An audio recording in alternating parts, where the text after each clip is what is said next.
Copy, Steve. That's a good config. Egress the airlock. All right, heading outside.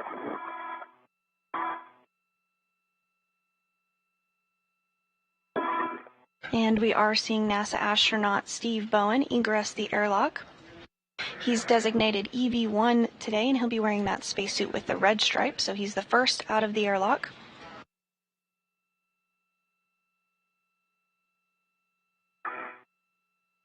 My bearings here. Steve, no rush at all, but I've got crew lock back to you when you're ready. Okay. Just give me a second.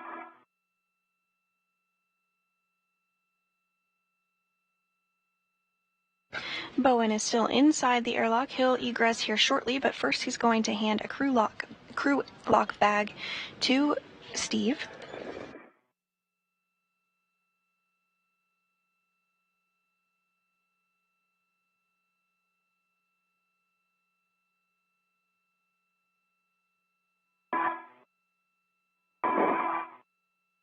Okay, let me get my BRT ready. Sounds good.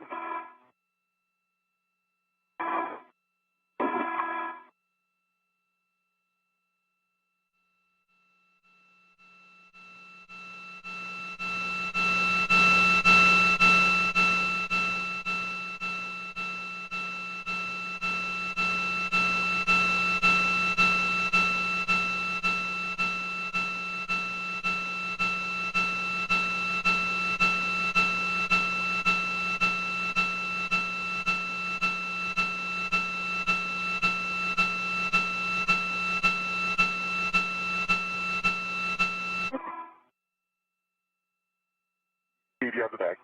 I have the bag. Is stowed on my BRT and locked. Houston, copy. Sounds great. Steve, awaiting your go to egress. All right. Trying to get my others clear. Like. All right, and you have a go to egress. Copy, go to egress. Thanks. After egress, you can both turn on your HECAs and perform buddy checks. Copy, Johnny. Thanks.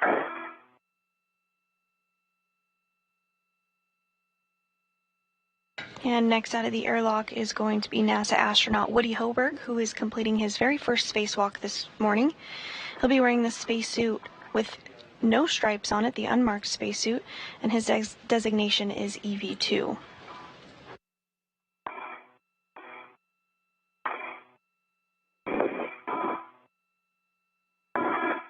Once both crew members are out of the airlock, they'll work to translate to their next location, but first they're going to turn the lights on their helmet cameras.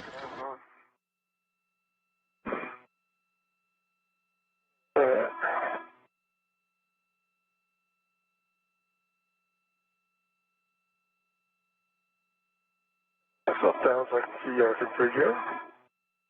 Okay, again.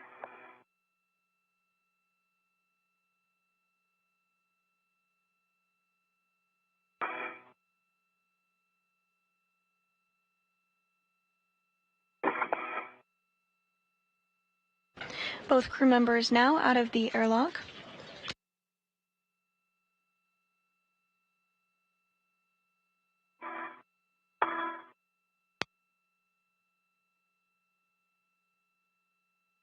All right.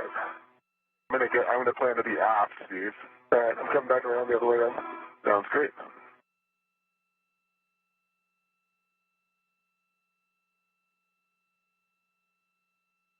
But I'm in a great spot for buddy checks if you want to do them here. Yeah, we'll just do them here. Okay, great. Make it right.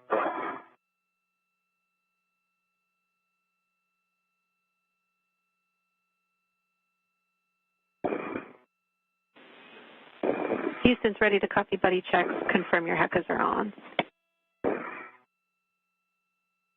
And I see, what are you saying this way?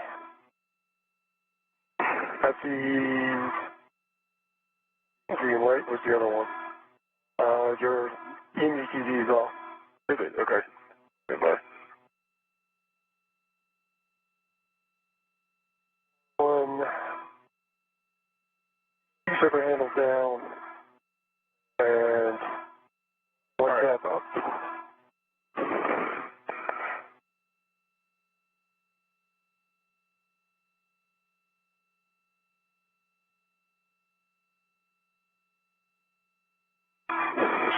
crew lock bag on. Yep, we'll just...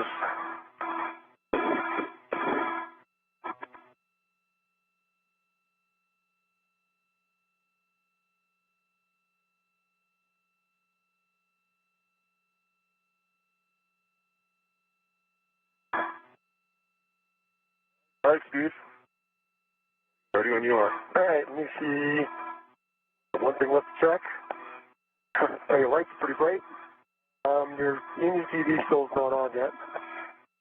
Range, I hit the button. Oh, there it is. I see it now. Okay. Okay, and I see both safer handles down. I see 2 tabs up. And I see 2 green lights. And I see your lights are up. All right, Steve, for you, I see 2 mini workstation tabs and a BRT tab, all 3 up. I see a green WVS light and a green Heca light. Your lights are on. Looking at tools and tethers. Put your bag on the BRT. And you're looking good, Steve. All right. I am. And looking to check your safer handles. 1, 2, both down. Looking good. Starting off, my gloves look good, and I have a dry hat. And my gloves are good, and I have a dry hat as well. Houston copies. Good buddy checks, good glove checks, and dry hats for both of you. You can tend the thermal cover closed, and Steve, you'll be translating to the anchor hook location. I have more words for you when you're on your way. All right, give me 1 second. Get this cover closed, and then it'll be on my way. I got the cover, Steve. All right. Yeah. And Jenny, I'll have to hold on fully closing the cover for my waist tether. Copy. Just tend to close for now. Thanks, Woody. Copy.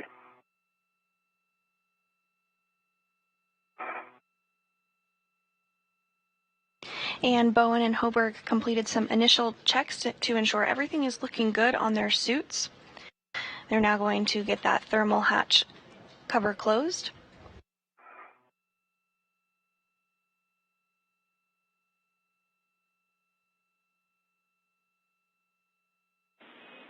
Steve, I have a caution for you. Avoid contact with the deployed test cable. Okay. Understand what contact with the house cable.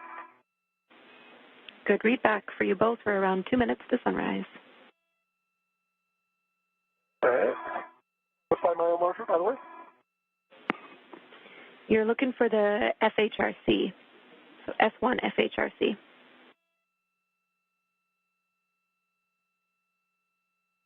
Okay, on my way. And Hoburg is getting the thermal cover closed. Meanwhile, Bowen is translating up the forward face of the truss. Steve, that mile marker is 6300.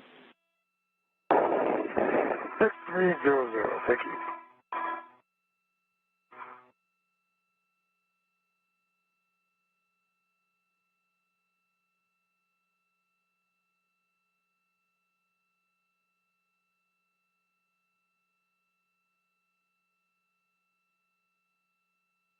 Once the thermal cover is closed, Hoburg is going to follow a similar translation path, but he's going to stop at the port crew equipment translation aid cart, and he's going to pick up an articulating portable foot restraint. This is going to be required for him later in the spacewalk when he steps into it on the Canada Arm 2. This is where you'll place your anchor hook. It's the nadermost handrail under the FHRC. We're looking for the nader stanchion.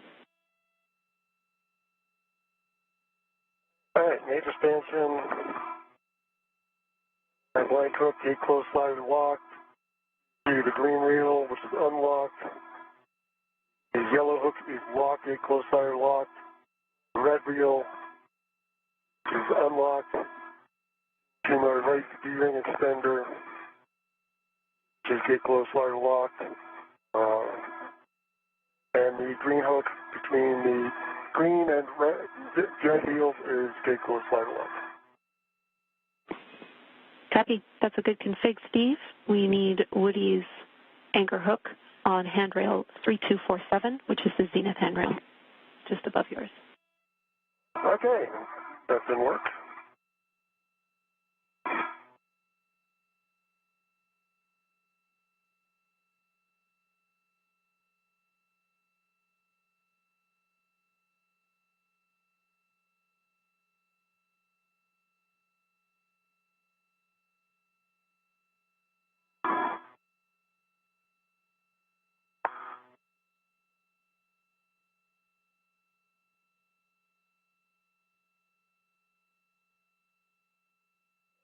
Okay, what are you doing? We close, slider lock. If he's pinning back to the airlock. Copy, that is a good load pass for Woody. You can give Woody the go to release his waist tether.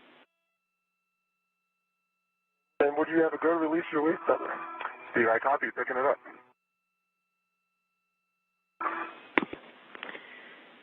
Steve, you can now translate to the FSE work site. You'll be dropping your green hook on S3, handrail 3011, which is nadir of the port Cedar cart. 3011. Out there now. Copy. Steve, or Woody, excuse me. Once that's complete, you can close the thermal cover. You broke up there, Jim, but close thermal cover. Copy. Woody, once that's complete, you can translate. You are headed to the crew lock bag stowage location on the port Cedar cart. All right, Jenny, I copy. Thanks. Steve, when ready, I have cautions and a warning for you. Okay, stand by. All right, ready to listen. Warning, grapple shafts and curvet coupling are no touch. And cautions, no aggressive movements or quick grabs on the FSE. Translate slowly. Wait for motion to dampen out before imparting loads. And do not contact the IROSA blankets. All right, I understand and copy all. And with the thermal cover closed, Hoburg is now working to translate to the flight support equipment work site. This is essentially a pallet that is currently holding the IROSAs.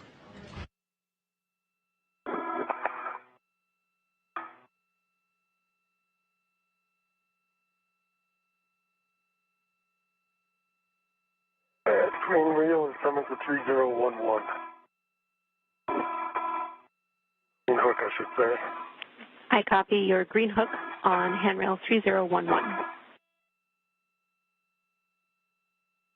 3011 or 3011? 3011. Okay.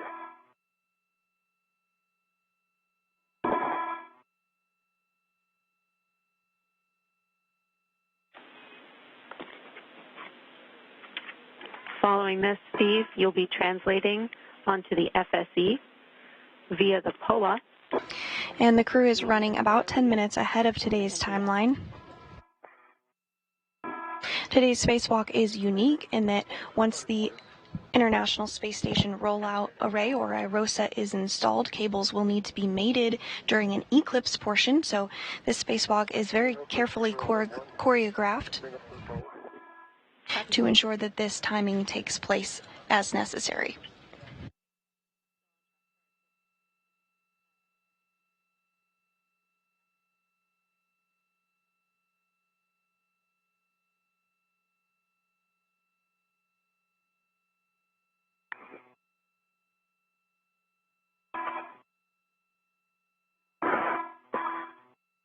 And you are seeing this view from the helmet cam of NASA astronaut Woody Hoburg, who is completing his first spacewalk today. He's continuing to translate or make his way over to the pallet where the IROSAs are installed. Crew lock bag M on port Cedar cart, nadir handrail. Copy, Jim. He's currently at the port Cedar cart where he's going to temporarily drop off one of his crew lock bags. And he's also going to pick up an APFR, an articulating portable foot restraint, which will allow him to step into and ride on the Canadarm2. Hoburg will be carrying the IROSA while he's on the Canadarm2 in order to move it over to be installed.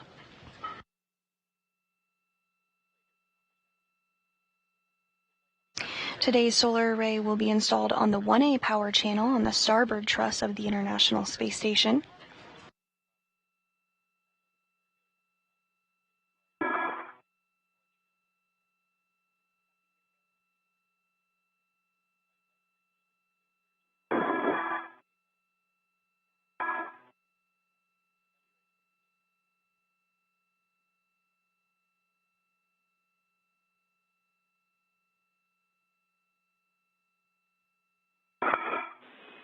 "30 seconds to a short handover."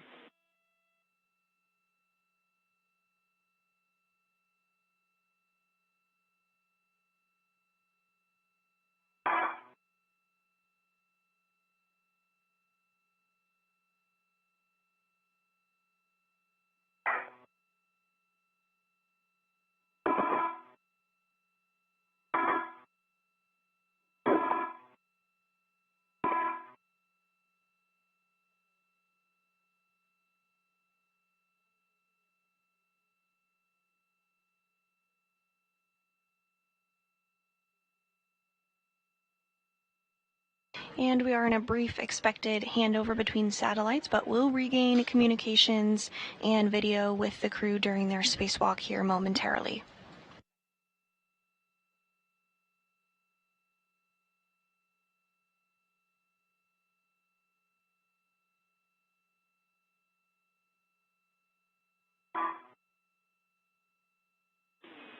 Steve, Woody, I'm back with you after the handover. Jenny, I copy.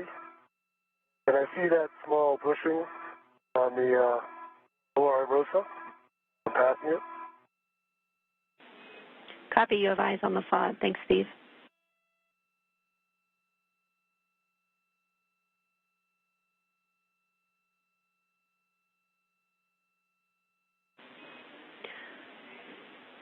Woody, you will be picking up the APFR in with 3. Looks like you're already there. Should have an ingress aid. And it does.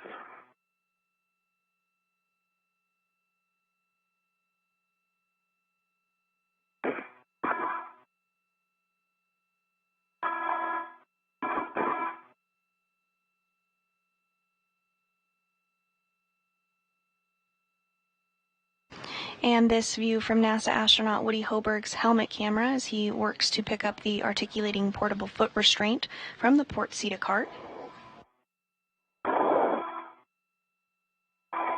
Danny, just reporting the locking paddles on this APFR is very sticky. Copy. Sticky locking color, Woody. Working on it. The paddles.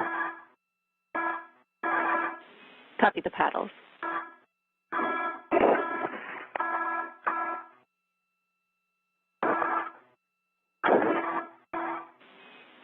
Woody, this is in line with what we expect for this APFR.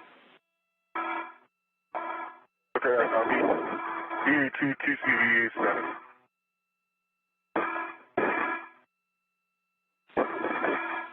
Copy a TCV of 2 for Woody. -7. Copy 7. Sure. All right, just confirming that the adjustable large small goes to 0008, and the integral goes to the upper handrail. Affirm, that's right. Steve, that handrail should be 13. Once that's done, I'll take a glove inspection hap check. Let me get this in place.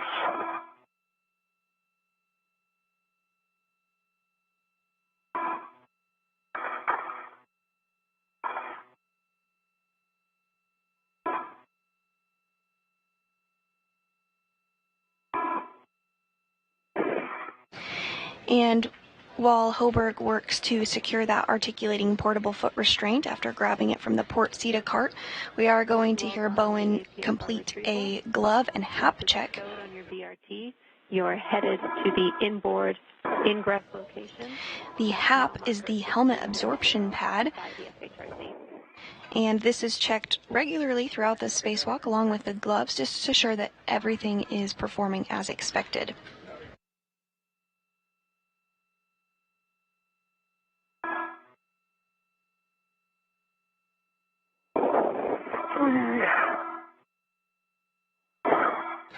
With the articulating portable foot restraint now in hand, Hoburg is going to work to install it on the Canadarm2.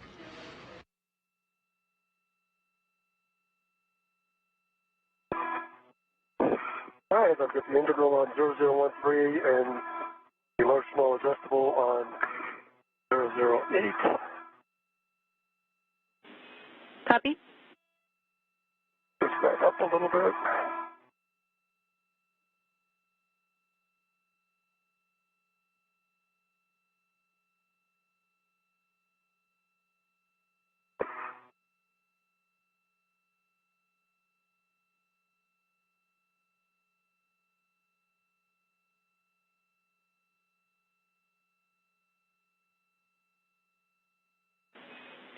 Woody, I have your next step, working with Frank to GCA to the published APFR install position. All right, James, I agree. Steve, do you need the comm? Just for 1 second, I'm going to head over to R5 on the upper. And I see it. And what are my settings there, Jenny, if I'm going to lose talk? And Steve, can you confirm that you've picked up the PGT, left the RET on the bag, so that's now on your swing arm, and I need a glove inspection hat check. Okay, do the glove inspection hat check first. And we were getting a view there briefly of the IROSAs, and there we see it again here, the International Space Station rollout arrays. There's two on that pallet on the very left of your screen. One of them is going to be installed today, and the other will be installed on June 15th. We're also getting a view of the Canadarm2, which Hoburg will be utilizing today when he moves the IROSA to the 1A power channel. Give me 1 second.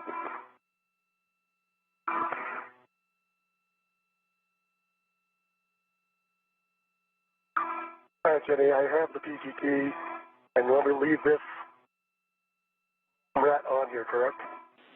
Affirm, leave the RET on your swing, or leave the RET on the bag and RET swap to the swing arm RET. All right, that's going to work. If you give me the PGT settings, I can give the comm to, please. Bravo 2, counter 2. Bravo 2, counter 2. All right, I'll let you know if we get contact before I've done, if I haven't done it yet. Copy, and that was a good readback.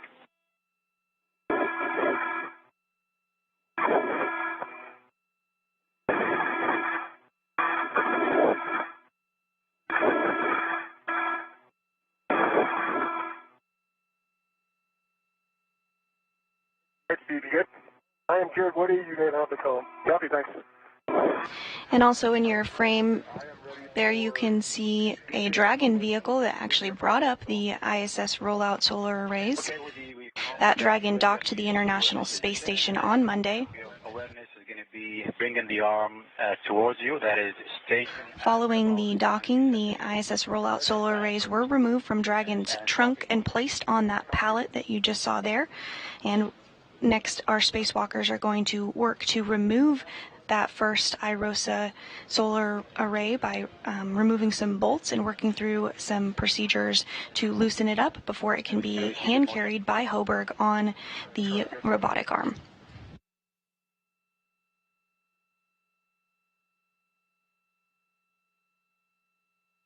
Half a meter to go.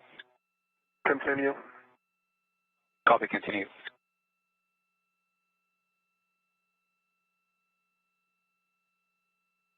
$20 to go. Continue to publish. 10 to go, continue to publish. And ramping out.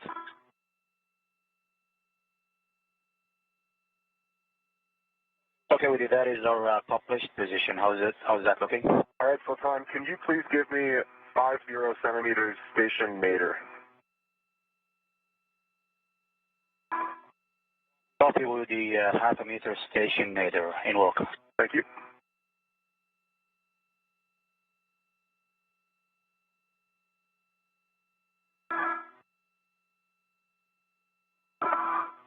I see good motion. Copy, good motion.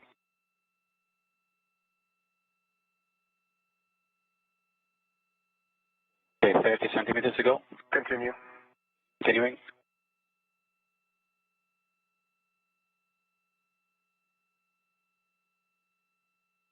Okay, ramping out.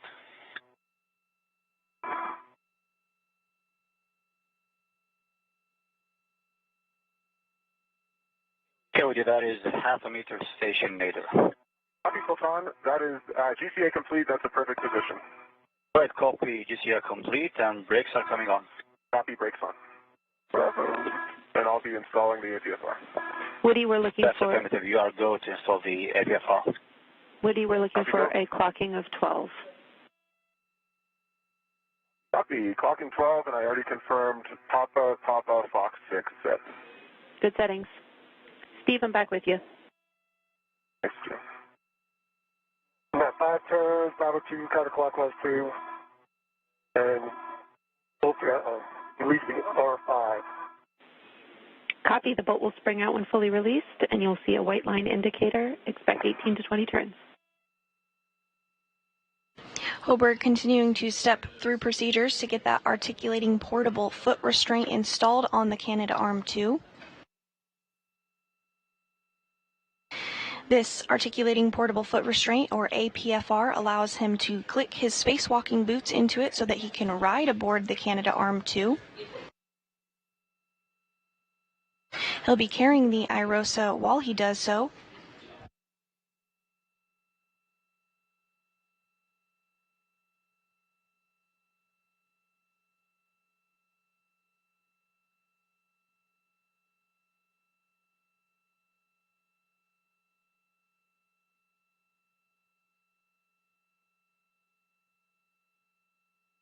Any APFRs installed in the arm. Clocking at 12, Papa, Fox 6.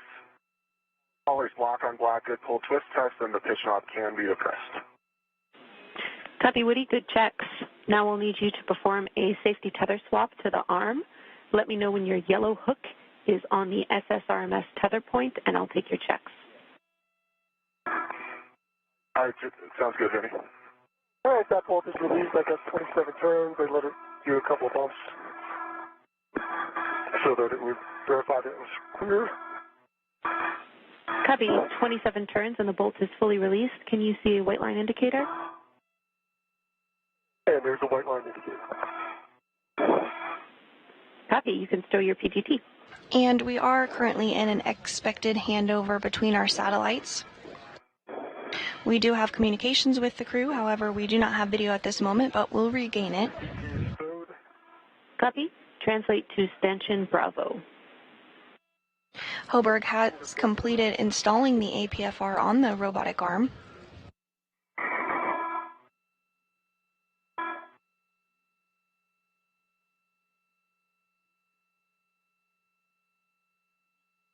Hey, Jenny, my yellow hook is gate closed, locked, black on black for the SSRMS. Tether point. Green hook is stowed on mile marker 6360, and that green reel is unlocked.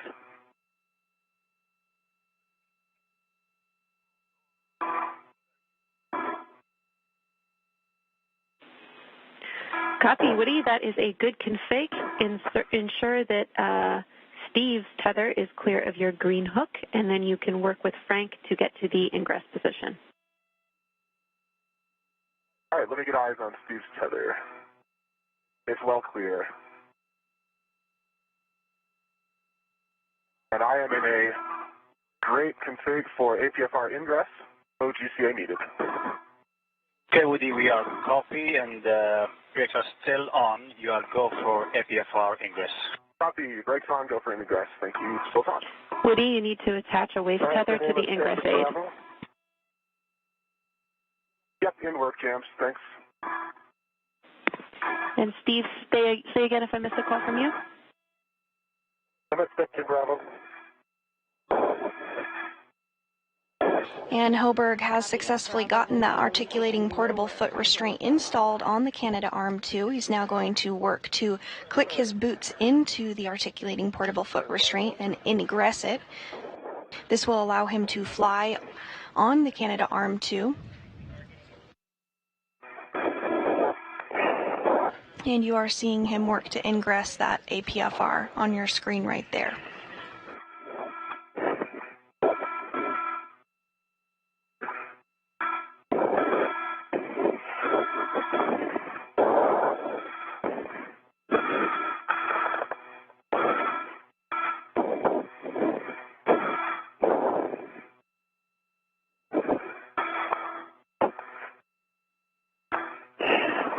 Lower IROSA R5.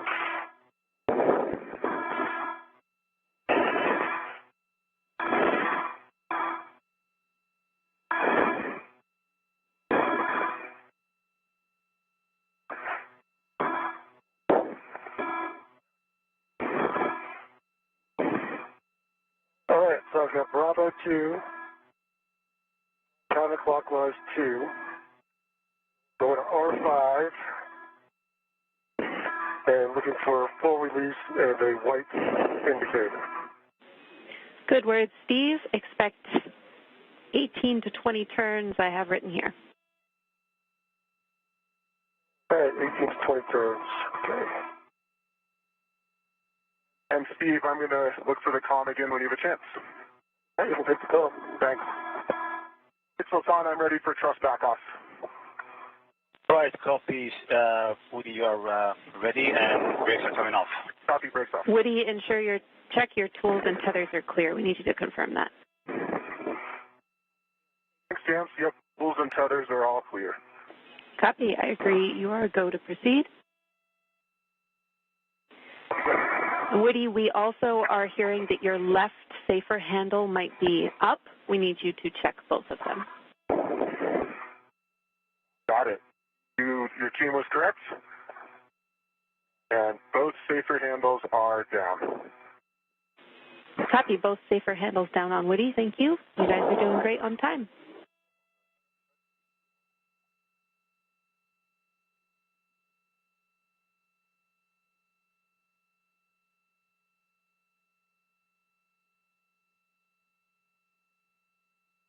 Woody, ready when you are. We're going to bring you first station forward about 80 centimeters, and then station later 3 meters, 60 centimeters.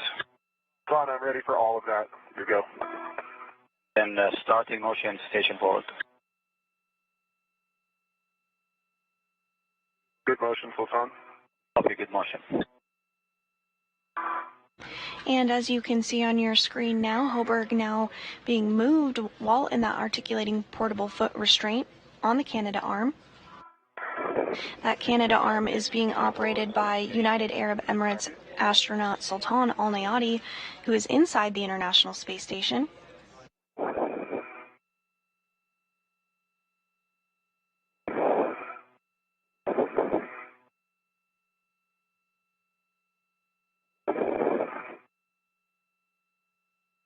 Hoburg is going to be translated to a better position to help NASA astronaut Steve Bowen remove some bolts and an anti-rotation device which will enable the IROSA to be released from the pallet.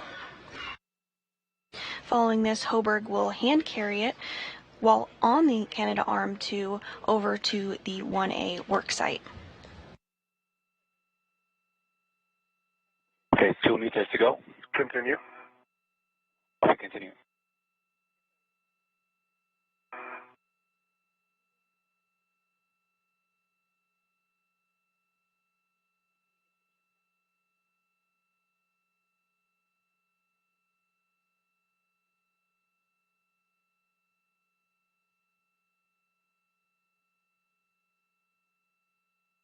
Okay, 1 meter to go. And this view from NASA astronaut Woody Hoburg's helmet cam as he is on the Canadarm2. Looks like he's taking this opportunity to get some truly out-of-this-world photography.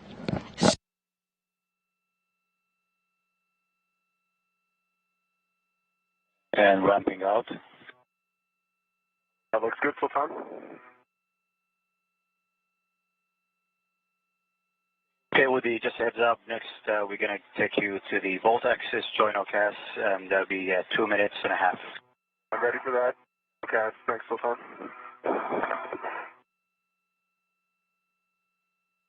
Okay, Jenny, I've got Bravo 3, counterclockwise 2 set up. There were 20 turns.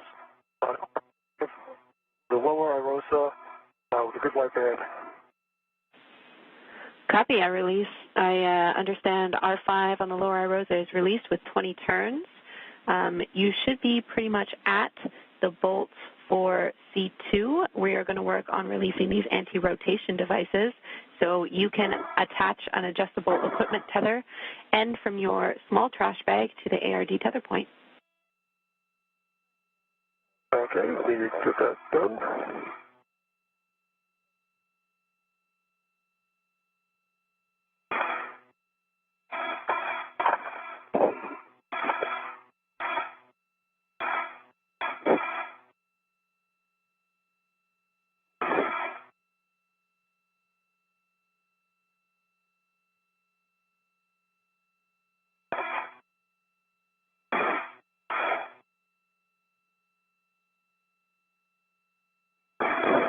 You are ready when you are for the join OCAS.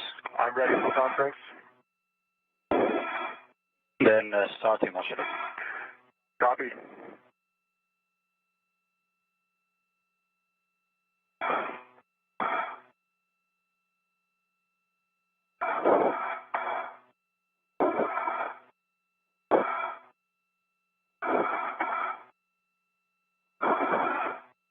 Good motion, Sultan. Good motion. And Hoburg continuing to be moved on the Canadarm2. Meanwhile, Bowen is working with the pistol grip tool, or PGT, to release bolts. This is a restraint bolt. Next up, he's going to work on releasing the anti-rotation devices. All of this is in preparation for ultimately removing the International Space Station rollout solar array from this carrier, this pallet that it is temporarily stowed on.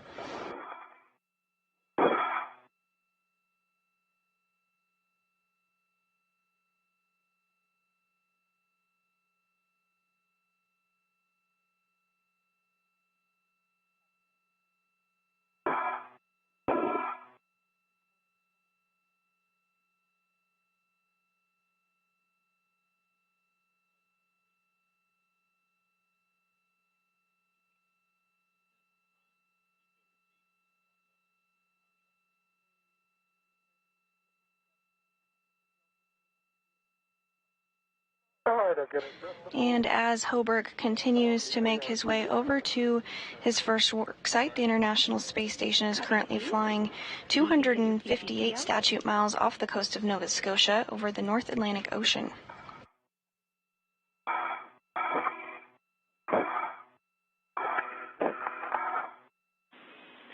Woody, we need you to repower your HECA. Copy. Power off, then power back on. You got it.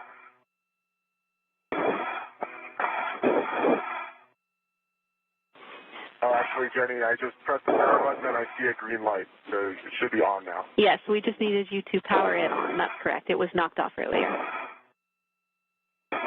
Okay, copy. Getting a really great view here of Woody Hoburg in the articulating portable foot restraint. Counterclockwise 2. Good readback. The 10 turns, correct? Yes, 10 turns only. A reminder, these are not captive, so we only want to release 10 turns. 10 turns only.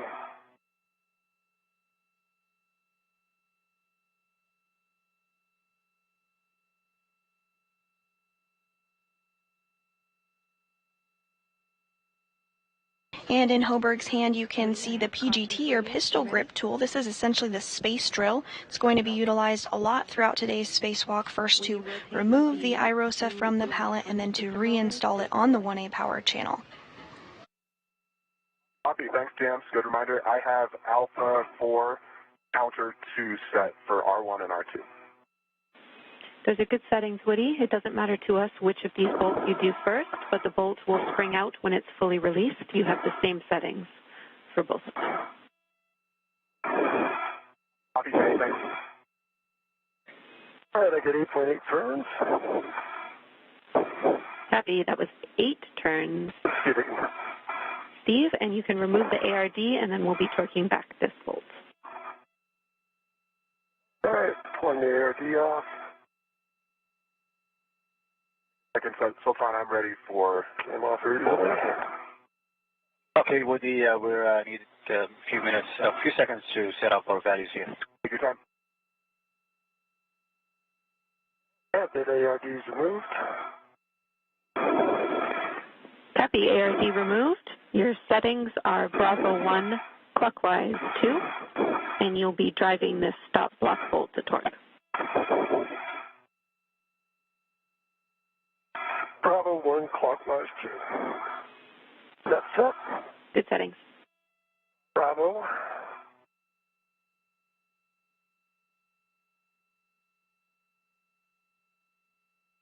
One clockwise.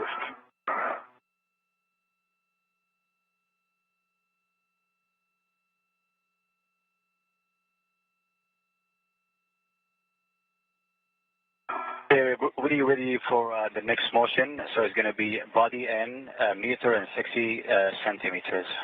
Tom, that sounds great. You go for that motion. Copy. Go and start the motion.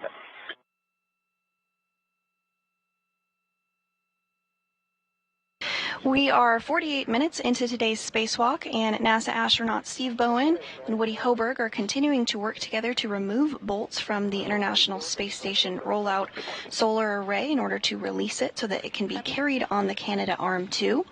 To step through the next set of procedures is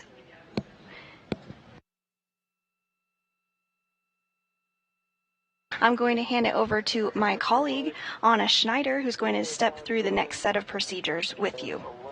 On the torque. That's all right. Yeah. Okay, 1 meter to go, Woody. Continue. Yeah. All right, Steve, I copy 11 foot-pounds and a green light. Could you say turn count again? Turn count was 0.5.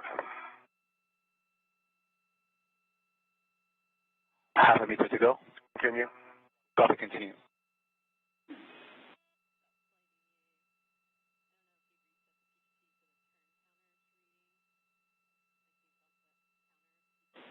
We're just checking on those turns, Steve. It bumper rolled on top of the mount. So you might not get as many turns as you might have expected. Okay, Sultan, stop motion. But you can look at it. It's on there nice and snug. Woody, we are in the published position and you are go for unbolting. See where it's on there. Copy, It's not turning. It's on the bump. It's on the mount. It didn't go past the mount.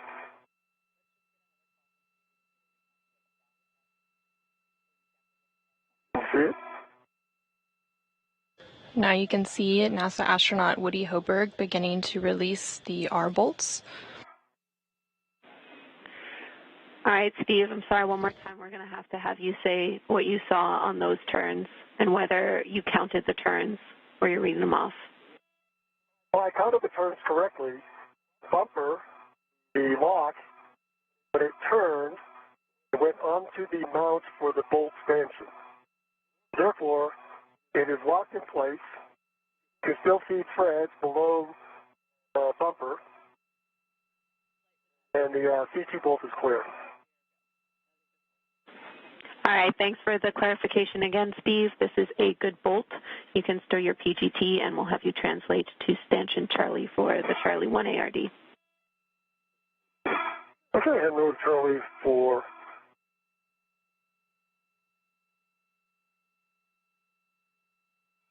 The bolts that Hoburg is working on are on the boom end of the upper IROSA, or International Space Station Rollout Solar Array.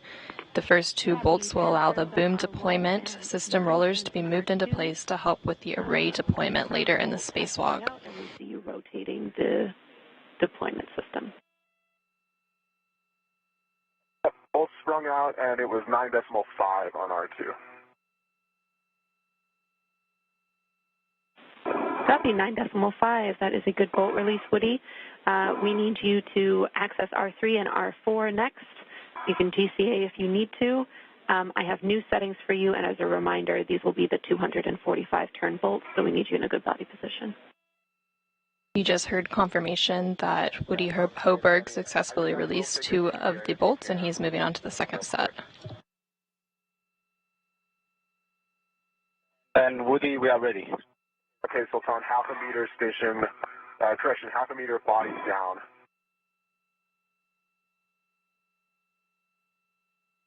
We copy half a meter body down.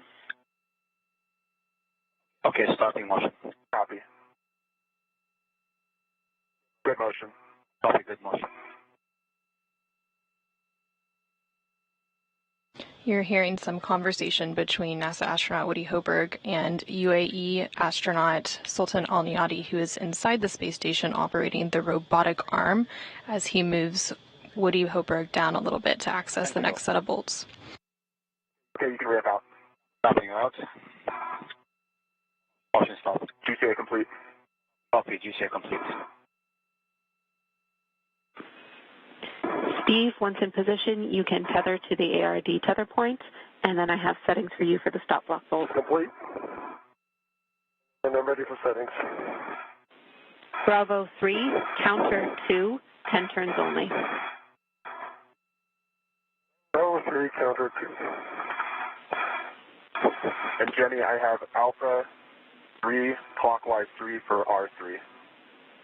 Copy Alpha 3 for clockwise 3. Verify your PGT turn count is 0.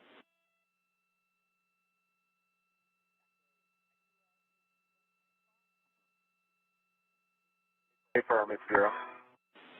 Copy PGT turn count is 0. You can release R3. Copy.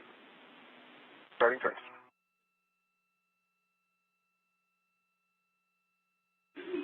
Copy, Woody. The second set of bolts that Woody Hoburg is currently working on will release 2 of 4 mechanisms that hold the ISS Rollout Solar Array in its rolled-up configuration.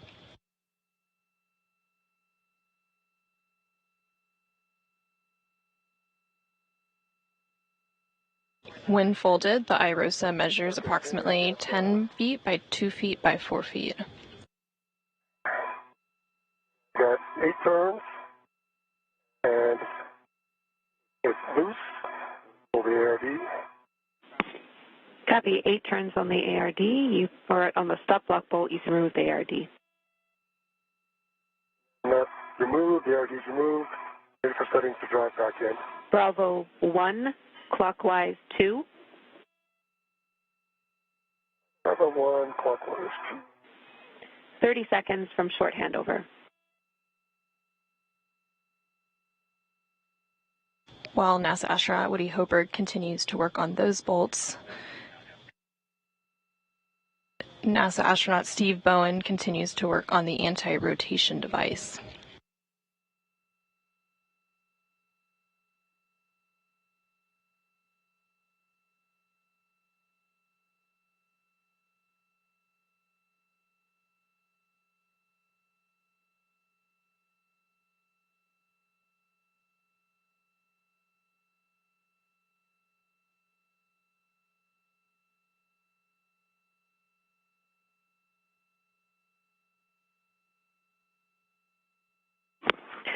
Copy, Steve. You've driven the stop block bolt, 12.1 torque, 7 turns, and a green light.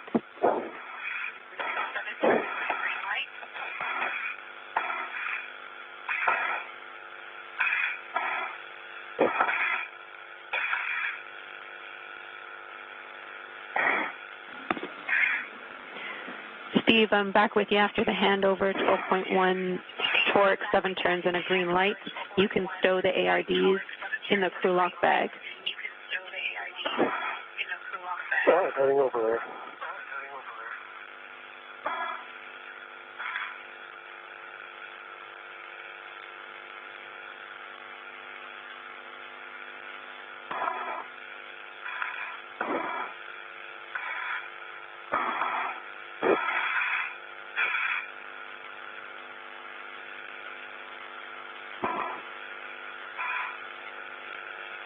NASA astronaut Steve Bowen has released both of the ARDs, or anti-rotation devices, and will begin stowing them in his crew lock bag. Here on the screen, we continue to see NASA astronaut Woody Hoburg work on releasing the second set of bolts on the boom end of the upper IROSA.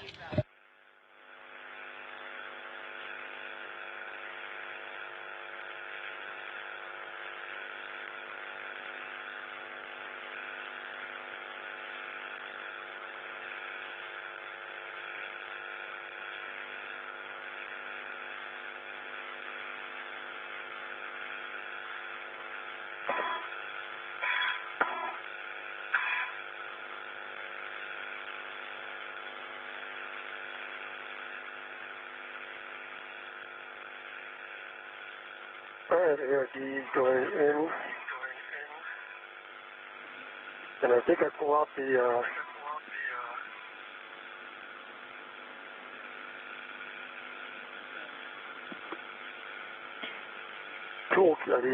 socket caddy. Affirm, Steve. Those are good words. We need the 5/8 12-inch wobble on your TGT, and you can stow the 7/16 on the socket caddy. All right, then I'll put that in work. ARD is nicely stuffed in here. Copy. Jenny, 245 turns, R3, turkey timer popped out. Copy, 245 turns on R3 with the turkey timer popped out. Your settings are Alpha 3, Counter 3 for R4. Alpha 3, Counter 3, set 0 turns on the TGT. Here go. Starting turn.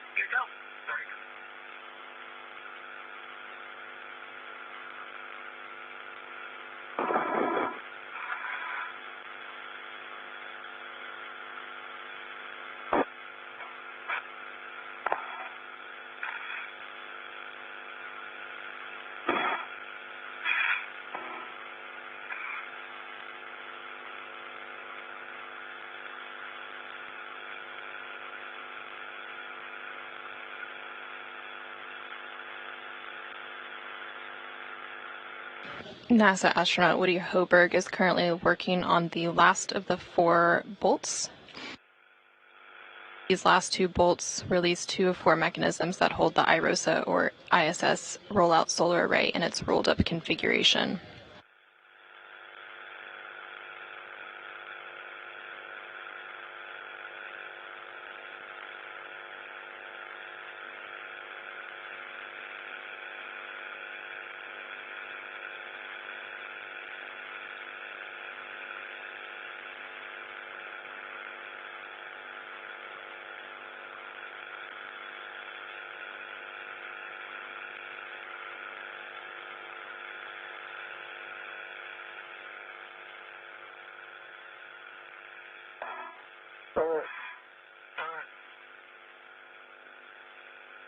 The 12-inch wobble is a good pull test on the center caddy, going for the 5/8 12-inch. Steve, I copy a good pull test on the 7/16 12-inch on the socket caddy. That's correct. All right, good pull test on the 12-inch 5/8 wobble on my TGT. All right, and good pull test on the 5/8-inch, 12-inch on your PGT.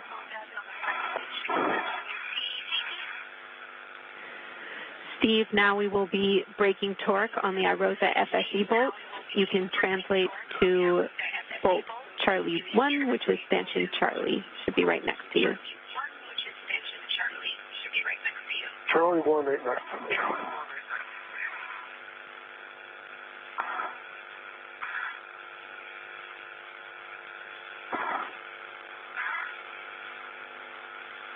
All right, there's Charlie 1. We'll be breaking torque on this bolt, less than half a turn. Your settings are Bravo 3, counter 2. Bravo 3, counter 2. Good words. And now I'll get myself in a good position.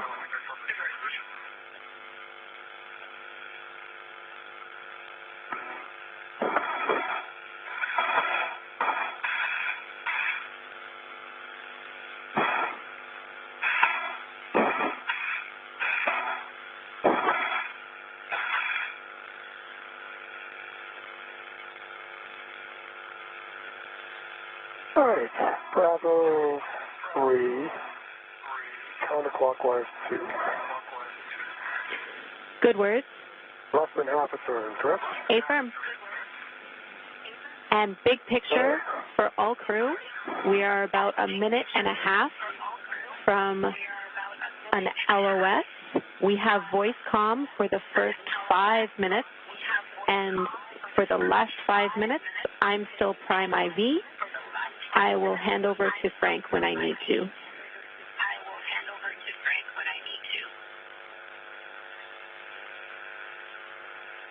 And Jenny, if you want copies, and I had 0.54 turns from T1.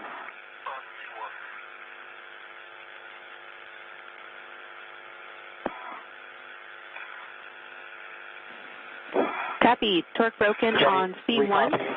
You can translate to C2.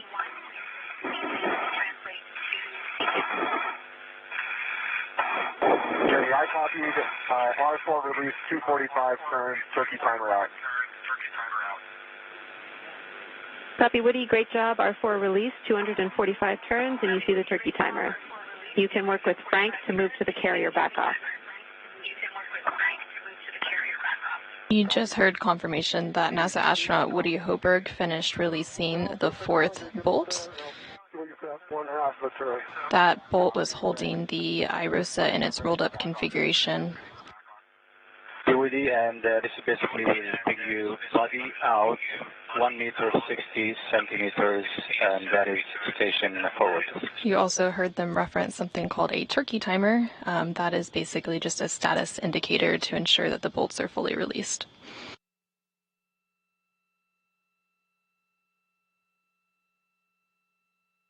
We are now in an expected handover that will last about 15 minutes.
We are currently about 1 hour and 5 minutes into today's spacewalk. It began at 8:25 Central Time this morning, 9:25 a.m. Eastern Time, when the spacesuit switched to battery power. Steve Bowen, who is EV1 with the red stripes, egressed the crew lock and received a crew lock bag, and then EV2, who is Woody Hoburg, followed him shortly after.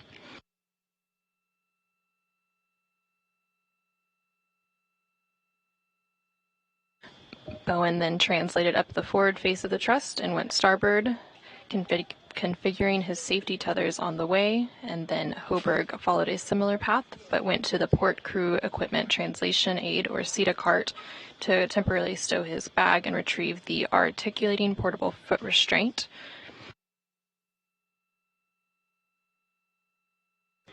Bowen then translated to the IROSA, or International Space Station Rollout Solar Array carrier, stowed his bag, and retrieved the pistol grip tool. Bowen began preparing the IROSA for removal from the carrier, first releasing a restraint bolt on the upper IROSA. Meanwhile, Woody Hoburg relocated the foot restraint and installed it on the space station's robotic arm. From there, Woody Hoburg ingressed the foot restraint, and then the arm moved him away from the truss and towards the work site.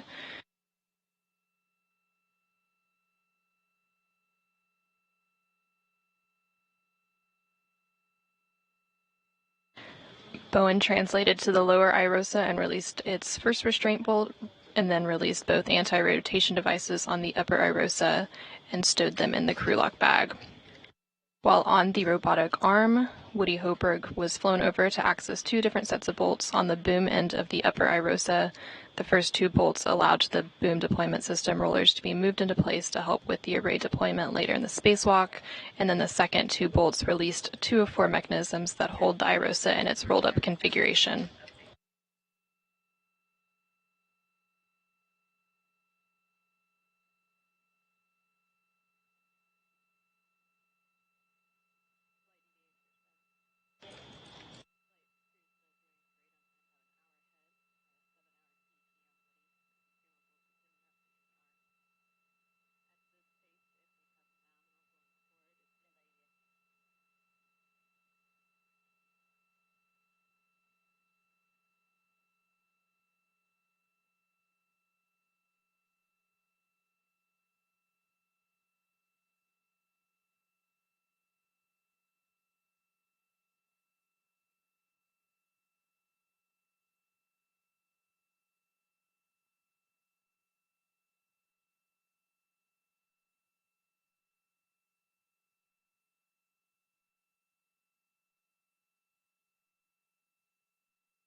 The goal of today's spacewalk is to install an IROSA, or International Space Station Rollout Solar Array, to augment power generation for the 1A power channel on the space station's starboard truss.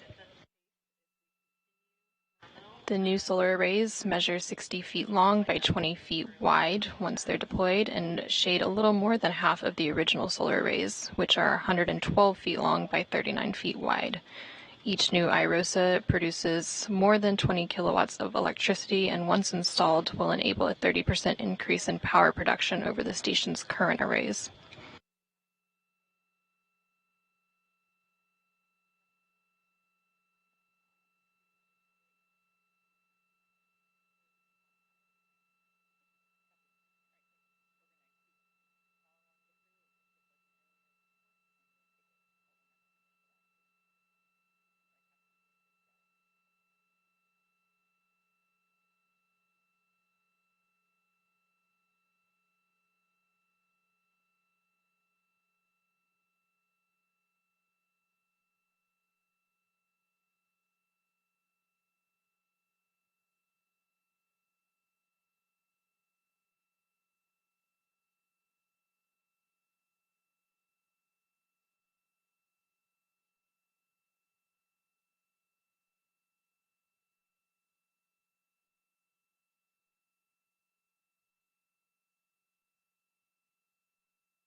There's about 6 minutes left in this 15-minute loss of signal before we'll return to seeing Steve Bowen and Woody Hoburg working on today's spacewalk.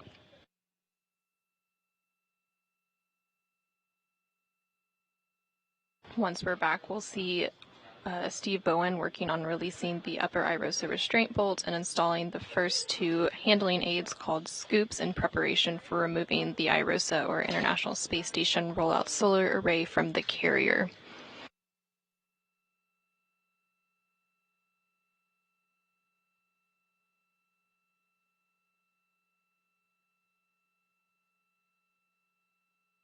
Currently aboard the International Space Station, we have the Expedition 69 crew, which includes NASA astronauts Frank Rubio, who is inside the space station helping with today's spacewalk.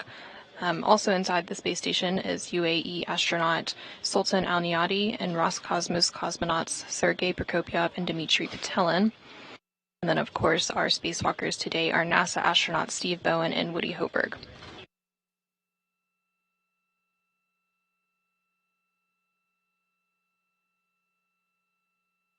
Here in the room, we have Flight Director Diane Daly at the helm, and she goes by the call sign Horizon Flight. And then serving as the prime ground IV, we have Ginny Gibbons.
There's about 1 minute left in this loss of signal, and then we'll quickly return to seeing what Woody Hoburg and Steve Bowen are progressing.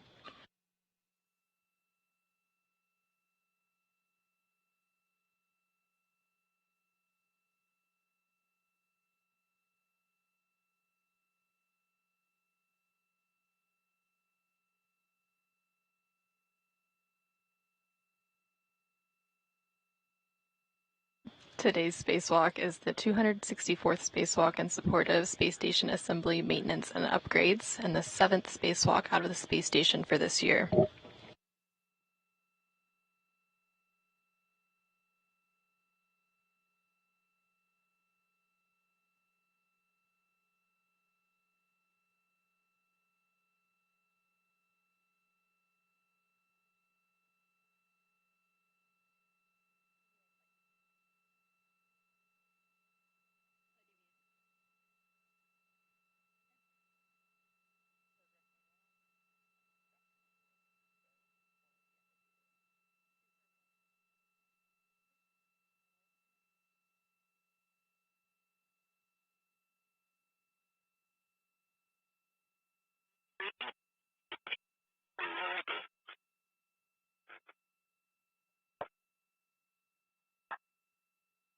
Todd, I'm ready to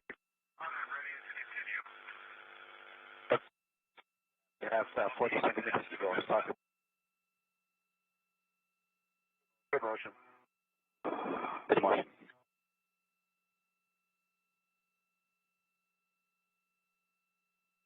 So during that loss of signal, Steve Bowen released the upper IROSA restraint bolt and installed the first 2 handling aids called scoops in preparation for removing the IROSA from the carrier.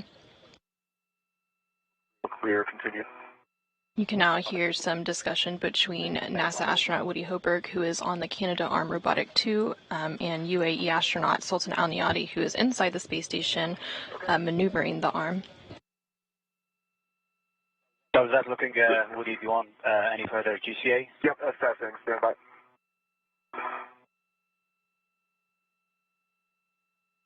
Tom, could I please go body down about 20 centimeters?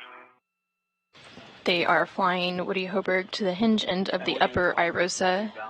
Once there, both Woody Hoburg and Steve Bowen will work to remove the final bolt holding it to the carrier, and then Steve Bowen will install a second scoop, and Woody Hoburg will then lift it off of the carrier. And Sultan, that's a great spot. GCA complete. Okay, GCA complete, and that was 15 centimeters body down. Perfect.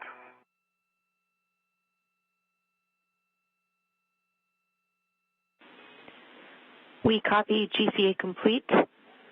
Woody, attach a RET to the scoop, which is on IROSA. Okay, James, I have a RET on the scoop on IROSA, left side. Copy. Warning for both of you. Okay, Jenny, Steve, go. I have the first scoop on my mini workstation. This is the long duration tie down tether. Do I need to bring the RET with that, or do I leave the RET? Transfer to Woody's RET. That'd be adjustable as well. You can leave the RET. You'll stow it on your mini workstation, and Woody will use a RET from his mini workstation in order to tether to it. Okay, so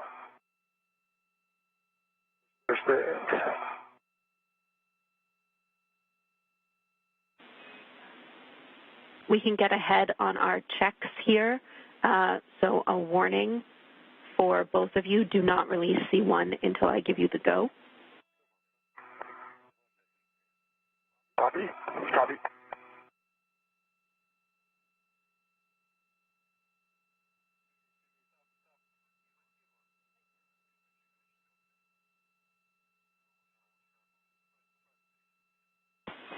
I'll take a glove inspection and hap check from Woody.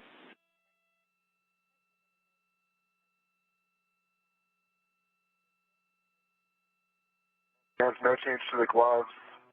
Hap is dry. I can also report visor down, glove heaters on, TCV set for reference. Copy. Good glove inspection and hap check. Cooling, visor, glove heaters are set. Check gauntlets down. They're both down. Check tools and tethers are clear and your ingress aid is clear.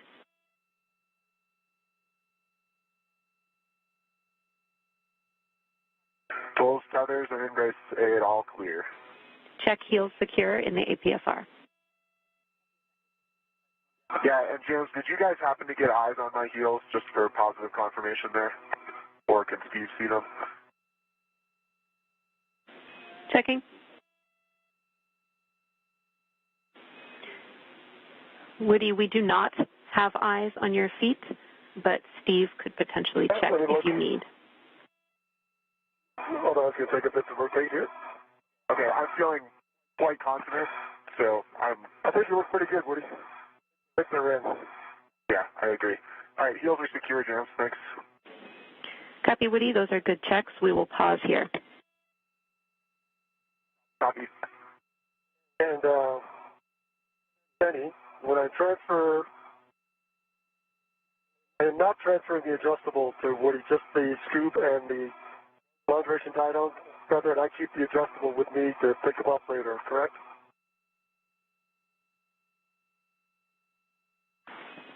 Checking, Steve.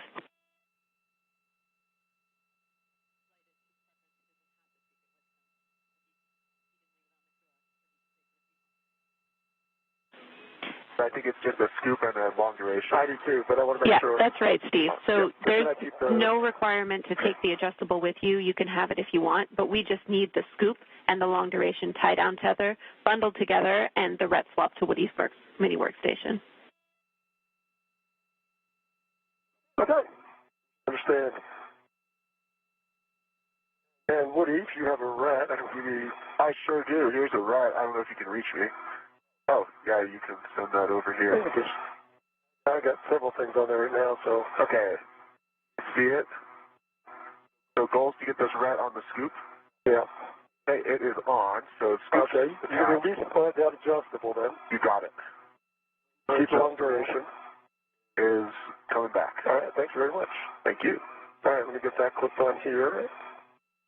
Now we'll get set up. Copy. We have a couple of additional checks here as well. We need a glove inspection and hap check from Steve and a buddy check of each other's helmets for signs of water.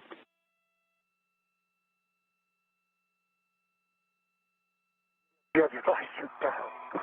Yeah, see in your helmet? Actually, stay right there, Steve. Okay, I have a good view into Steve's helmet.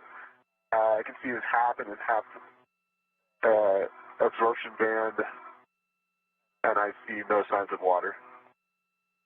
I agree. Copy. Steve, I'll flip my visor up for you. And I see no signs of water. I see your helmet absorption band and no indication of water. Looks good. Great. My gloves are the same. They're still good, and my hat is dry. Copy. We have good checks. And as a reminder, Woody, we track you holding that scoop at this time. It needs to be redded to you, but Steve needs to be holding it. He will be the one installing it after C1 release. Yep, concur. All right, let me go to the home for area. Thank you. Yep. We are now about 1 hour and 27 minutes into today's spacewalk. Before Woody Hoburg and Steve Bowen remove the final bolt holding the IROSA to the carrier, they're performing a series of glove and hap checks. EVA. You are both doing great on time. We are an hour up.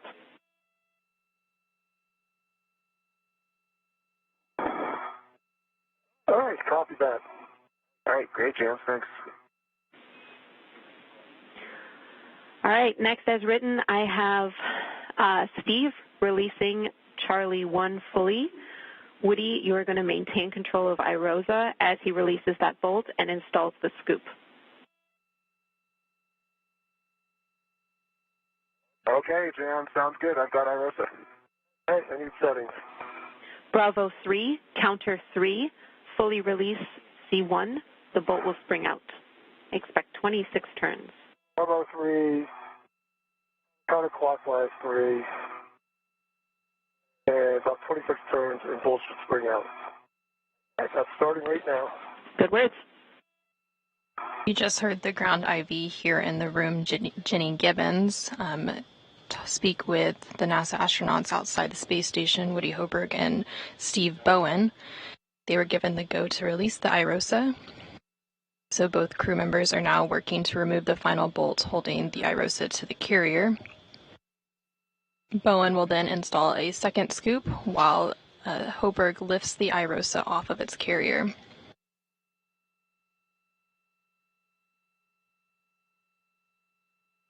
All right. I got 27 turns. To come off. I think I need to turn a few more, but not 3 of this bolt. Copy, 27 turns, So going for more. Turns.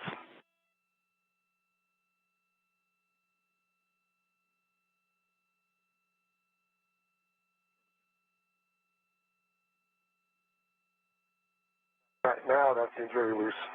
Again, additional 10 turns. How does it feel, Woody? Yeah, I think it's it feels quite loose. Okay. Just go with PGT and get the scoop in place. That's great. Good words.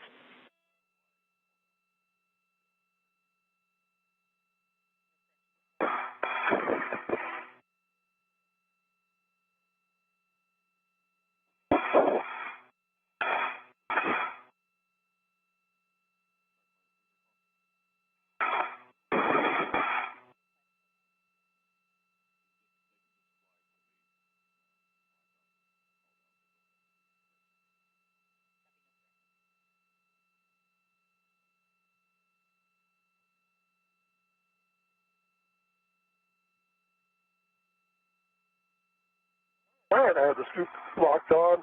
I hope that's a good config, Woody. That's great, Steve. I have IROSA. You got IROSA. Ground copies, we agree we're in a good config. Steve, we need you at the grapple tower to assist with this GCA. Make sure IROSA clears the grapple fixture. And I have cautions and a warning for both of you when ready. All right, I'm in a good position to watch clearances from the grapple fixture and ready for warnings. Caution, prior to removing IROSA, ensure the FSE is not moving. Steve, you stay still on the FSE during the release. And warning, don't put your fingers in or around any of the pin slots mounted on the inside and outside of the root beam. With that, I will let you work together to release IROSA. To do that, Woody, you will be sliding IROSA away from you to release from the FSE pin slot interface. Okay, James, I believe that has already happened. I think so, too. Copy. I still have control of it. We're looking good. All right. Ready for GCA.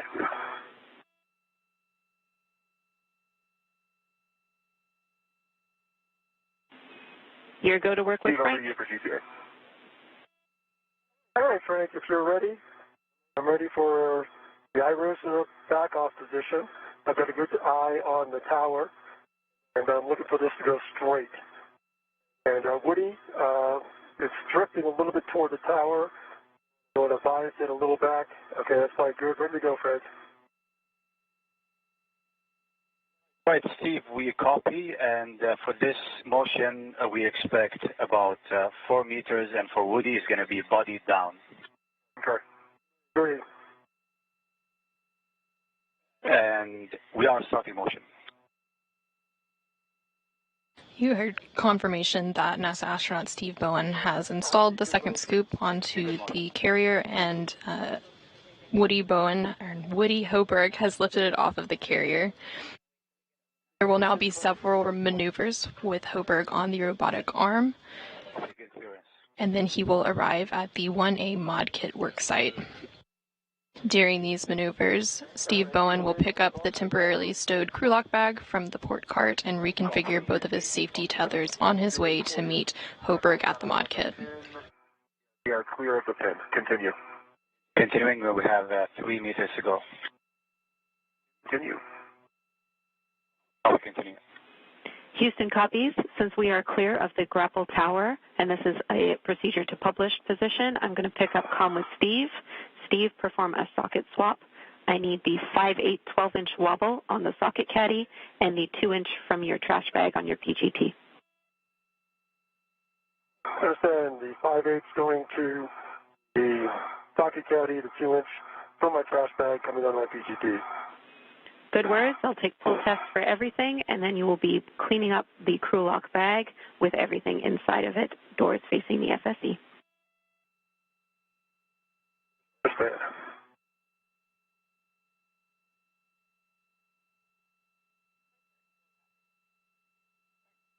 From this view, you can see NASA astronaut Woody Hoburg attached to the space station's robotic arm as he moves away with the International Space Station Rollout Solar Array.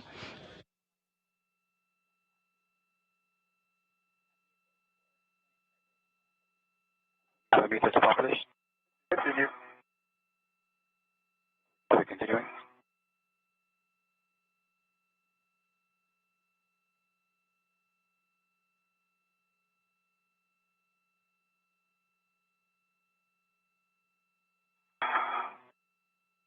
And ramping out. Copy.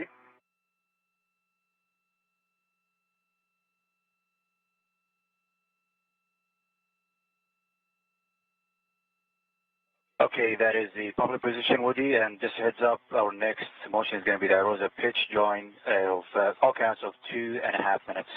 Copy, hold on, I'm ready. Okay, then I have a good pull test on all 3 sockets on the socket caddy. I'm going to stow them in the crew lock bag first before I do my 2-inch.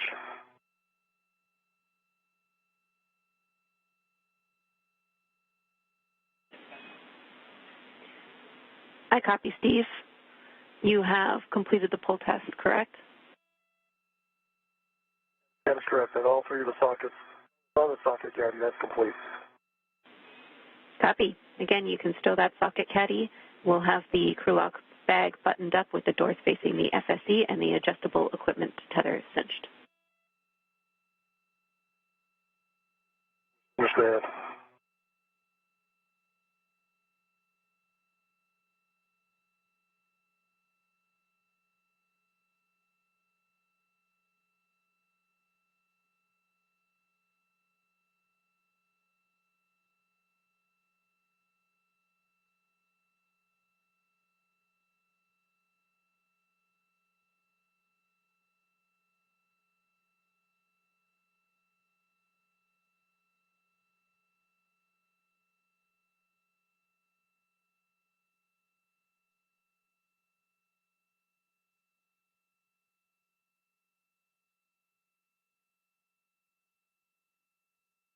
NASA astronaut Woody Hoburg continues to make his way on the robotic arm with the IROSA to the 1A mod kit worksite. Okay, so on the outside of the crew lock bag, I should have the needle nose, the wire tie, and an adjustable. And then I need a small adjustable attached to the lower handrail. And then this rat should come with me if I'm reading this correctly. Is that correct? There should be no rat on the outside? That ret can go into the bag, Steve. I understand. I'll put it in the bag.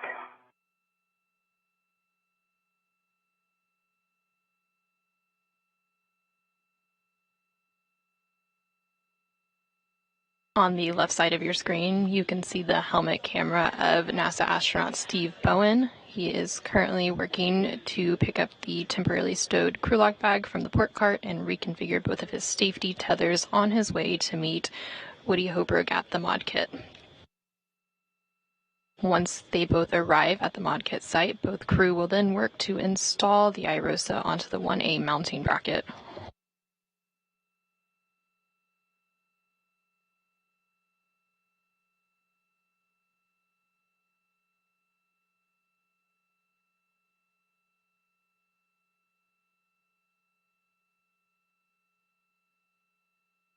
And we are ready for the IROSA pitch join OCAS, and we will give you a countdown before we start. And just remember the pitch maneuver. Ron, that's perfect. I'm ready. All right, then starting join OCAS in 3, 2, 1. Starting motion. Okay, lower small, cinch down. I'm going to the upper stanchion. I'm going to cut the back facing the stanchion. Copy, Steve. Great work. Once complete, you can translate off of the FSC via the POA. All right. Setting off the...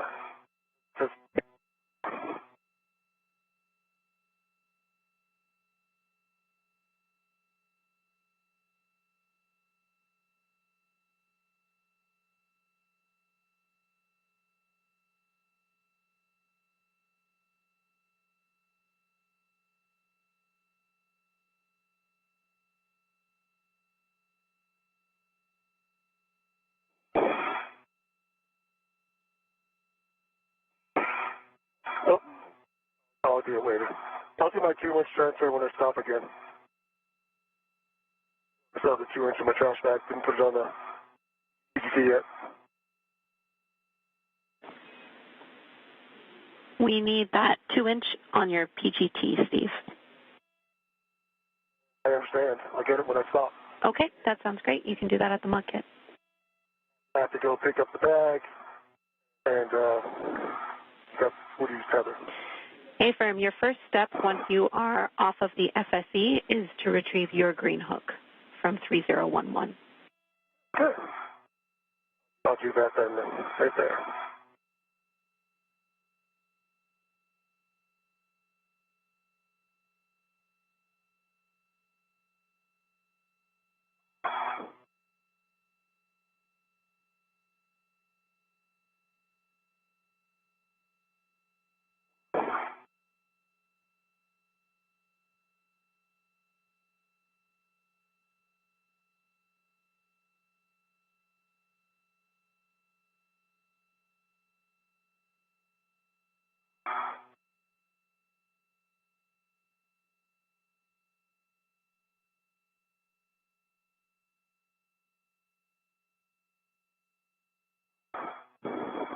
Our next motion is going to be an outboard join OCAS of 3 minutes. Fine, I copy and I'm ready.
All right. We are starting motion for the join OCAS for the EV outboard. Okay, I'm ready. Another count, that would be great. Copy, starting in 3, 2, 1.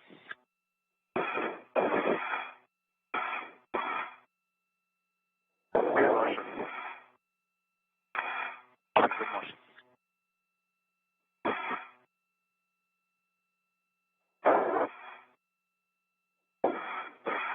Currently on your screen, you can see NASA astronaut Woody Hoburg as he is on the space station's robotic arm, moving the International Space Station rollout solar array to the 1A mod kit worksite.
Today's spacewalk is the 264th spacewalk in support of space station assembly, maintenance, and upgrades, and the 7th spacewalk out of the International Space Station for this year.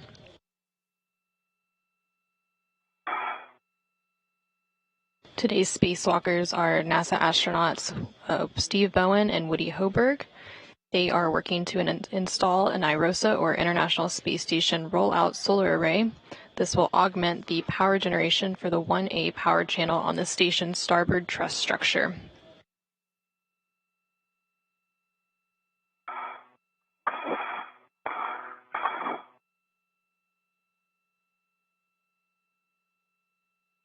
The new arrays, once unfurled, measure approximately 60 feet in length by 20 feet wide, and they shade a little more than half of the original arrays. Each new IROSA will produce more than 20 kilowatts of electricity, and once installed will enable a 30% increase in power production over the station's current arrays. This spacewalk is the 9th spacewalk for NASA astronaut Steve Bowen and the 1st spacewalk for NASA astronaut Woody Hoburg. Copy. The 2 inches installed on your PGT with a good pull test.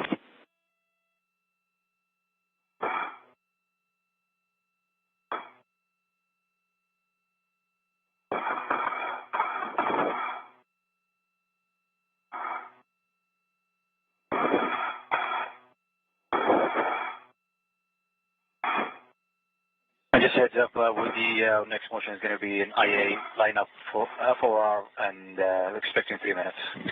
Sultan, sounds great. I'm ready.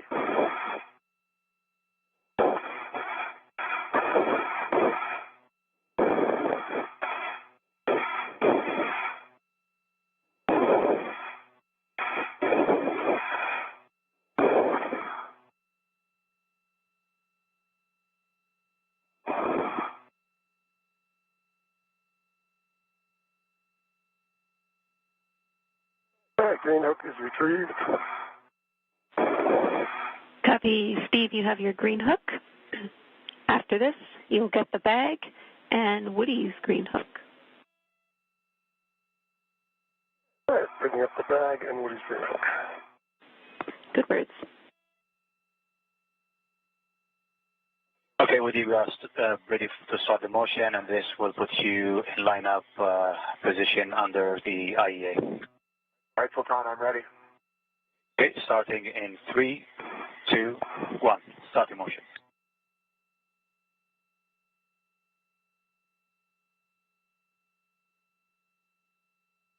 Motion. Copy, good motion.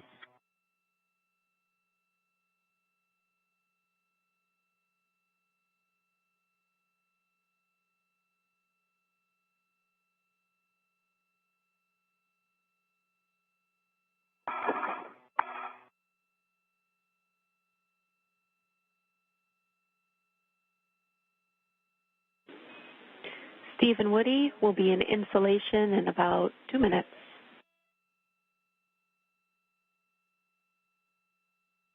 Hey, my copy. Thanks, James.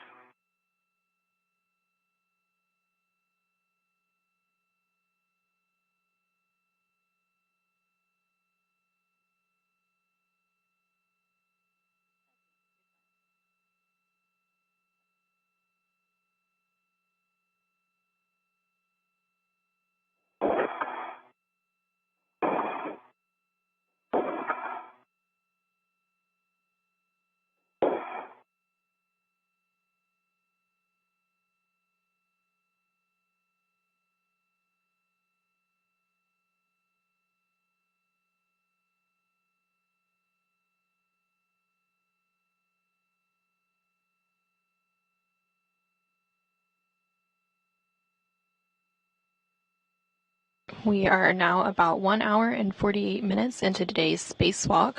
We are actually about an hour ahead of the scheduled timeline. Once they arrive at the ModKit site, they will begin the process to install the IROSA onto the 1A mounting bracket. On my BRT. And releasing it from the SCADA card. Copy, Steve.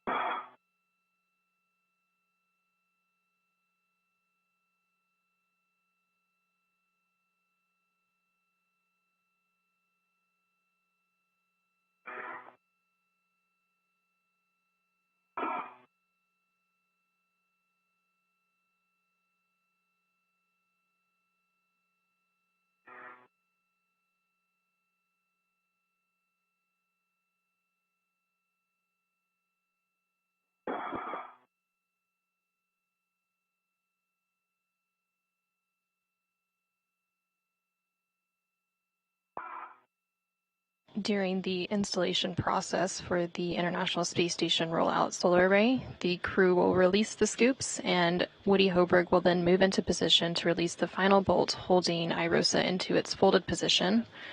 Once released, Woody Hoburg will hold IROSA closed.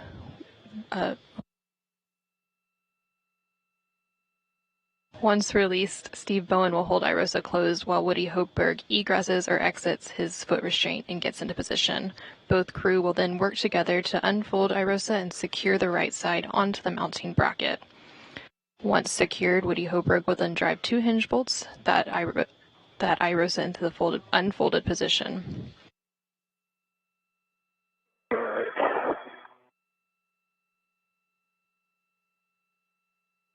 Bag is stowed. Going to retrieve Woody's.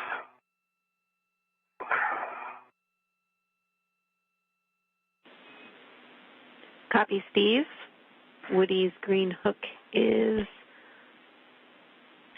at around mile marker 6300. 6300.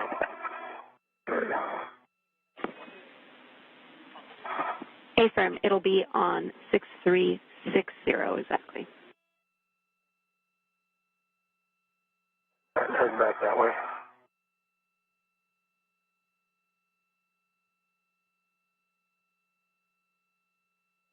See his green hook.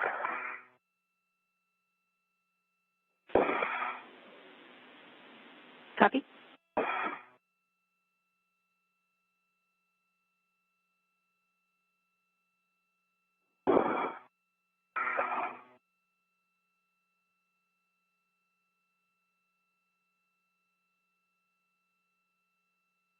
And Woody, we are ready. For you go for the GCA to accomplish IROSA install. Sultan, I'm ready. I see body left.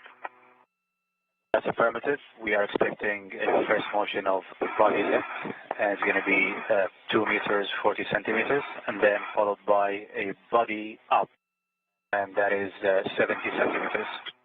Okay, sounds great, Sultan. I'm ready.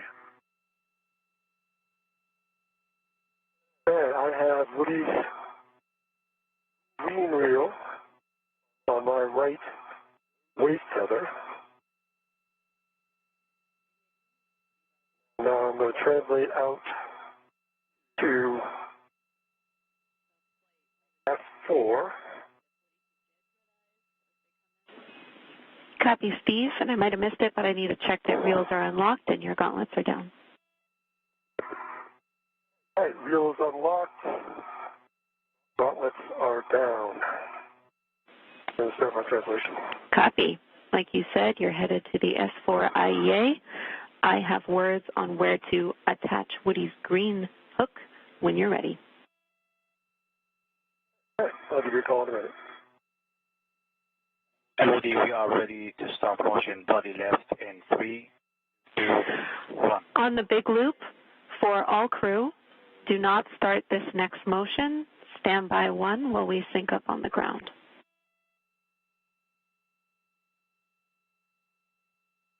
Copy, ramping out, and then hold standing by. That was good motion, Sultan. Right, hold position now. Copy, hold. More information for all of you on that call. Everything is looking like it's in good shape. You guys are doing great on the timeline. We just, since we are ahead, we want to hold and get all crew in position. That means we'll have time for Steve to drop the green hooks and get in a good position by the mounting bracket before we go to the install position. From there, we will push with the procedure as written.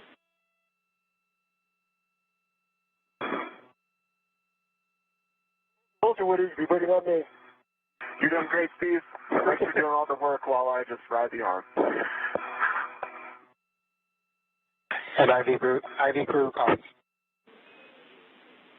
All right, great job, everybody.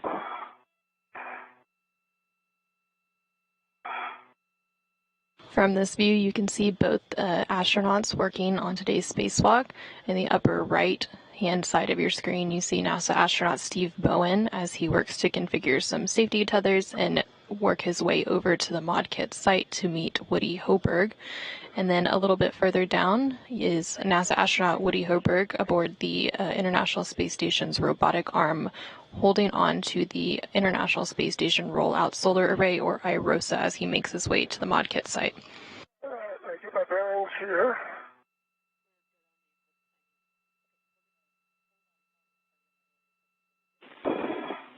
Copy, Steve. All right, give me 1 second. You're looking for hand... So I'm looking for which handrail number for his screen? 2219. And I'm ready to 2219. I'm ready to drop this hook here. Give me a moment. Copy. And you'll be fair leading Woody's tether around the outside edge of the IEA. The outside edge of the IEA for his fair lead. Copy. Good words.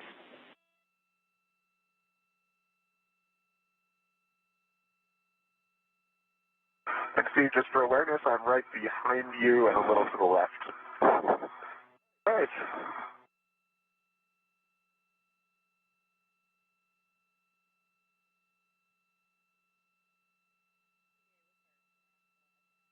All right, your green hook is now on 2219. And I release my base tether. Copy. Good words, It's Steve. heading back, and it looks clear of my tether. Good words. And confirm the reel is unlocked. And his reel is the big U unlocked. Good config, Steve. You can continue on your translation path. Your next step is to drop your green hook, handrail 2218. 2218, heading down to 2218.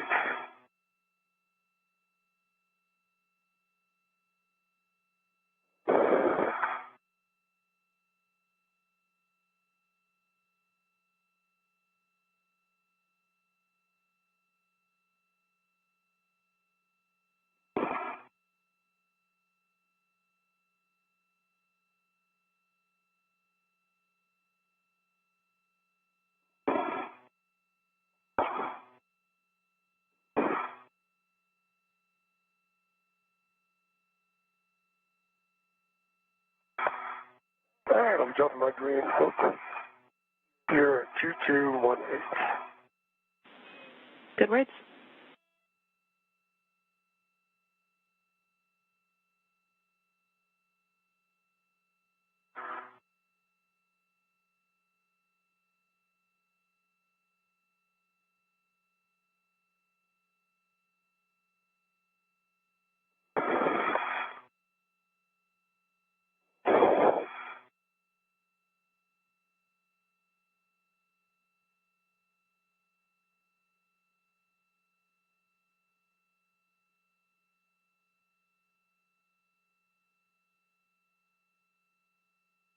Yeah, green hook is on 2218. Copy. Green hook 2218. Check your tethers are clear, and you're good to continue. Checking my tethers. Steve, I've got a good view. It looks great. All right, that's good to hear. Check my waist tether here.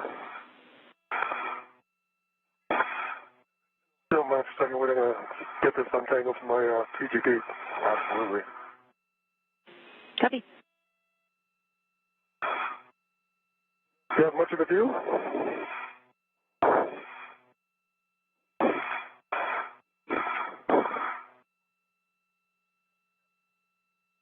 All right, I see my tether clear now. Copy, Steve. I have a To caution. be clear, I meant the... Go ahead, James. All right, Jerry. Your caution is avoid translation on the PVR handrail near 2230. 2230. Steve, you'll continue your translation to the left side of the mounting bracket. Check your tether routing for snags and crosses, and place fair leads such that your tether is running around the perimeter of the IEA. Okay, I'm going to get myself in a config here.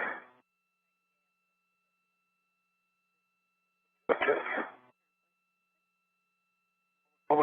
spare lead on the corner, I guess. 235. I have your spare lead handrail written as 2248. But 235 is fine, Steve. We'll do the same thing. Okay. We'll be right in the same spot. Copy. That sounds good. We are 45 seconds from a short handover. Okay, translating up to the lower mountain. Copy, Steve. And once you are in a good spot, you can resume this motion for the IROSA install position. All right, let me drop my bag off real quick. Actually, where are you, Woody? Oh, there you are. There I am. Give me 1 second to get stable.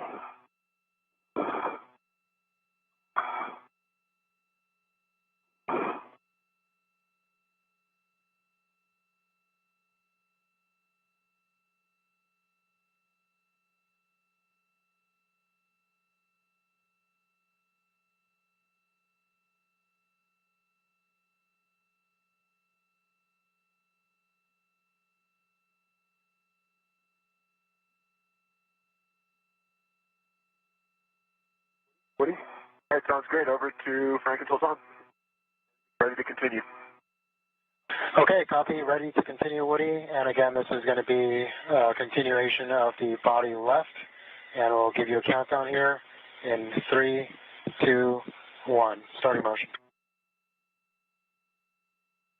Good motion. Copy, good motion.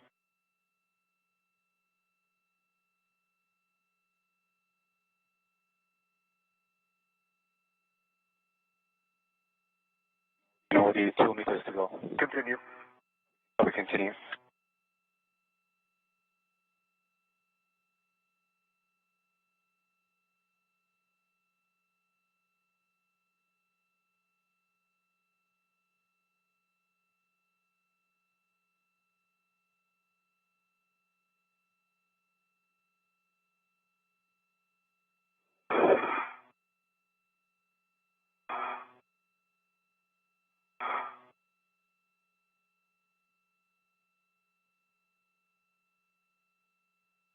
Meter to go. Continue. We continue.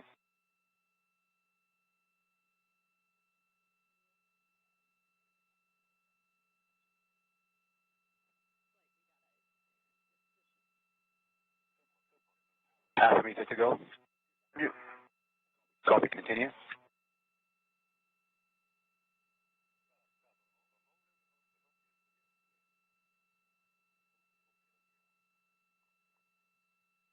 And ramping out body left motion. Okay. That looks good. Right, ready to start the body up motion?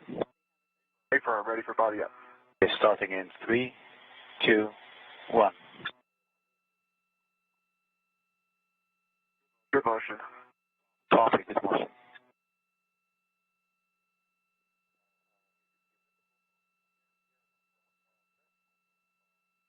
Half a meter to go. Continue. We continue.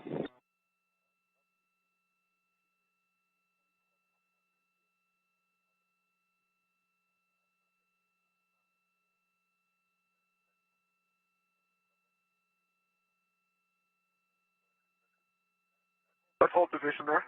Hold position. Feels a little high, actually. I think feels a little high and a little short. You need to come toward me another 40 centimeters. I see that, Steve. And you are still a little high. Yeah, Sultan, could I come standby checking? You gotta take the scoop off when you get closer, that's all. Actually, this feels pretty good, Sultan. Can we just go body in 20 centimeters? Okay, Woody will give you that body in 20 centimeters. Starting motion in 3, Can you take your hands off? 2. All right, here you go. Continue. Okay, starting motion in 3, 2, 1. Motion. I agree. Okay, good. You are hearing conversation between NASA astronaut Woody Hoburg and Sultan Al-Niyadi, who is a UAE astronaut inside the space station operating the space station's robotic arm. I'm ready to take the scoop off. All right, the soft docks are set. They have not been cycled. They were cycled just a little bit ago. Houston's back with you. Great. We see that the soft captures are in a good position. We do not need to cycle them. Steve, hold IROSA steady while Woody removes the scoop. And I have some cautions and warnings I need to read. Warning, when you're on the aft side of the mod kit, Steve, avoid contacting the legacy blanket boxes and trunnions. Caution, when you're both on the mod kit, don't simultaneously impart loads. Sudden stops and quick grabs are not allowed on the mod kit. 30-pound max lateral load on the mod kit. And finally, confirm no BGA motion prior to installing IROSA. Copy all. Copy all. Sounds good, James. Thank you. And Steve and Woody, just to confirm that you don't need any further GCA, and we'll call it complete. Okay, GCA complete. Can you give me 20 centimeters toward the mass canister? What do you have enough for that? Oh, yeah. Okay. GCA complete. I agree. All right, GCA complete, and brakes are coming on. Copy, brakes on. Houston copies. Brakes are on. You can work together for install. Just go slow, Steve. Yep, I agree. Went real slow this way. Yep. Moving my perch here. Okay. Want to push toward the mass canister. Okay, I see them starting to get in. Oh, they can continue toward the mass canister. Running up into something. Let's see. Get eyes on it.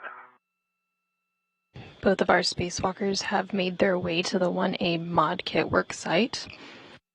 From here, the crew will work together to install the IROSA, or International Space Station Rollout Solar Array, onto the 1A mounting bracket. Are we aligned with the slots? We are in the slots. We are just waiting to continue to the left. How does the soft dock look on your side? They're still popped out. Do they just need to be pushed down? No, they should be fine. Should come right through. All right, if you can still come toward the mass canister, that's all we need. I'm running up against something when I try to push that direction. Okay. If you push your side, I'll hold mine. Let me just look at it real quick. Okay.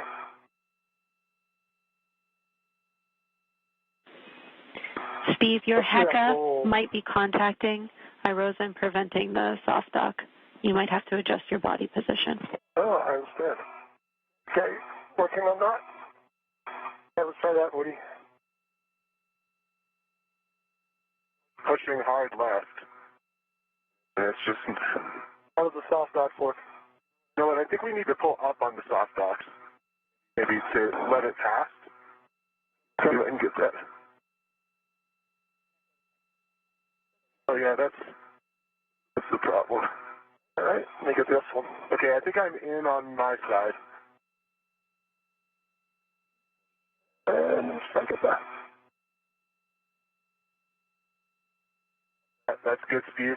All right, okay, my side's in, soft capture pin went in. Mine is not in, I don't think. Really close. You might be in the detent, so try popping it out of the little detent. Yeah, turn it a little. Yep, and now in.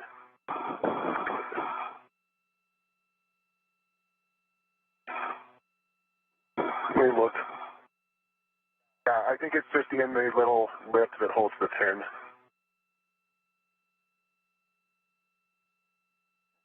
I think we're in the right position with IROSA. And you're... Okay, let me see if I can get this. The outside real quick. Yep.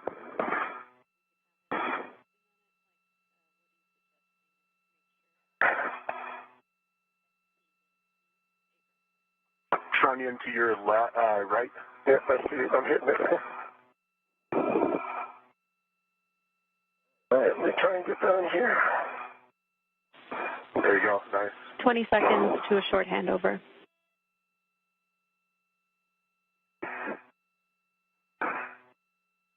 Copy, James. In needs to turn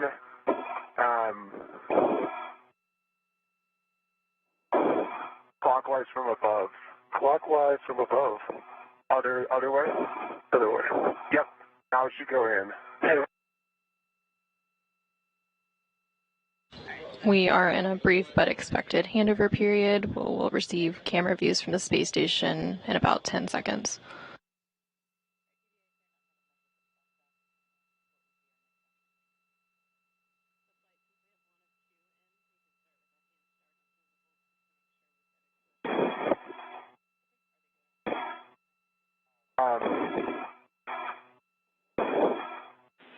Try and get her better. Houston's back with you. How to get there. Okay, so Jenny, just to describe what we're seeing, we believe IROSA is in a good position. The centermost. Okay, I got it. Okay, Steve just got Just it. a little bit more. Got 2 pins in. Yeah, we agree. We have a really good view from your HECO, Woody. So good job at this point. IROSA is soft dog, so you can release your RET from the scoop and maneuver to the R6 backoff. Steve, for you, you're finalizing the config for the crew lock bag, and you will eventually receive the scoop bundle from Woody when he's ready. Yes, Steve. Any chance you can pass me a RET when you get a chance? Sure, give me 1 second so they can get on. Thank you.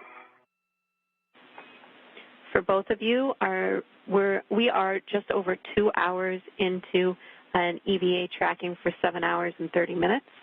Limiting consumable is battery on Woody, and you guys are still about an hour ahead on the timeline. Well done. Thanks, James. Come right the other way to give you the route. Okay. If now's not a good time, we can wait. Yeah, just give me 1 second. Let me top off the bag, and then it'll... Well, here, can you reach this? Oh, yeah, that might work.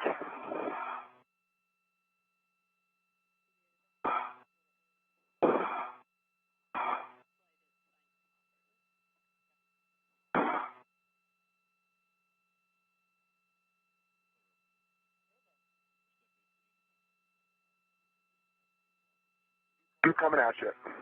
The crew is now working to release the scoops. And then Woody Hoburg will move into position to release the final bolt, holding IROSA in its folded position. Maneuver for that. Let us know what you need. Yep, sounds great. I'll be, oh, actually, I bet I can just do that. Let me take a look at that. If you have the position, your go, Woody. For settings, James. Okay. Bravo 2, counter 2. Copy your bolts. Head of the scoop on long duration. Yeah, you should have 2 scoops there, Steve. Okay, you ready to get your rep back? I'll give it to you. Let me know when you, yeah, go ahead.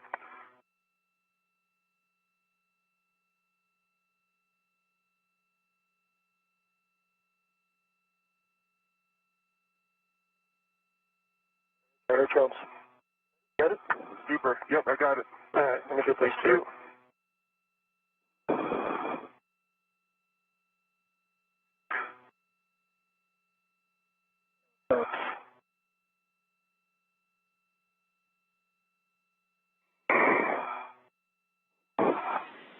Steve, once you temp stow these scoops and the long duration, they can just be temp stow for now, but that's up to you. At the crew lock bag, we'll need you to position to hold IROSA in a folded config while Woody does this bolt and then egresses the APFR. Let me get the bag in place, and then I'll be pretty much set to do that. Bravo 2, counter 2 set, James. Copy. Those are good settings. You'll be releasing R6. The bolt will spring out when fully released. You'll see a white line indicator. Expect 18 to 20 turns. Okay, wait 1 second. You want me to wait? Yeah, because I'm not in a place. I gotcha.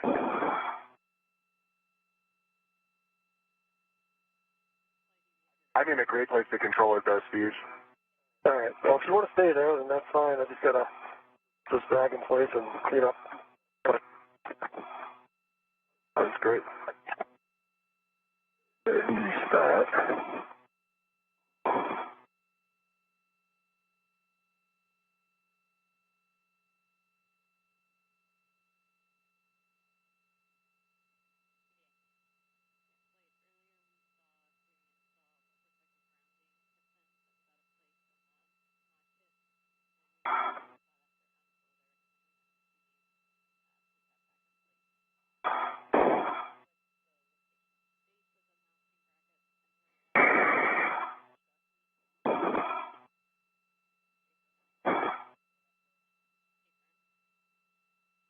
Okay, Johnny. 16 turns, and we got the white line visible. Hinge bolt is released. Copy, R6 released. 16 turns. You see the white line. You can store your PTT. Complete. And Frank and Sultan, for your awareness, I suspect my plan will be to hop out of the arm here eventually. No, Woody will copy. And the bag to the handrail and the scoots to the bag. Nice job, Steve. And get the bag off my BRT. Okay. Copy, Steve. Do those scoops go in the bag? Eventually, yeah. Okay, gotcha. They do eventually, but in the procedure, that'll be around the time when you retrieve the AMS knob. It's just crew preference. You can temp stow them for now if you want. Nice. Yeah, that's what I'm going to do.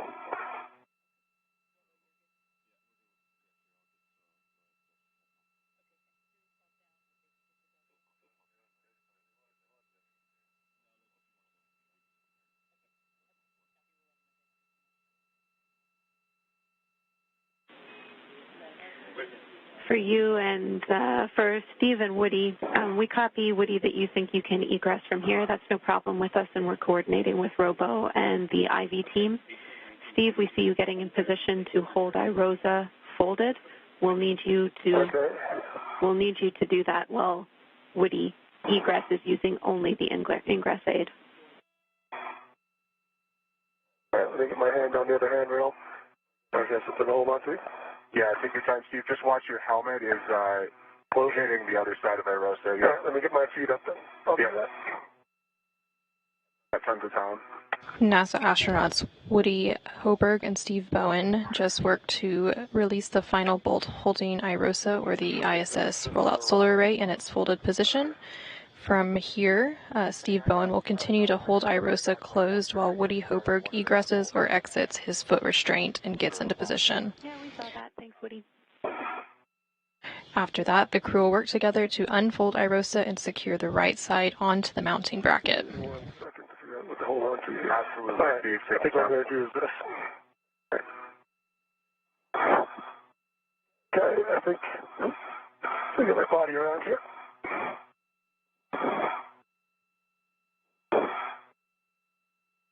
All right, what do you think I'm good?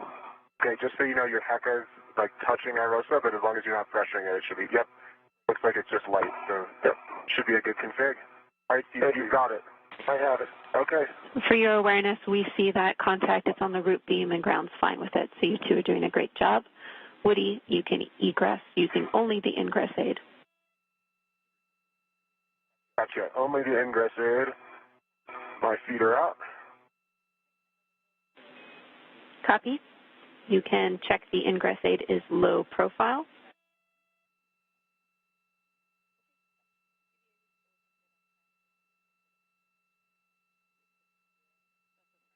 Actually, that is going to be interesting. Let's see.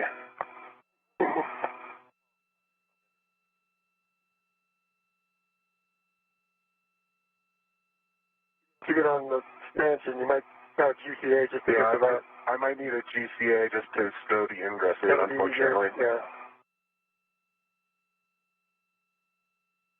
Take a look here real quick.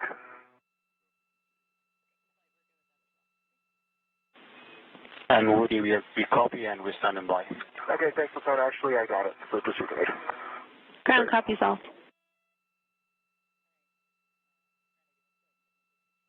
From this view, you can see that Woody Hoburg has egressed the foot restraint from the robotic arm. All right. Steve, I am in a, let's see, get my eyes on this soft dock. Yeah, I'm in a good position. You want to cycle it? I keep holding it to make sure it's free. I want to think about my safety tethers, so... NASA astronaut Woody Hoburg is now moving into position to unfold IROSA to help secure it to the right side of the mounting bracket alongside NASA astronaut Steve Bowen. We're going to just have them move to that position. Yeah, we might need that. And as soon as it's clear, we can open this. Yep, I agree with that. James, is that making sense to you guys too?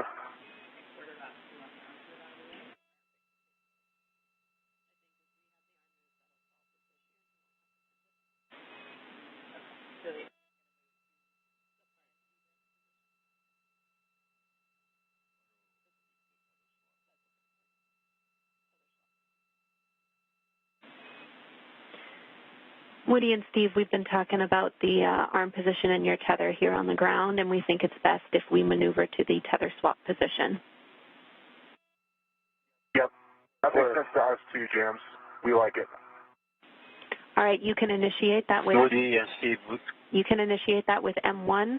Once you do that, since that's a published position, I have some big picture words for you because we need to pause anyway before you put in a fair lead, Woody. But you can go ahead and coordinate with M1 for now. Okay, great. Sean, we're ready for you to move to the published tether swap position. Okay, Woody, we copy. This will take us 3 maneuvers to get to that position, and we'll let you know when we're there. All right, sounds great, Sultan. I'll be watching while the arm's near us. We'll be starting with the backup position, and we're expecting about 2 meters, like any body was body right. Okay, yeah, body right looks correct. That sounds great. Okay, brakes are coming off.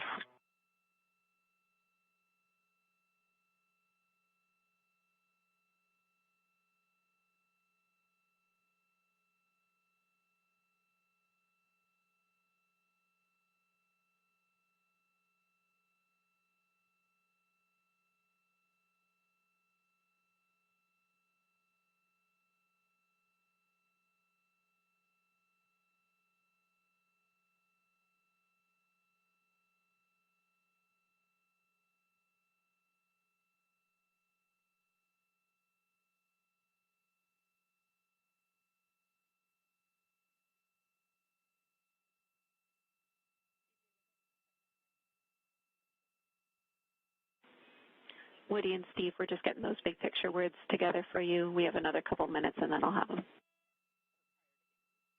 Thanks, James. Sounds good. Bring on the tether to get clear.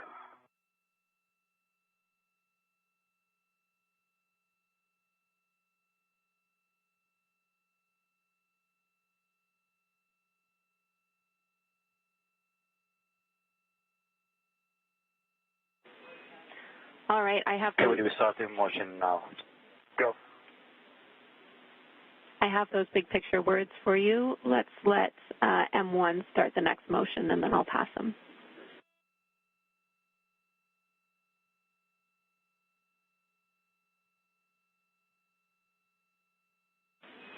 All right, I understand M1's already maneuvered into the backup position. So you guys ready? Yep, good motion. Ready. All right, big picture. You are doing great. We have a really good timeline laid out in front of us. So good, in fact, that there is a potential that the next eclipse could be our working eclipse for our cable mates. That's in around 25 minutes. So we might break out of bolts and take that opportunity while we have it, and I'll keep you both up to date on that. There is no rush because, again, our nominally planned eclipse was the following one. How copy? Did you want a copy? EV2 copies. That sounds great, James. It does. All right, good. Next piece of information I have for you is that we have noticed that a grounding pin is out of place on the mod kit. It's at the base of the mounting bracket where the mounting bracket meets the left lower strut. after the unfold, we're going to have to address that grounding pin. It should be no problem, but I will let you know, and I'll give you those words again when the time is right. Okay. And just to be clear, that's on Steve's side, and we don't want him to check it now. Okay. I'm not going anywhere. I can't let go. We agree. Please keep hanging on.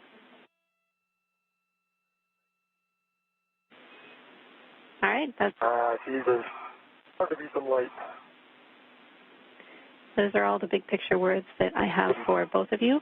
We will pick up after these robo maneuvers with a fair lead for Woody, and then start to work toward unfolding IROSA. Your warning is that this is a pinch point, and you'll need to keep clear of rotating IROSA. Copy. Where's your fair lead? Is that straight down? Yeah. I was wondering that too. But you might be able to head that way, and then when you get a little lower, just drop it. Your fair lead is going to be on the right lower strut, lower handrail, Woody. Right, lower strut, lower handrail, got it. That means once we have a good assessment, the wind this will be clear then. And Woody, you need to hold. The reason why we're waiting is because we cannot put this fair lead in while the arm's moving. I understand, James. I was just checking out the location. Thank you. All right, no problem.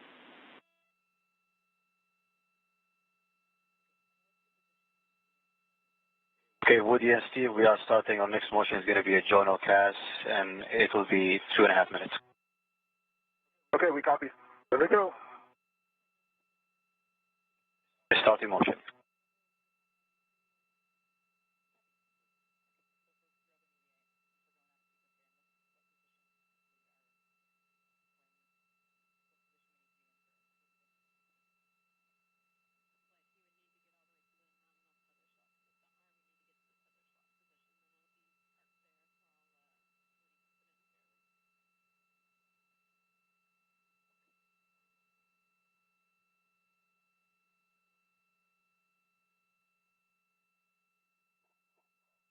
Stable, what do you can take some pictures of our dragon?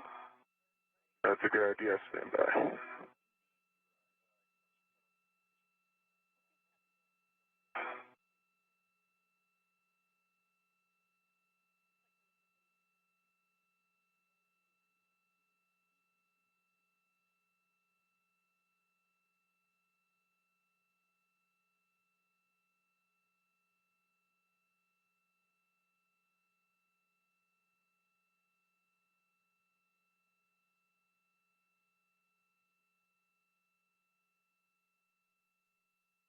We are about 2 hours and 27 minutes into today's spacewalk as NASA astronauts Steve Bowen and Woody Hoburg continue to install the International Space Station rollout solar array onto the 1A starboard truss.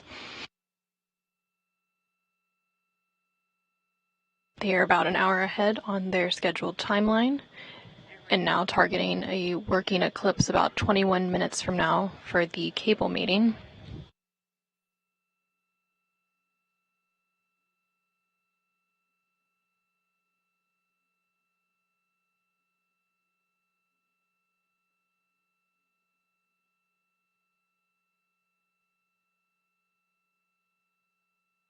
Oh, since you have your visor down, take a selfie, you'll get the whole, pretty good chunk of station.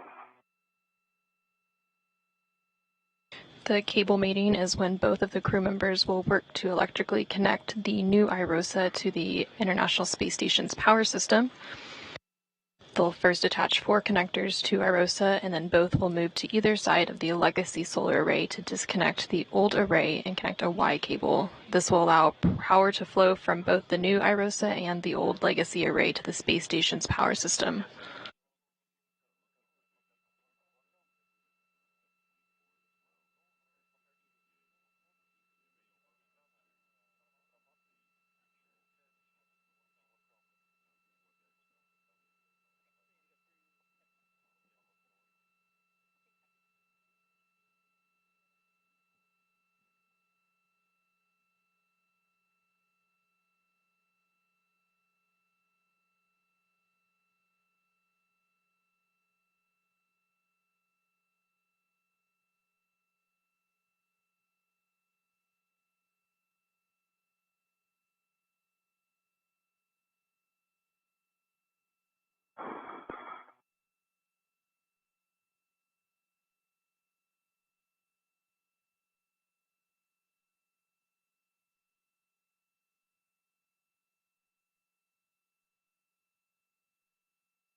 Woody, when able, power on your HECA. It's been powered off again. Green light. That's good. Complete jams. Thanks. Copy all. Thank you.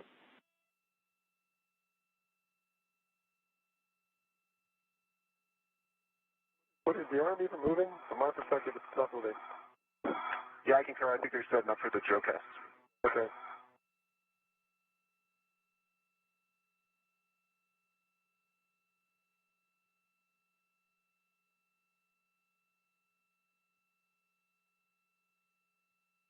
And Woody, we are starting our next journal cast. It will last 3 minutes, and then we'll sync up with you, and it's going to be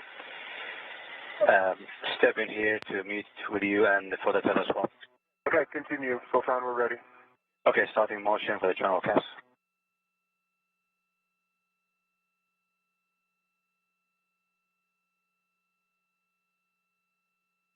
Motion. Copy, motion.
From this view, you can see NASA astronaut Woody Hoburg near the IROSA, or International Space Station Rollout Solar Array, and the robotic arm is currently backing away.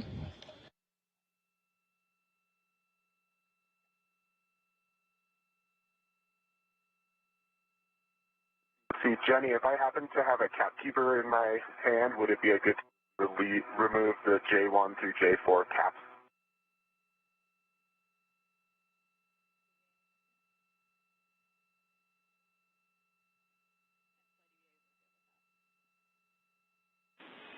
You can do that, Woody.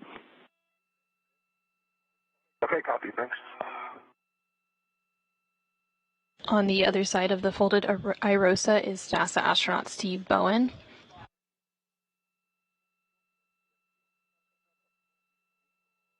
Steve Bowen is continuing to hold the IROSA closed.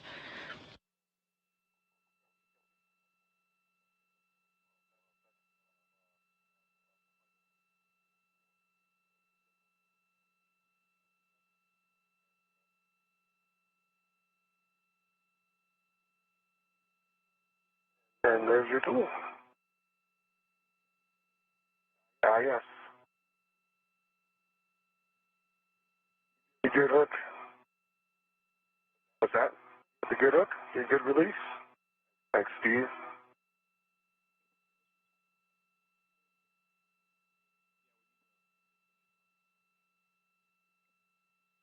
You are seeing the helmet camera of NASA astronaut Woody Hoburg as he configures some of his safety tethers. Once his safety tethers are reconfigured, the crew members will work together to unfold IROSA, or the International Space Station Rollout Solar Array, and secure the right side onto the mounting bracket. Hey, firm.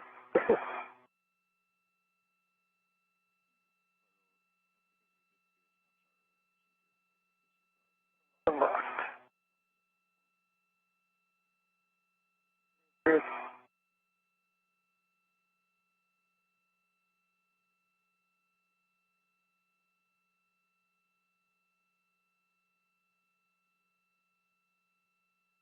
L4 cooler. I agree. I just grabbed the AMS knob while I've got it. Probably a good idea. Houston copies. We'll do the NTGL maps too.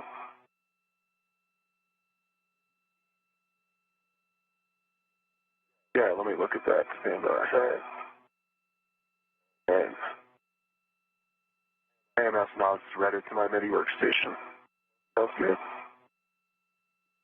And J1 through J4 caps removed. Jeremy, they're in crew lock bag M. We copy, Woody.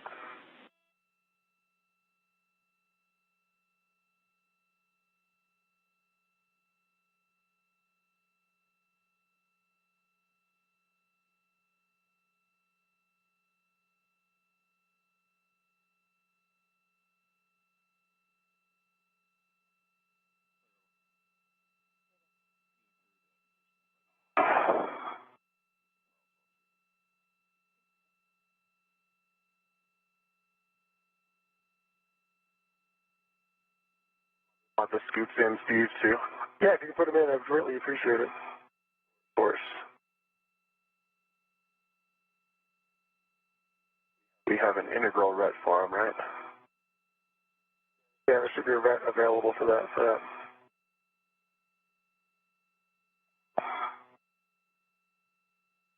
The one that you left. Yep.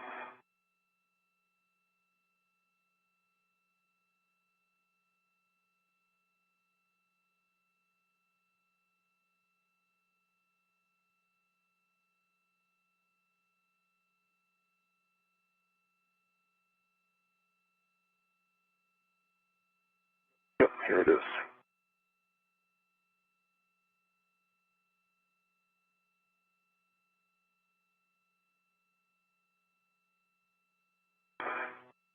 Want the adjustable external?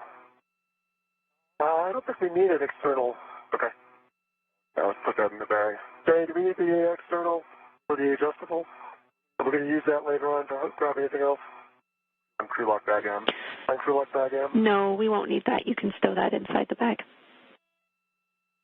Okay. For both of your awareness, a couple more minutes here, and then we'll be able to get moving again. Do a good job getting a little bit ahead on the crew lock bag. Perfect.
Cody, I'm not sure which you hear the area call, but we are set up and ready for maneuver to telescope position. Okay, sounds great, Sultan. You are, go. Okay, copy, go. Since this is a published position, Woody, you also have an option of assisting keeping IROSA in a closed configuration, so stopping it from unfolding while Steve, addresses that loose grounding pin. That sounds like a great idea, James. Let me get in position, and then we can do exactly that. I just need to push on that side here, so. We're starting motion now. Copy, Sultan.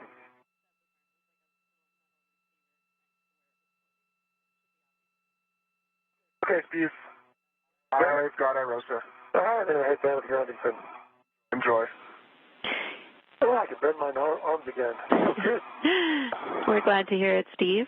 You should be able to see a little receiving area for the pin. It should be near where the pin is loose. You just need to reinstall it. All right, heading down to the base of the bit strut. Base of the strut. Let's see.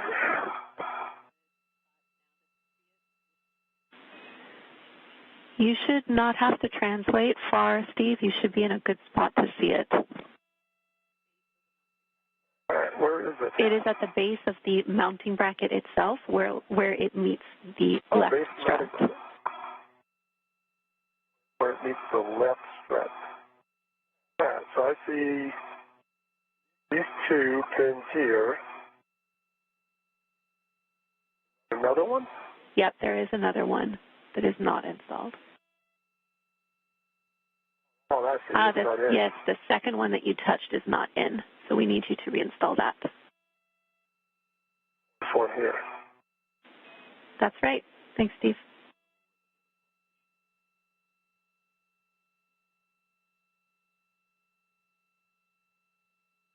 All right, give you 1 second.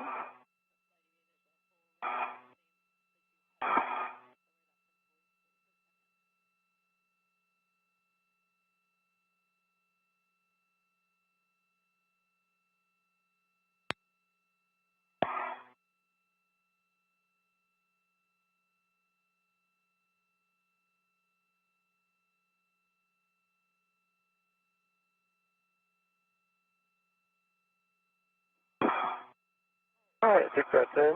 Good pull. All right, great job, Steve. We are good to continue with the procedure. We understand the arm is in its final position. So, Steve, we need you to hold IROSA in a closed configuration, and Woody, you can place that fair lead. All right, give me 1 second. I get my hook back in place.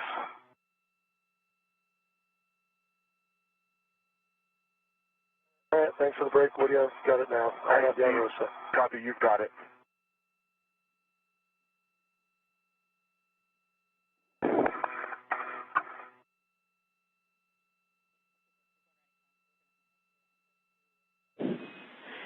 Big picture call for all crew. We are headed into a region of spotty calm, followed by an LOS. That total time is 6 minutes. You are go to continue with IROSA unfold. Frank, we are in block 9, step 2627. Frank, you are prime IV.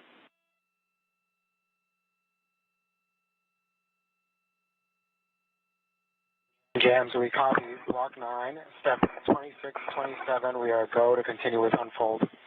We are prime. Affirm, once you have completed with the unfold, we will have you move to the cable mate block, that is block 10.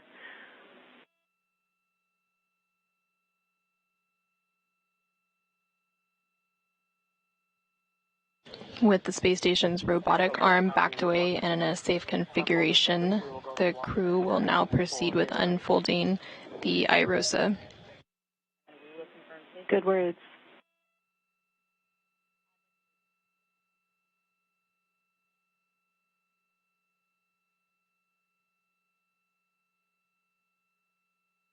We are in a brief but expected handover period, and we'll get views of the space station back shortly.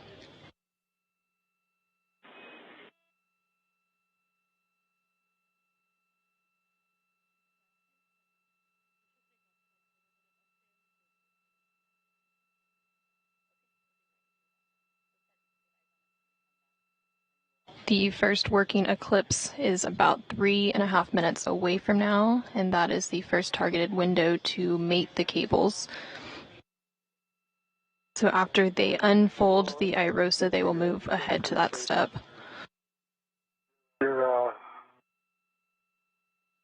Okay, now it's starting to clear your PGT. You're almost there. There you go, you're clear. That's it. Steve, thanks. Your lead installed. Let me just take a quick look at my tethers. Absolutely. And then we'll get into unfold.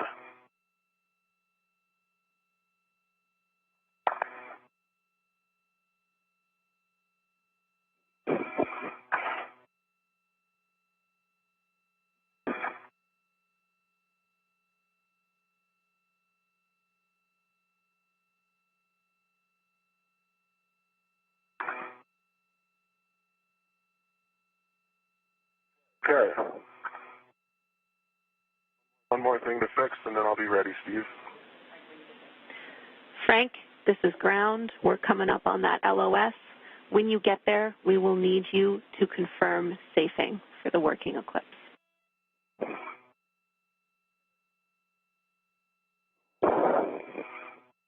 And Jenny, we copy. We will need to confirm safing, and that'll be 2 minutes.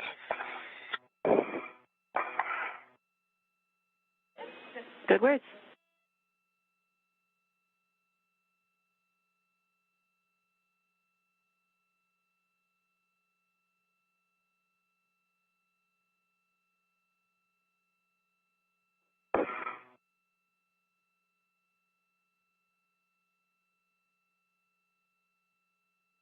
Okay, Steve. All right. I think we're ready, Frank. Okay, guys, this is going to be a warning for you both. There's a pinch point, so keep clear of the rotating IROSA. And Steve, verify that, or Woody, verify that you've cycled the right soft capture feature. I'll go ahead and do that right now. Okay, thanks, Woody. And then just make sure that you leave it in the soft capture feature down position.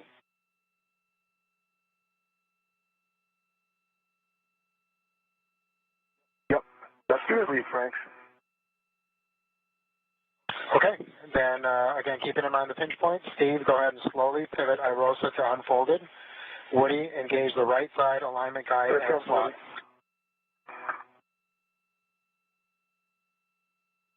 Okay, get around this turn engine alone. You can hear conversation between NASA astronaut Frank Rubio, who is on board the space station and currently serving as the prime IV, or communication link between the spacewalkers.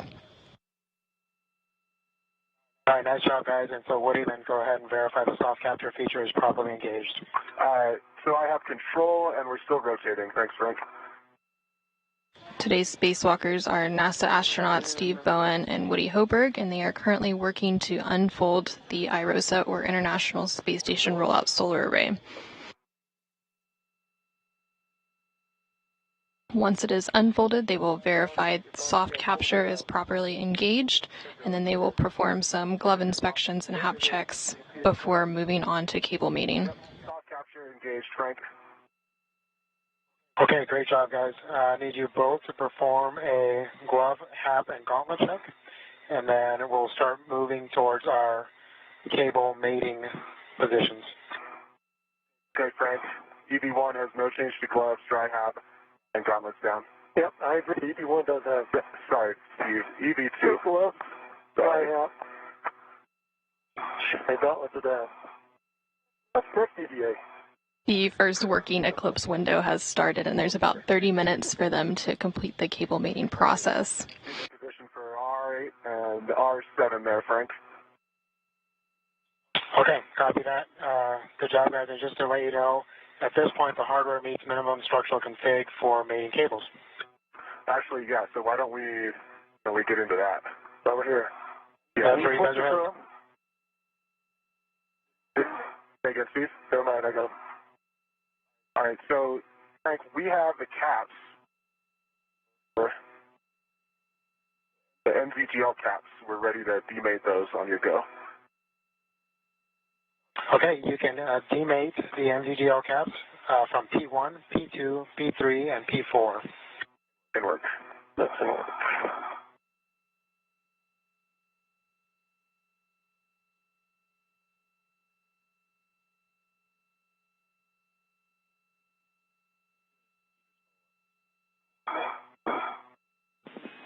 EV and IV crew, Houston, our last little bit of comm here. We can confirm our safing is in place and we are in our eclipse condition, so you are go for the eclipse required cables.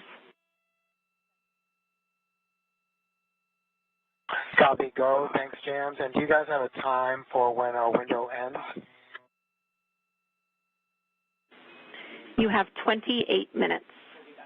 We'll be back with you by then, and as an additional reminder, you'll need to complete the NZGLs before you move to the eclipse required cables. Hey, what you? Say again, Steve. Copy, Jams, and we are decapping the NZGA caps now. Yeah, these are pretty sticky. Yeah.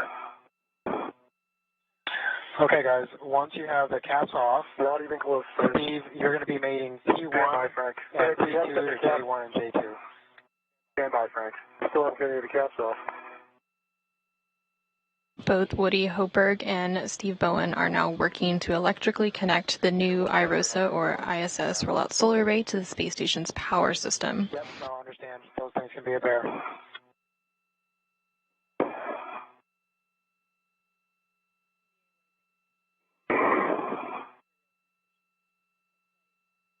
Okay, I think I got one.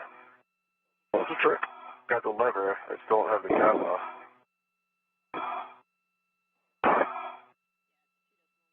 Okay, got one.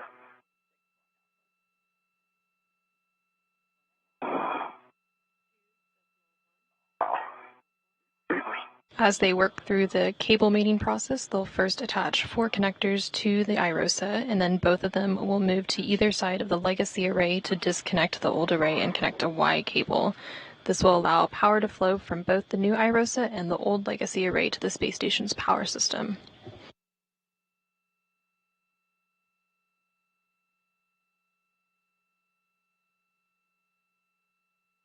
We are about 2 hours and 53 minutes into today's spacewalk, and we are about 6 minutes away from getting signal back from the space station.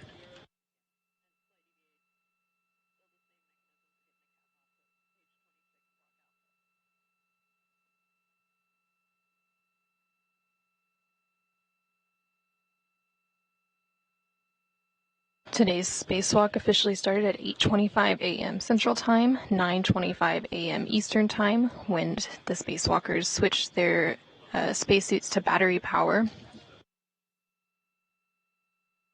Steve Bowen, who is EV1 with red stripes, egressed the crew lock first and received a crew lock bag and put it on his body restraint tether. He was then followed shortly by EV2, or Woody Hoburg, who is in the unmarked suit. They then translated up the forward face of the truss and went starboard. Steve Bowen stopped to configure his safety tethers, and then Woody Hoburg followed a similar path, going to the port crew equipment translation aid cart and retrieved an articulating portable foot restraint.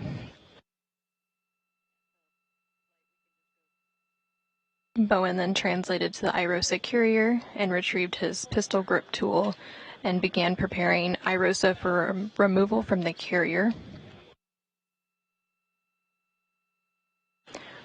Hoburg installed the foot restraint on the space station's robotic arm, ingressed the restraint, and then the arm moved him away from the truss.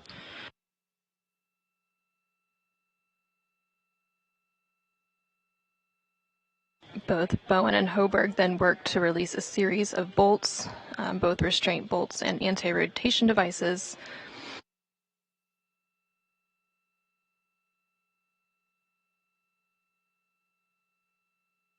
Once those bolts were released, they installed the first of 2 handling aids called scoops in preparation for removing IROSA from the carrier.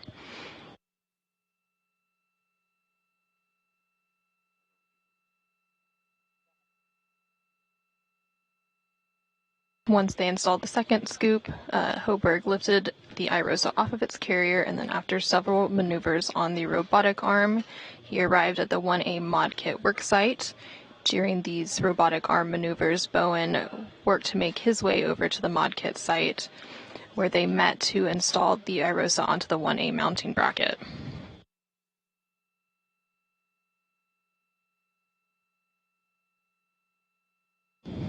More recently, the crew unfolded the IROSA and are now working to mate the cables.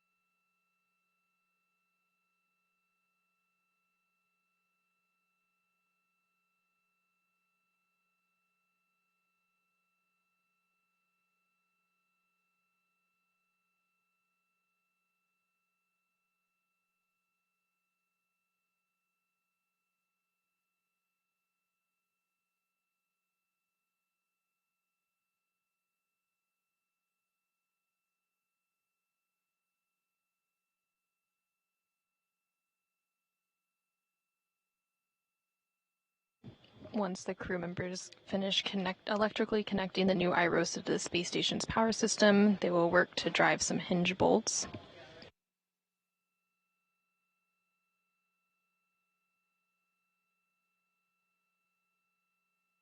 These bolts will help to fully secure IROSA to the mounting bracket before unfurling it.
Here in the room, we have Flight Director Diane Daly, who you can see in the middle of your screen, and next to her is the Prime Ground IV, Jenny Gibbons.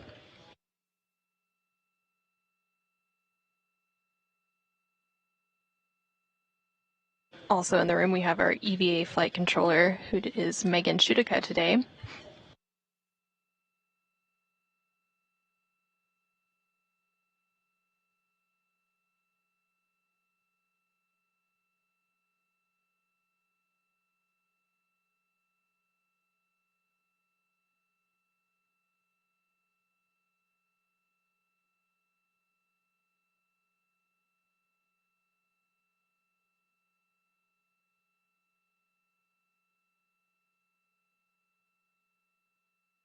From office. Good words, Woody.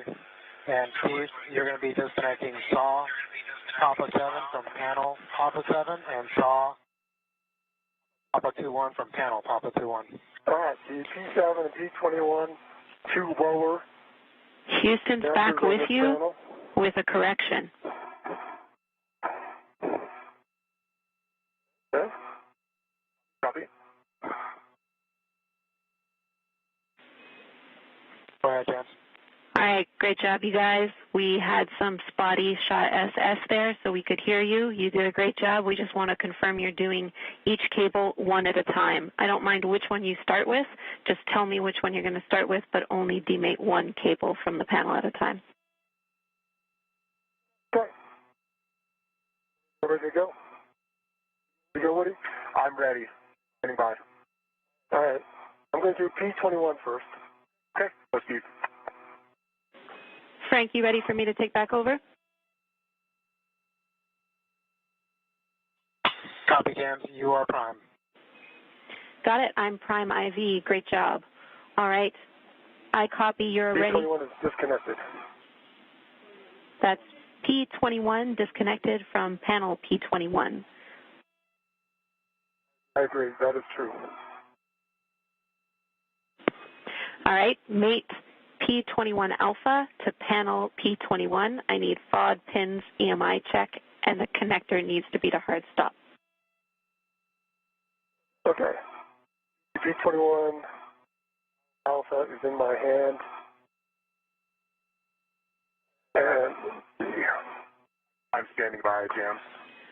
Woody, you have a go to continue. We just need one cable on each side at a time. Clarification for you. So tell me if you want to start with P9 or P23. Okay, I've got panel P9 demating. Here go. That's demated. Mate P9 alpha to panel P9. I need FOD pins EMI check and the connector to hard stop. Copy, Jams.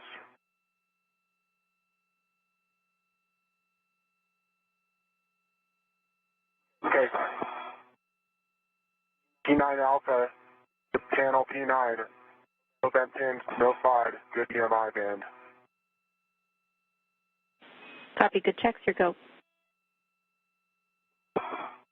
all right, P21 alpha is made to P21 panel. There was good EMI band, no FOD, good pins. Copy, good mate. Steve, confirm the connector is to hard stop. And the connector is to hard stop. Great work. You can move on to J21 alpha, mated to SAW cable P21. All right, that's in work. And Jams, I have P9 good panel hard stop. Copy, that's a good mate. Woody, you can move on to J9 alpha, mated to SAW cable P9. J9 alpha, SAW cable P9. I have no bent pins, no FOD, and good EMI band. All right, I have Go, Woody. P21, the J21 alpha with good pins, no FOD, and good EMI band, and that's connected. Copy, Steve. That is a good mate. You can move on to disconnecting SAW cable P7 from panel P7. All right, SAW cable P7 from connector P7.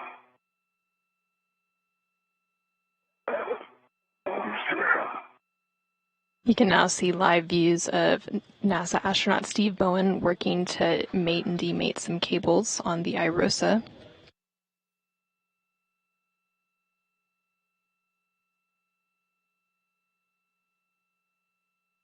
Okay, Jams. P9 to J9 alpha connector, or SOD connector hard stop.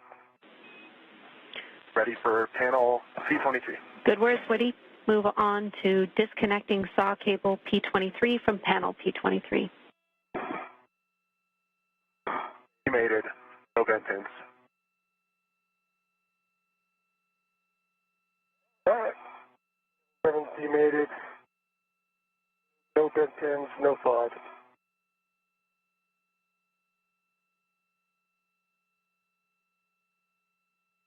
Installing J7, P7 alpha. Copy, Steve, and copy your checks. Affirm mate P7 alpha to panel P7.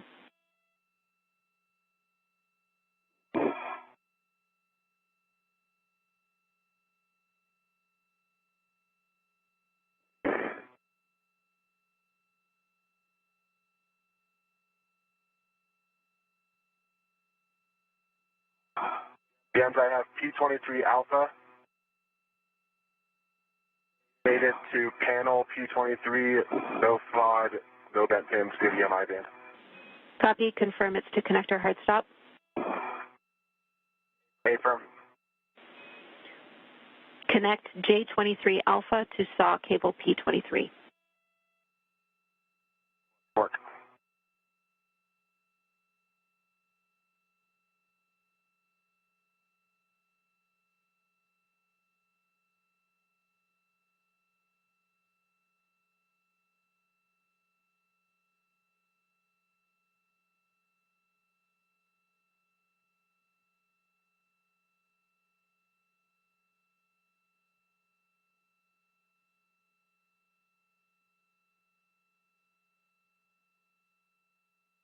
Saw cable P23 to J23 Alpha, no vent pits, no FOD, good EMI band, in-cap connector, hard stop. Copy, Woody. That is a good mate, and I track that that is your last connection for this side. Verify the connector config is as expected and clean up the remaining cable slack as required. Okay, that's going to work. Thanks, James.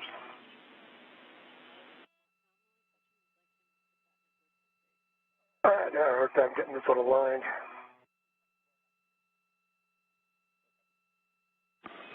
Copy, Steve. And Woody, we were tracking that your hand did touch a connector P24. We just want to make sure that that is still to hard stop. Good catch, and you are correct. It moved, but it's back at hard stop. And I'm going to check P10 while I can confirm all 4 panel connector hard. Copy, Woody. We agree.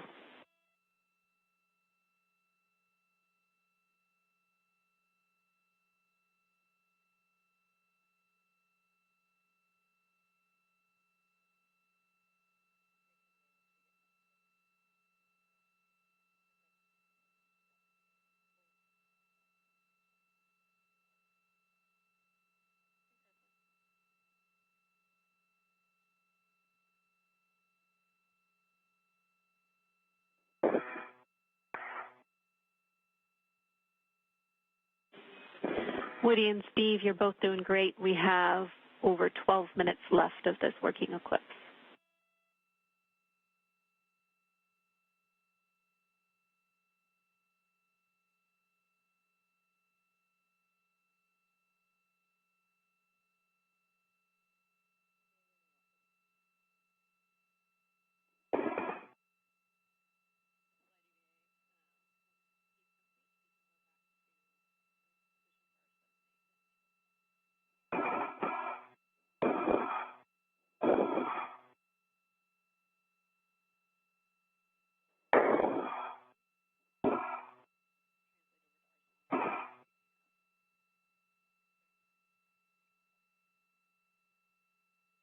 Hey, James, I think the cables on the right side are looking to be in a good config.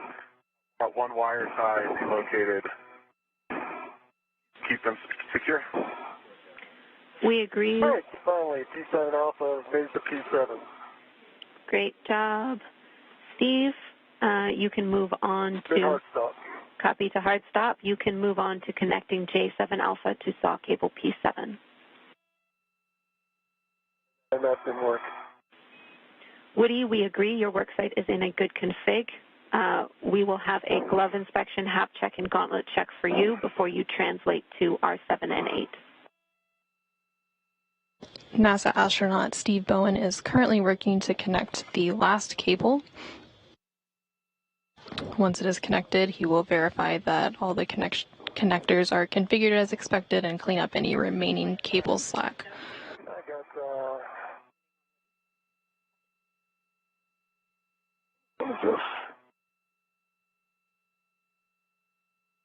J7 Alpha made it to P7. No bent pins, no FOD, and to a hard stop. Copy. Excellent work, Steve. That is a good mate. You can verify that your connector config is as expected and clean up any remaining cable slack. All right, I see.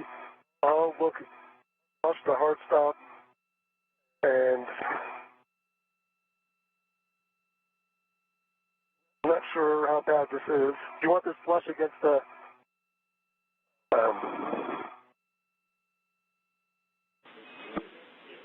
Checking. I think it looks not too bad. Let me put this on the handrail, will be good. We're taking a look, and it looks like you're in a good config, Steve. We're happy with that. Thank you. Jams, no change to gloves. Hi-hat.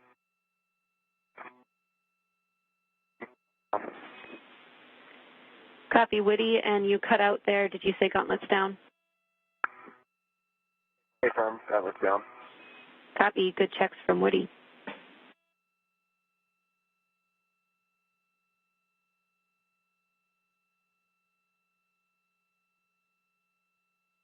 All right, I think that's going to do it. Woody, you can translate to the hinge bolts. Copy, Jams, thanks.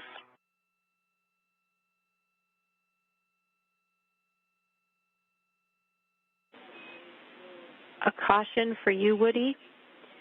You should avoid contact with the cables and NZGL connectors, which are now attached to IROSA. I know it's tricky at this work site. You can hold on to the bolt canisters that are on either side of the NZGL connectors. Okay, great. Yep, I see those. And copy all, Jams.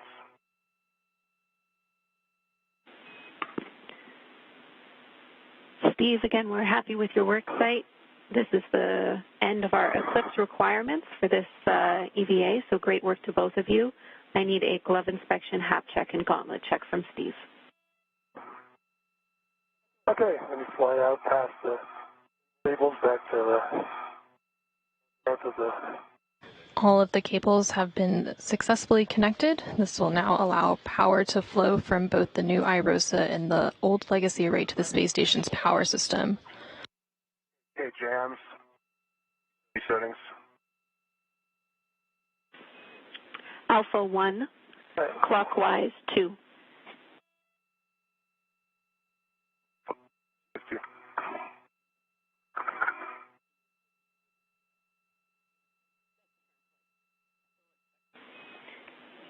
Steve, your job at this time is to provide extra stability to Woody because he might not have much to hold on to when he drives these bolts. Hold on to me, Woody. I can hold on to you. Yeah, I copy, Steve. All right, tell me if you need it. Let's see how we're doing here. Yep. All right.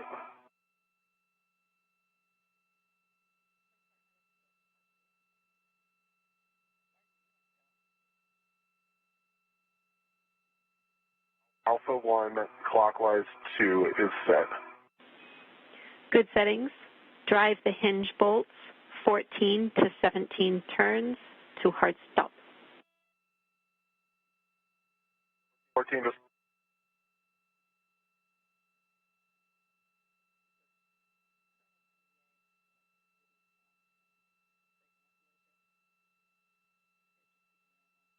NASA astronaut Woody Hoburg is now working to drive 2 hinge bolts into IROSA while it's in the unfolded position.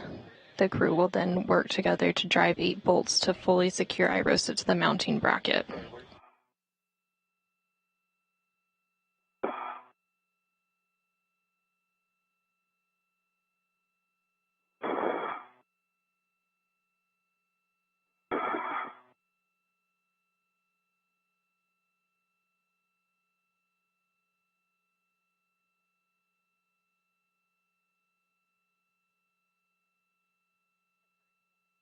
I got 17 and a half turns, green light, 2.4 foot-pounds on R7.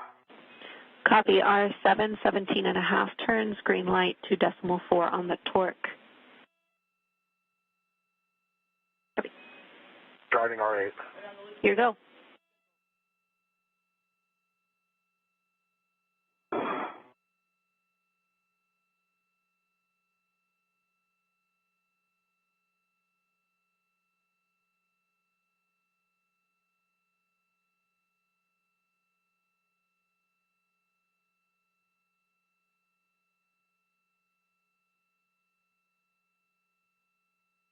Woody Hoburg is now driving the second of the 2 hinge bolts, and then Steve Bowen will work to drive the 8 bolts to fully secure IROSA to the mounting bracket.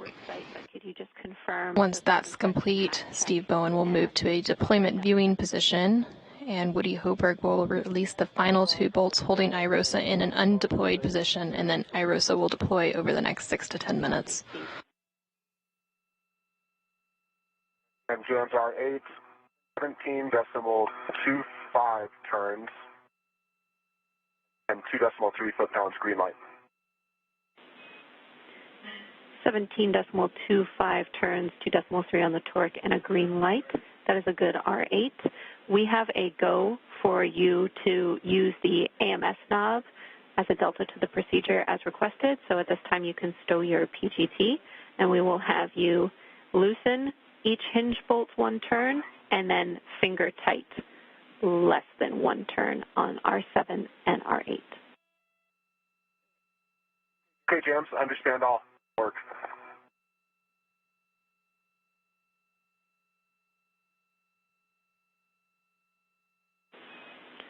Woody, after this is complete, or excuse me, Steve, after this is complete, you will be stowing the AMS knob in the crew lock bag. Got it right here, Steve. Yeah, let's just get a rep for you.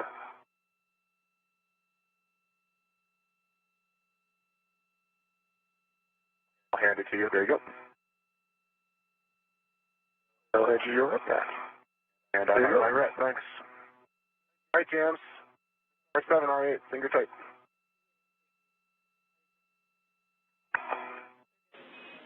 Copy, Woody. We are happy with that. Your next step is to complete your tether swap. So we will have you translate back inboard to the arm. You might have to GCA from the tether swap position if it's required. I'll let you work with Frank and Sultan for that. Steve, you are going to drive M bolts on the bottom of the mounting bracket. All right, let me stow the AMS knob, and then I'll ready to do that. And James, I copy y'all. I'll be picking up my spare lead and going back for tether swap. Good words.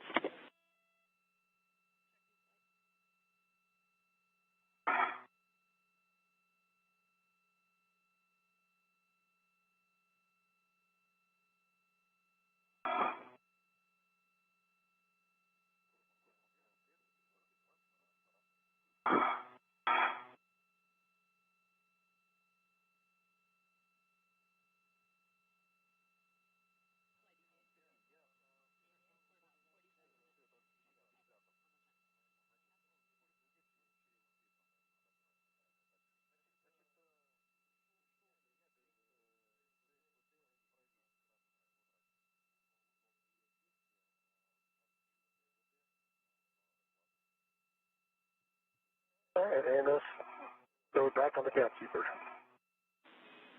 Copy, Steve.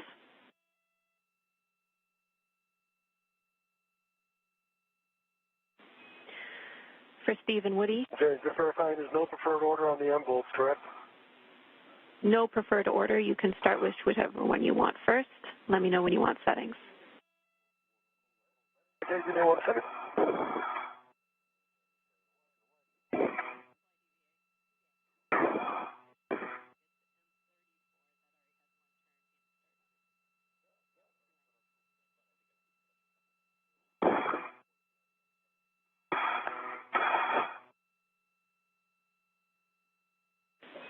And Steve, for your awareness, we are tracking that M34 had one turn hand started on it. If you started any other bolts, just let us know. All right, and so the first one is M21, is that correct? Right underneath the stanchion? 31. M31? Yeah, so I started that here as well with one turn. And James, I started a few as well, so Steve can call them out. I'll call them. I can see which ones they are. Yeah. Okay, that works well for us. All right. I copy that M31 already has one turn on it. Steve, your settings are Bravo 5, clockwise 2. Bravo 5, clockwise 2. Going to do a quick cow. Oh.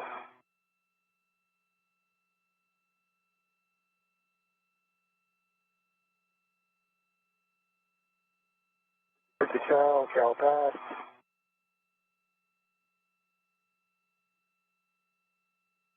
Good lights.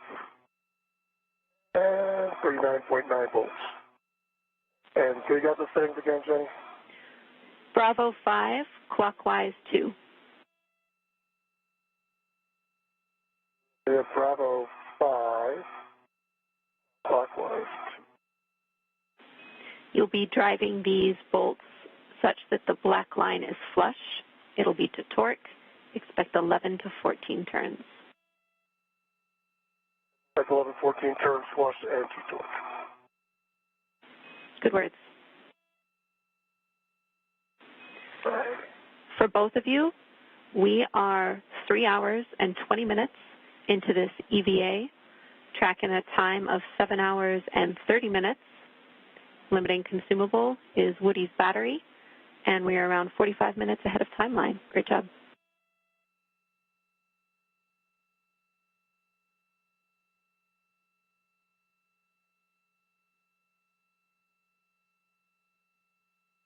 M31.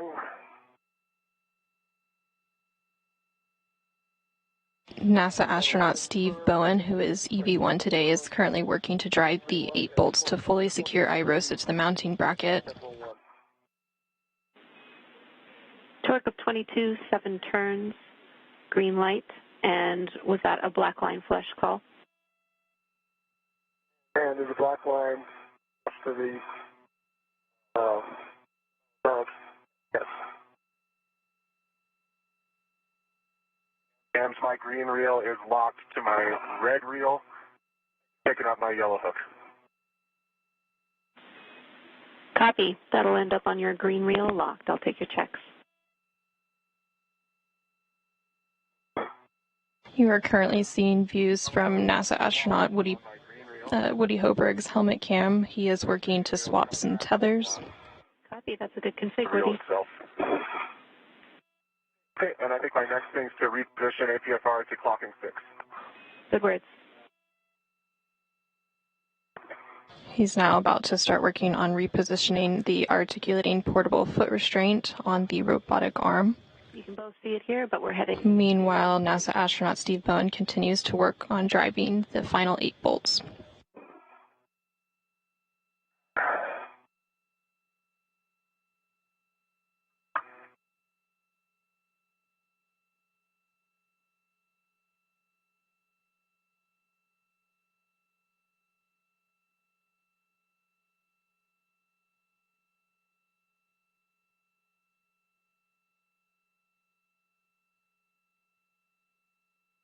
Okay, looks like M32, 33, and 34 all hands started. We copy.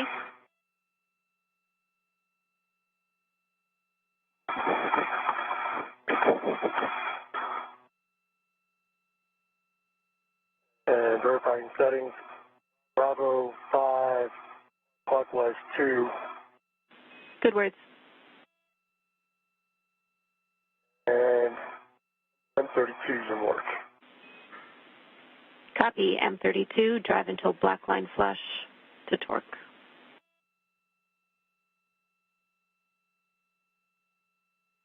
Scan spray APFR. Go. Right. Repositioned. Clocking 6. Papa, Fox 6. Push now can to be depressed. Good pull shift test. Collars black on black. And ingress aid is low profile. Copy. Good install, Woody. You can give M1 a go for the IEA back off, and we will have you translate back to the mounting bracket. All right. I'll give green lights, 1.31 turns, and torque of 21.1 for M31 and M32. Copy. That is a good bolt for M32. You can move on to M33. That didn't work.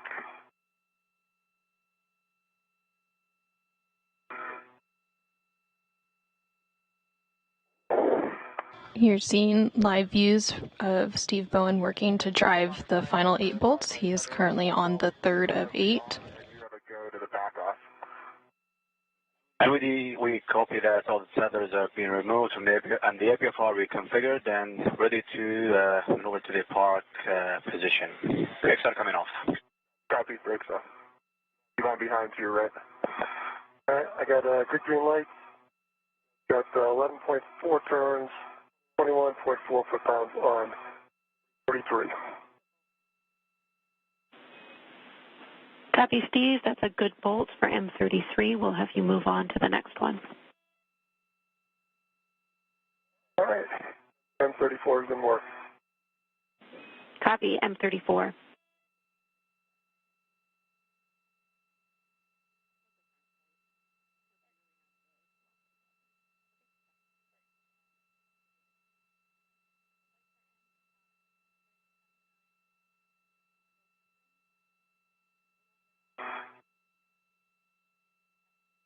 All right. Good green light.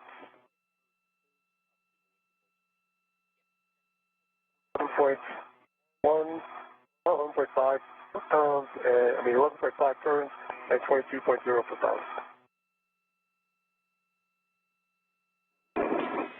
And Steve, I copy green light and that bolt is driven, but I need you to read back the torque and the turns you cut out.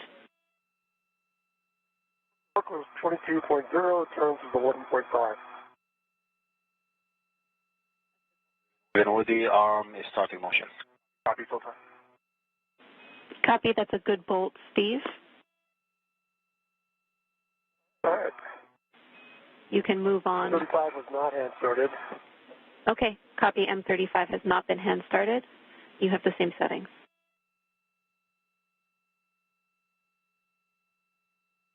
All right, starting. NASA astronaut Steve Bowen is now halfway through installing the 8 mounting bracket bolts. He has 4 to go and has completed 4 of them. Meanwhile, NASA astronaut Woody Hoburg is currently translating over to the mounting bracket.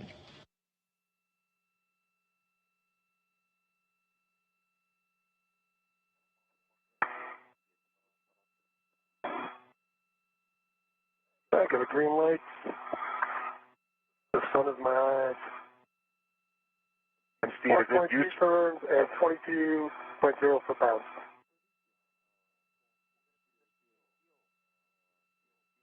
Yes, Woody? Is it useful for me to socket swap and help drive these? Or Sure, why don't you just take my PGT and get off straight. Otherwise, I'd have to head over your side. Yeah, absolutely. I can do that. We're okay with you doing that, but Steve, say again the number of turns for M35. 12.2. Copy, 12.2, that is a good bolt. Then if you transfer your PGT to Woody, we can drive the remaining bolts. We're looking for M36 through 38.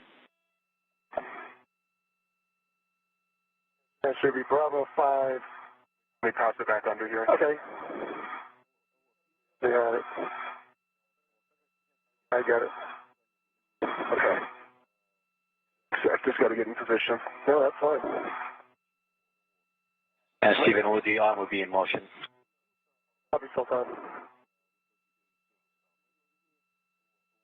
Okay. NASA astronaut Steve Bowen just handed off the pistol group grip tool to Woody Hoburg, who's going to help him drive the final 3 bolts.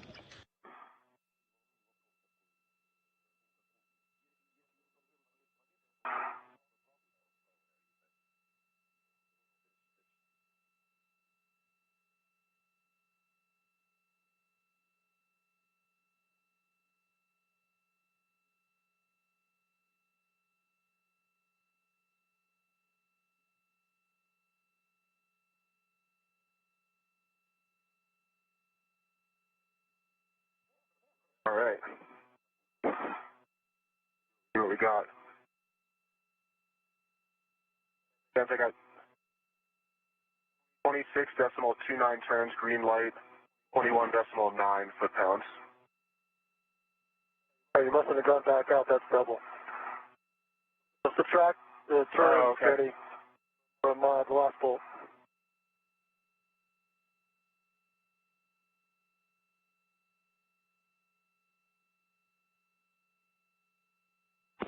We're just checking on that bolt.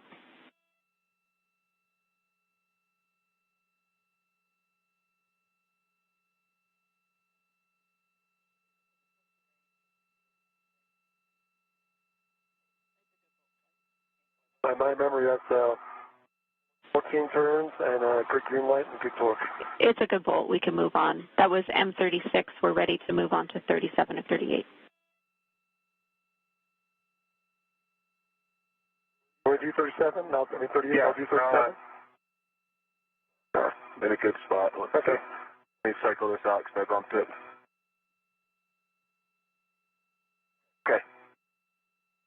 Bravo.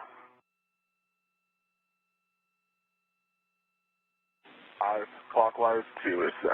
Good setting. Back to 0? Yep. Right.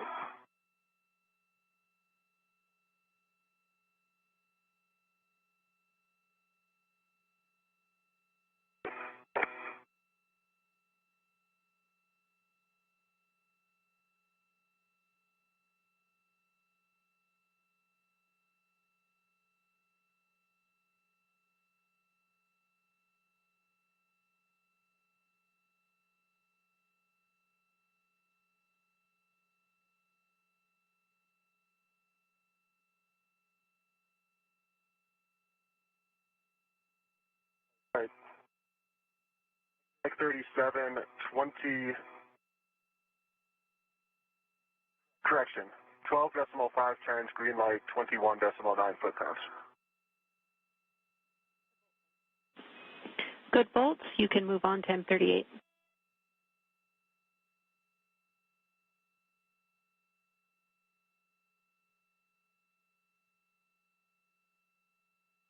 NASA astronaut Woody Hoburg is now working to drive the final of the 8 bolts to fully secure the International Space Station rollout solar array to the mounting bracket. After that's complete, EV1, or Steve Bowen, will move to a deployment viewing position, while EV2, who is Woody Hoburg, will release the final 2 bolts holding IROSA in an undeployed position. Trying to find a position where I'm not sideloading the bolt. 1 sec. We copy. That's why that one's so awkward. This one's a little awkward. Yeah, I think you end up sliding a little tight a little bit. We're good. I see it.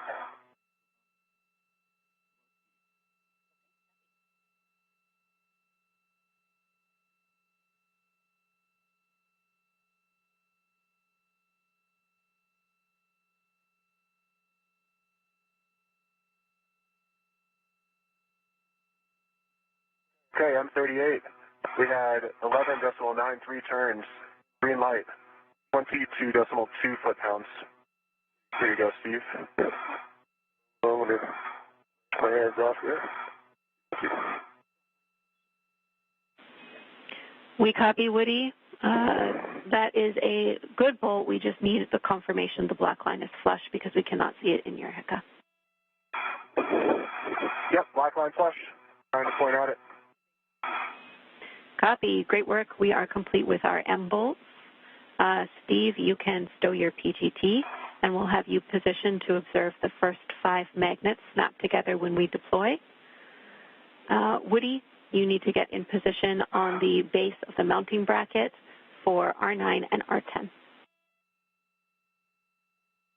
Okay, getting in position for R9, R10. And I'm getting in position to watch. Super. Good words. Woody, as a reminder, this is a Bravo 7 setting. You can use the scoop on the base of the mounting bracket to brace yourself. All right, I see that. Thank you.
All right, I am in a good position. Perfect. Thanks, Steve. Copy, Steve.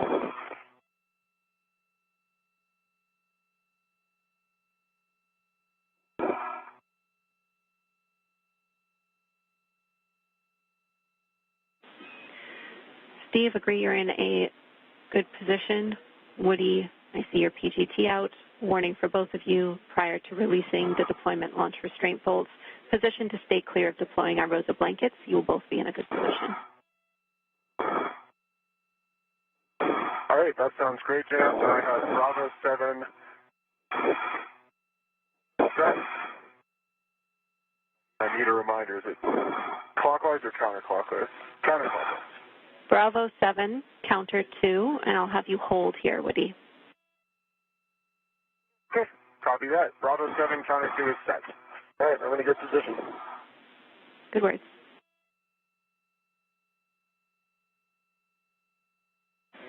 NASA astronaut Woody Hoburg is standing by to release the final 2 bolts holding the ISS rollout solar array in an undeployed position. You are going to release R9 and R10. The white line will appear when they are fully released. Expect 17 to 20 turns. IROSA will deploy after the second bolt is released. All right, I copy. Starting with R9.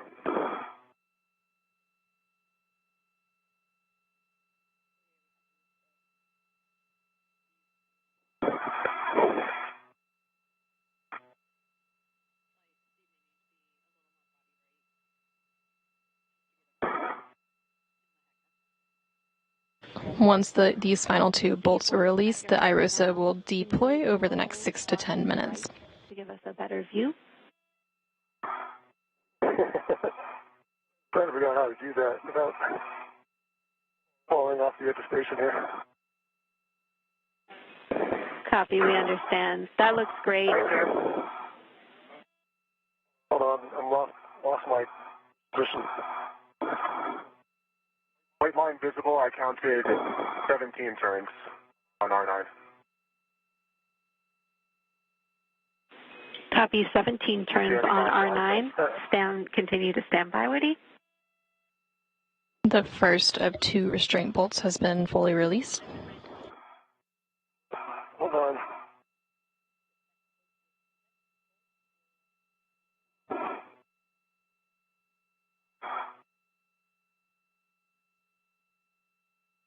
That last adjustment, I just couldn't stop it.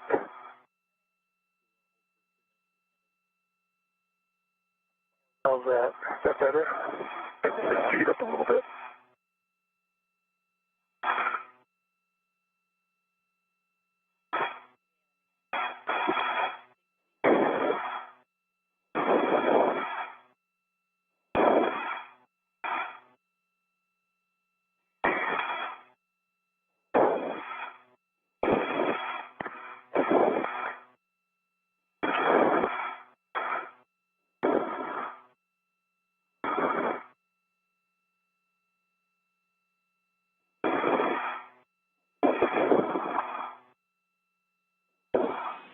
Steve, we know it's tough. There's not much to hold on to out there.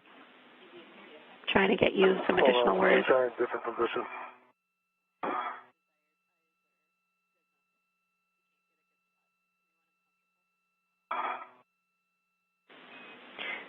Steve, as long as you can see, we'll be comfortable with it. Heck is desired, but your eyes are enough for us. All right, well, try this then. Copy.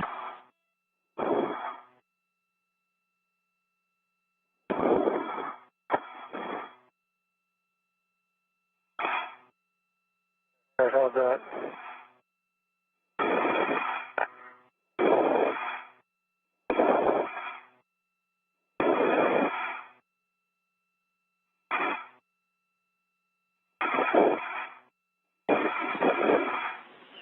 All right, great work.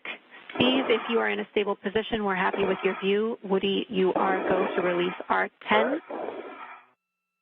Go for R10. Starting turns.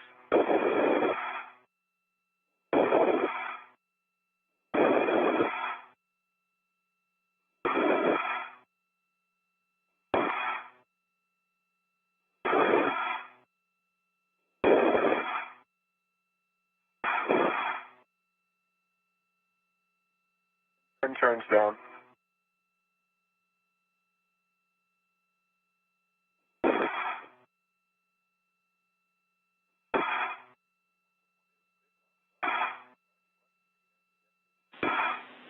30 seconds to a short handover. I count 20 turns so far. Going to continue. You might have to wiggle it, Woody. Gotcha. There it goes.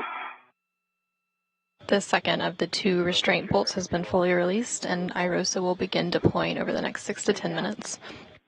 Short handover. Copy.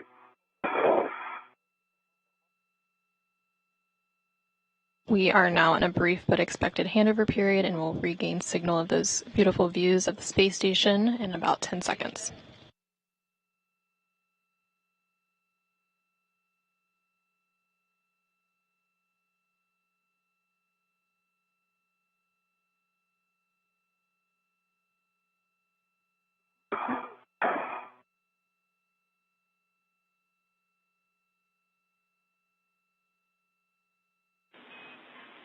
All right, Houston's back with you. Welcome back. Woody, you are staying exactly where you are. Well done on the final bolt to release IROSA, and Steve will take your report. It looks good. Looks like it's stretching out nicely, and everything seems to be lining up. How does it look to you? You have a good view now. Copy. We don't have video back yet, but we will shortly. We appreciate the words. All right, I'll stand by.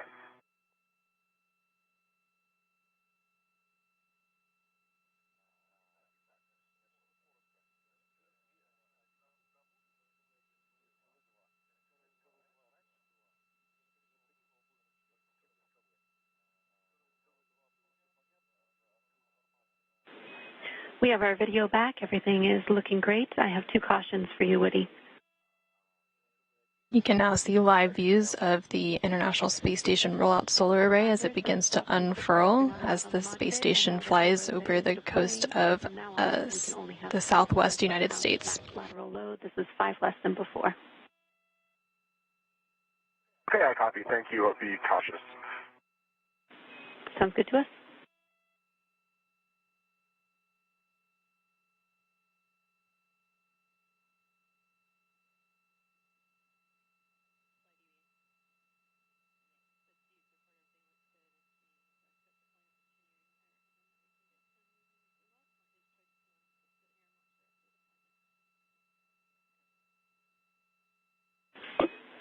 Everything's looking really good to us. Again, well done, you two. Woody, again, you have to stay put, but Steve, you can get moving if you want to. We're still well ahead of schedule, so you can stay and look a little longer if you prefer it, but your next step is to pick up your green hook. All right, I'm going to head back and pick up my green hook. Yeah. Copy.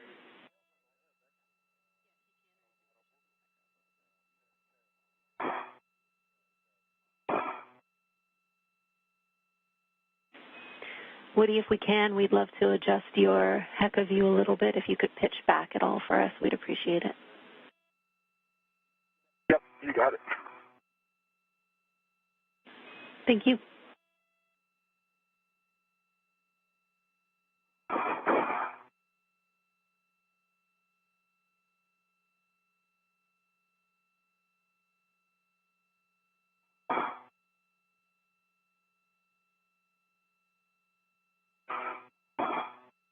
Woody Hoburg is continuing to monitor the IROSA as it deploys. Meanwhile, Steve Bowen is translating back to the IROSA carrier to reconfigure the carrier beams that previously held the upright IROSA. These beams will need to be rotated out of the way to allow access to the lower IROSA, which will be installed on next week's EVA on June 15th.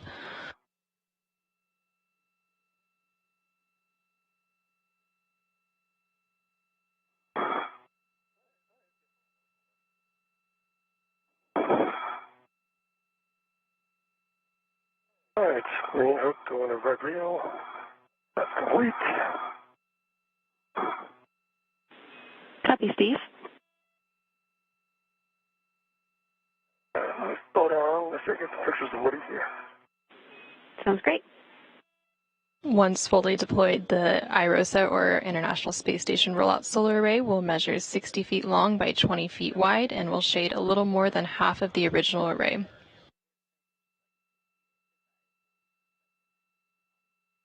Each new IROSA will produce more than 20 kilowatts of electricity, and once installed will enable a 30% increase in power production over the station's current arrays.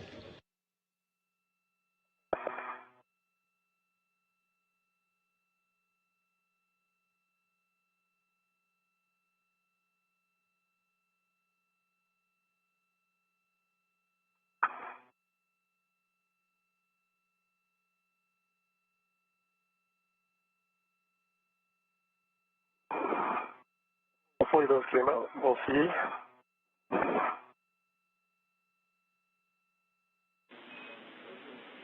Copy.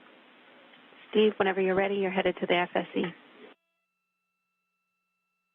Heading to the FSC. On my way. Copy. I have more cautions and warnings for you when you're ready. All right. Give me 1 second. Clear this. I'll be ready. Let me know.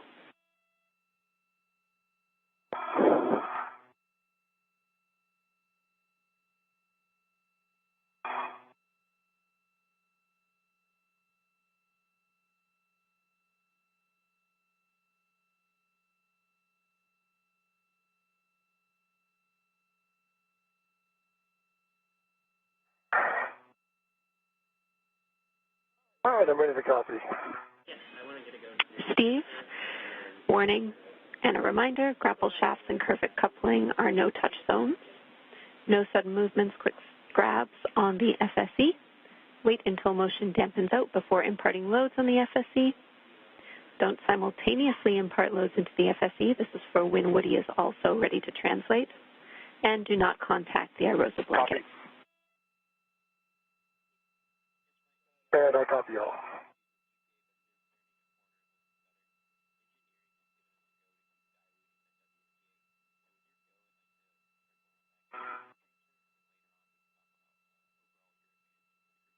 The International Space Station Rollout Solar Array, or IROSA, continues to deploy on the starboard 4 truss connected to the 1A power channel of the space station as the space station flies over South Dakota.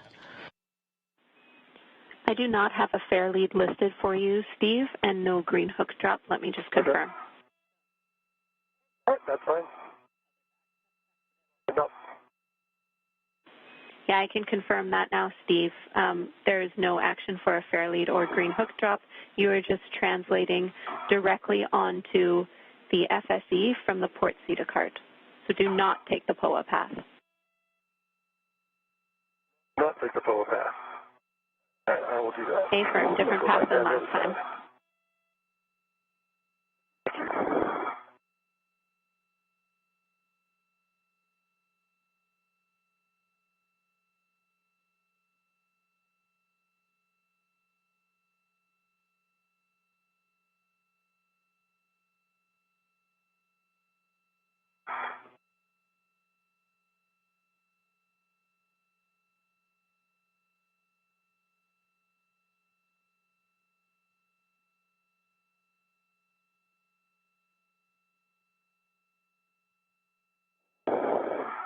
Not a good view there, Jenny.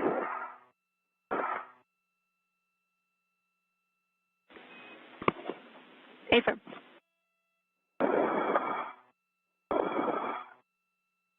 And I think my first bolts are C7, C8, correct? A firm, that's right. You're going to be at stanchion alpha, and this is a Bravo 7 setting, so you might need to get in a better brace position. All right, I'll put that in work. Copy, let me know when you're ready for settings. That works.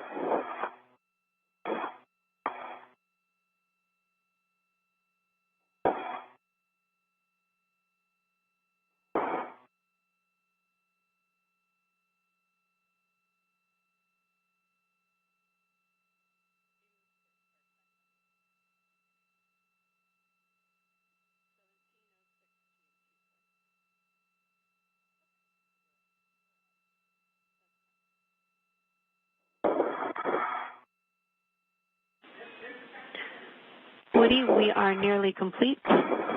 More words for you in a minute. Okay, thank you.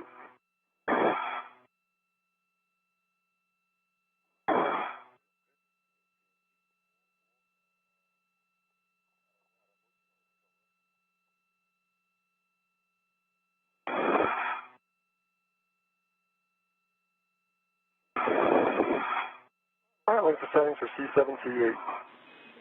Bravo 7, counter 2. Bravo 7, counter 2. Good readback. You'll be releasing C7 and C8. Expect 8 to 11 turns. 8 to 11 turns, C7, C8. Good words. All right, here comes C7.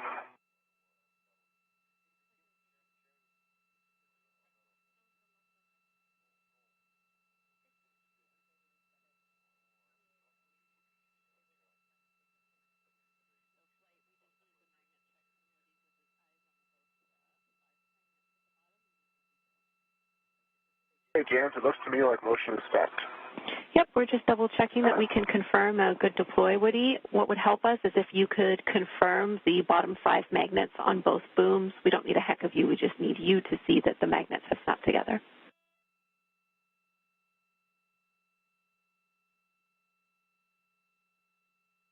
Be looking. 11.5 and C7 is topped out, moving to C8. Copy C7 released, you go for C8.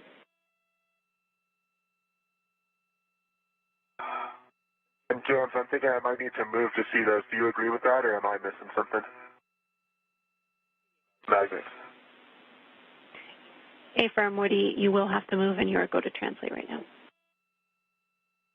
Right now, you're seeing views of NASA astronaut Steve Bowen as he works to release the beam restraint bolts. He has already released one of them and has a couple more to go. 10.6 turns. Copy C8 is released. Steve, stow your PGT and translate to stanchion Bravo. Translate stanchion Bravo.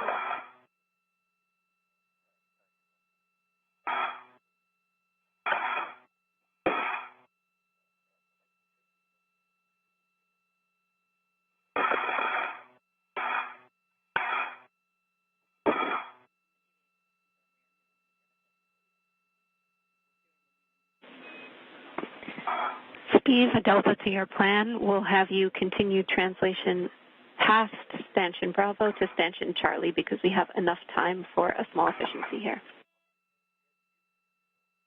Okay, going Charlie.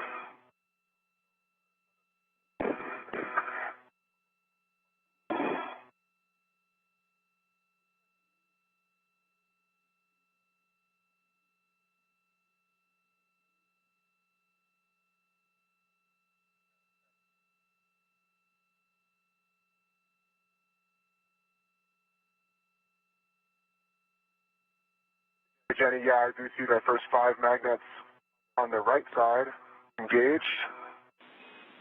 Copy, Woody. That sounds good.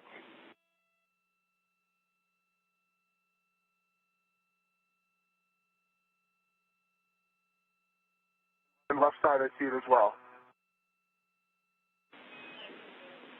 Copy. Thank you, Woody. With that, we can release the blanket tensioner bolts, R11 and R12, on the ISS inboard side of IROSA. Okay, 11 and 12, Alpha 1, Alpha 1, counter 2. A successful deployment of the International Space Station Rollout Solar Array, or IROSA, has been confirmed as the space station flies over Quebec, Canada.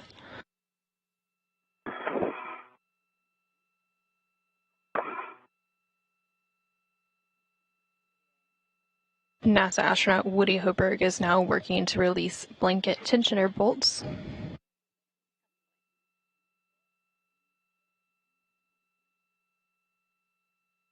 After he releases these 2 bolts, it will allow the IROSA blankets to become tensioned.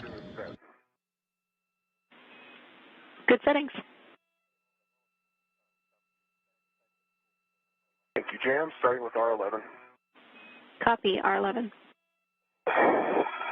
Meanwhile, NASA astronaut Steve Bowen is working on a get-ahead task to release some additional beam restraint bolts.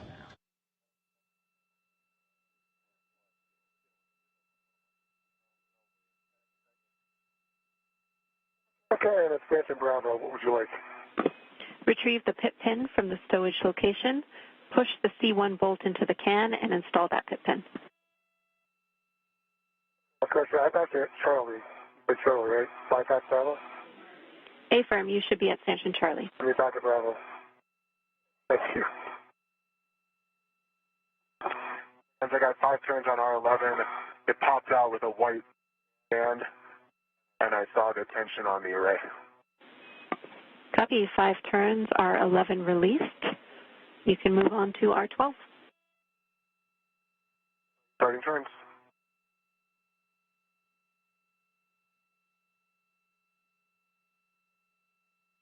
About 4 turns on R12. I saw the tension. Got the good white band at the bottom of R12. Copy, R12 fully released. You can stow your PGT and verify all the MLI on the mod kit is in place. We want no metal struts or collar bolts showing. NASA astronaut Woody Hoburg just released both of the tensioner bolts that allowed the IROSA blankets to become tensioned. He's now going to work on cleaning up the mod kit worksite. I would not describe the bolt as having popped out. That expected? We're checking, Woody. Thanks for the go back. And pit pin is installed in Charlie 1. Copy, Steve. Your next step is to release Charlie 4 and Charlie 3. So 2 additional beam bolts. This is a Bravo 7 setting, so I'll let you get in position. All right, give me a second.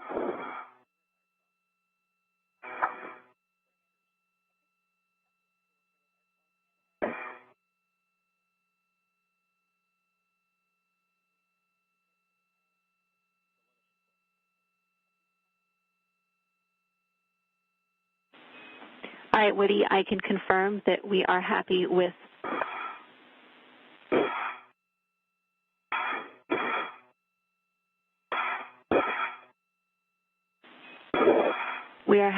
both R11 and R12, so we need you to verify all the MLI on the mod kit is in place.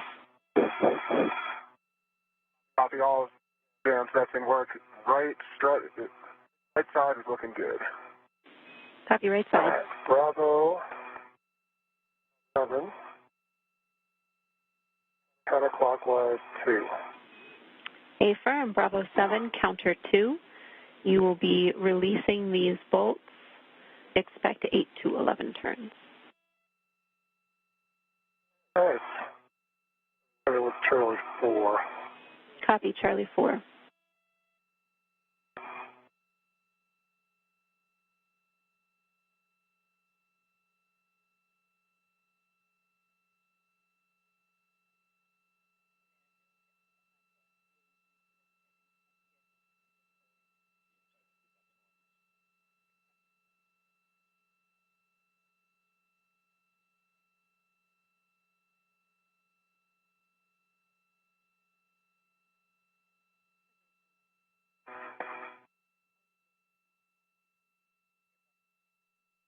All right, Charlie 4 is done. But, full turns. Copy, Charlie 4. Charlie 3. Charlie 4 is released. I need you to repeat the turn count. It was 12. I let it run a little bit longer than if I needed to. Copy. You can continue on to Charlie 3. Charlie 3 is in work. Jam, the MLI is looking good. I neatened up a couple spots, and I'm ready to retrieve the scoop. NASA astronaut Steve Bowen is now working to release the second of 2 beam restraint bolts in his get-ahead task. Copy, Charlie 3 released Steve. You can stow your PGT, and we'll have you translate to Stanchion Bravo. Go back to Bravo. Woody, power your HECA on. Copy, Charlie.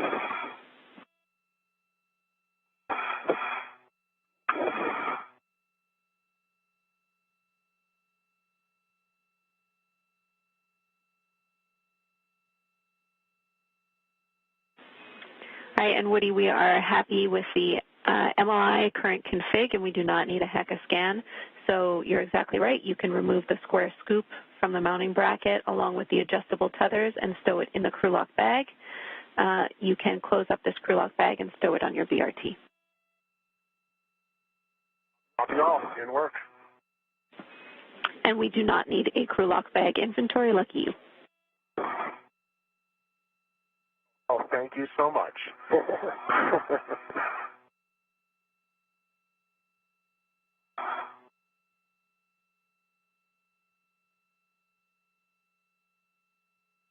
All right, Stanchion Bravo.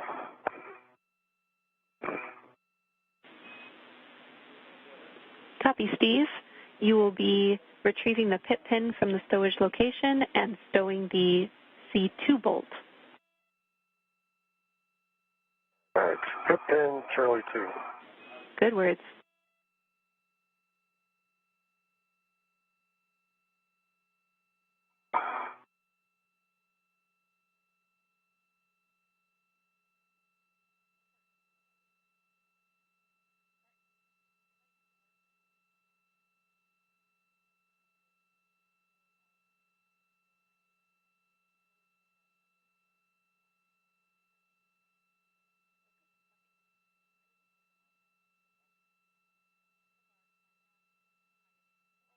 Pin, Charlie 2 is installed. Copy, pit pin installed on Charlie 2. We need you to connect a RET to the adjustable equipment tether D-ring to the beam handrail stanchion. Understand. Get my adjustable ready to attach to the stanchion. Okay, that'll be in work. Okay, copy.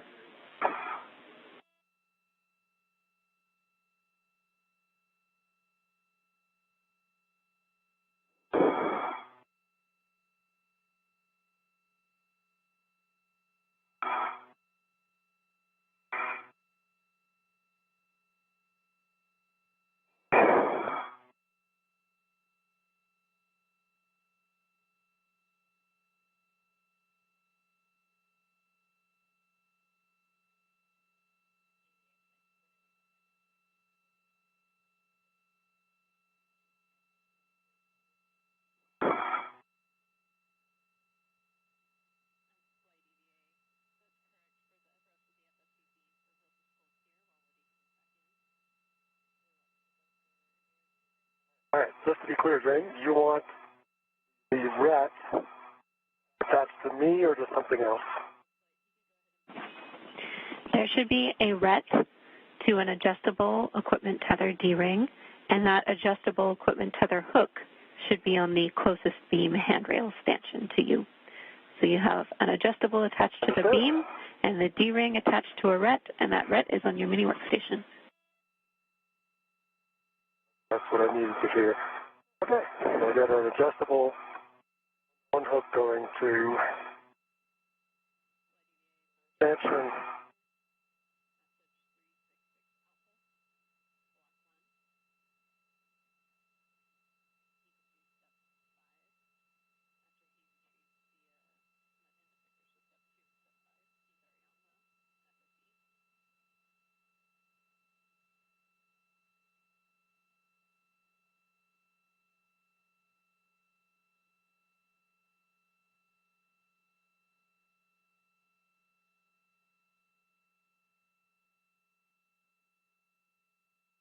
All right, let me configure all my other adjustable. Copy, Steve. We're going to have you hold here. We're going to get Steve on the SSE with you, and then we will move forward with our beam release. All right. You're waiting on Woody. Sounds good. Yeah. We will have you get your I don't know if I play that much, so. All right. We'll have you get your PGT out. We're not releasing any bolts yet. Again, we're waiting to do that, but this will be a Bravo 7 setting to release Charlie 5 and Charlie 6, so you can get ready for that. You have some time. Okay.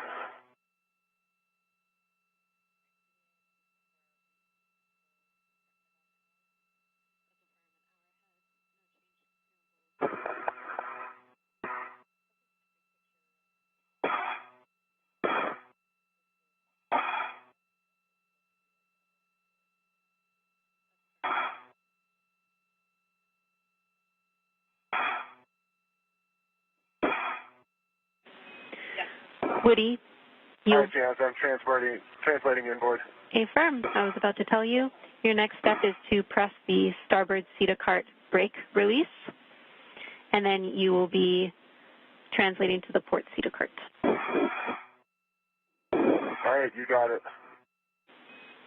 While you're translating, Woody, I have big picture words for both of you.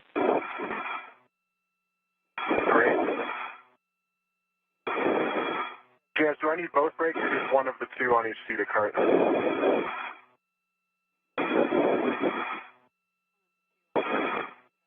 I'll get them both. You can get both. I just confirmed you need one of the two on both CETA carts. Just took us a minute. Okay, copy. Thanks. There's the press on the starboard side. Copy. Woody, you are going to be dropping your green hook on S3 handrail 3011 and then stowing crew lock bag M on 3217. 011 and 3217. Okay, thanks, James. Good read back. Let me know when you're ready for those big picture Looking words. for that. I'm ready. Okay. We are now 4 hours into this 7-hour, 30-minute EVA. Limiting consumable has not changed. That is the battery on Woody, and we are still 1 hour ahead of timeline. Obviously, we've deployed IROSA, so great job to you both.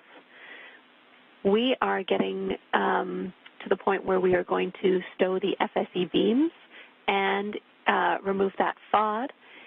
If we have time, we're going to do some get-aheads and release the ARDs for the next EVA. That sounds good. That sounds real good. Thanks, James.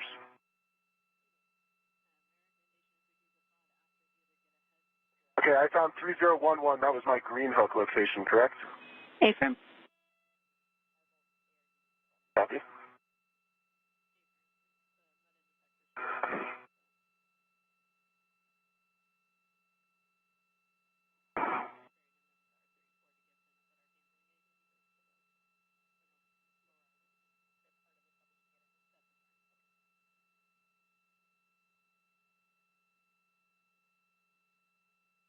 And then 3217 for the bag. Got it. Go ahead and have Good work. chat with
All right, Jams, I'm ready to go up onto the FSE.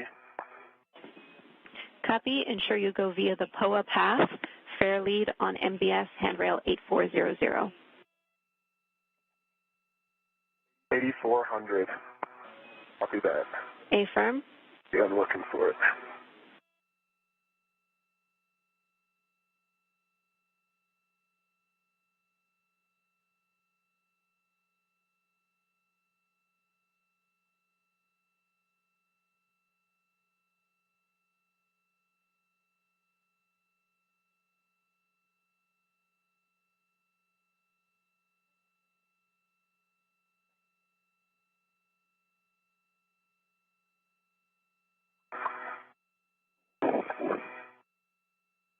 Right now you're seeing views from NASA astronaut Woody Hoburg's helmet camera. He is working to translate over to the carrier beam where NASA astronaut Steve Bowen is currently.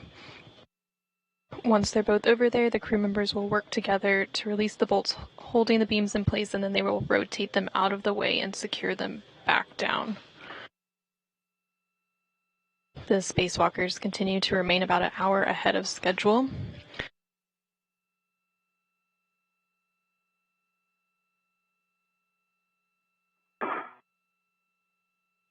After they release the beam, there's a couple of get-ahead tasks that they can work on prior to ingress.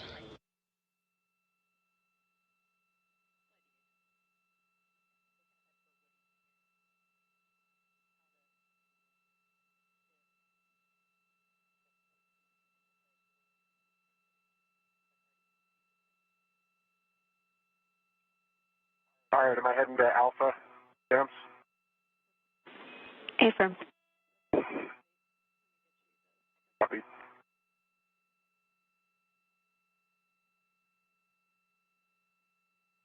So Steve and my tethers will... That should be okay. Looks good. Affirm.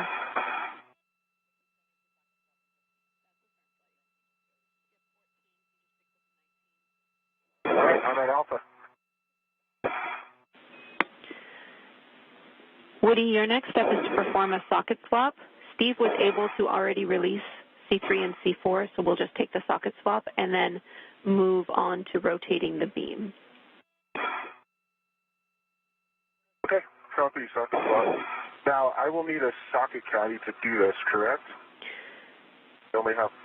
Oh, no, disregard. I have an extra pit pin rep. Affirm. You're going to use your pit pin. So you'll remove the 6-inch wobble from your PGT and stow it in your trash bag with the pit pin, and the 2-inch that's currently, I believe, in your trash bag will be stowed on the PGT.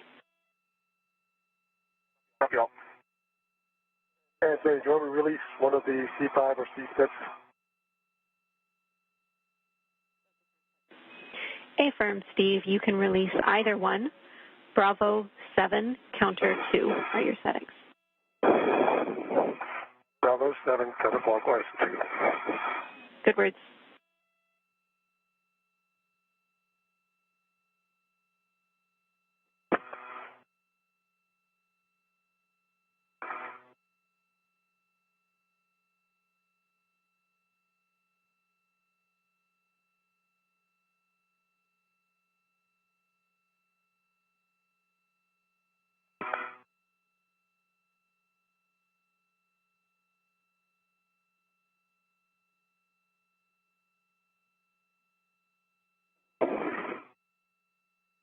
System work.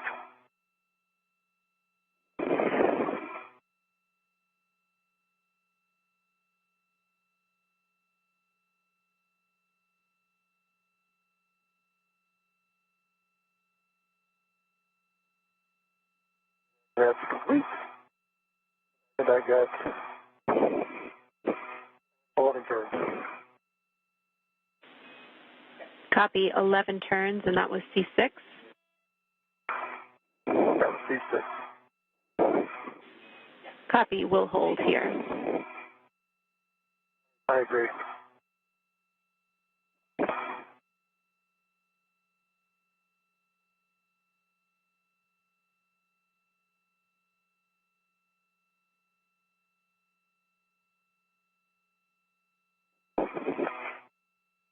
Okay, Jenny, I've got the 5/8 2-inch rigid on the PGT. Copy, I'll take a pull test. Already complete. Okay. So when Steve releases this final bolt, C5, Steve, you will rotate the zenith end of the beam toward Woody. Understand. And you'll be temp stowing the beam in the stowage location, which is parallel to the blankets with the handrails facing the POA. You'll need 2 adjustable equipment tethers to do this.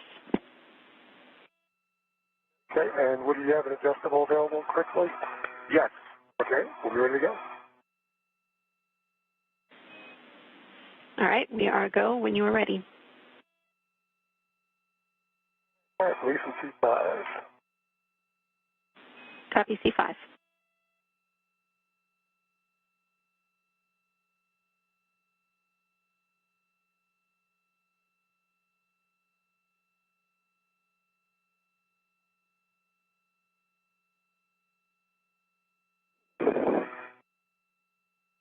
All right, 5 is complete. Complete, so I PGT down a little bit. Everybody here comes. Ground copies. All right, retrieving my adjustable.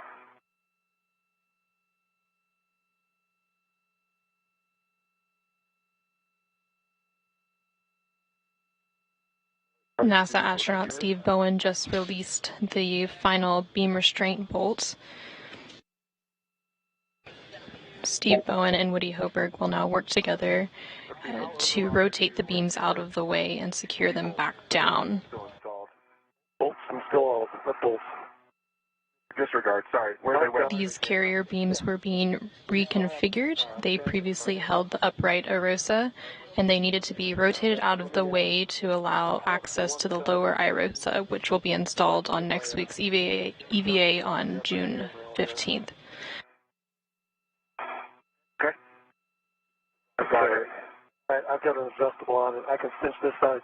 We won't cinch it down, but when you get yours on there, when we come back, we'll cinch them down, make them snug. Got an adjustable Houston on. concurs, that's correct.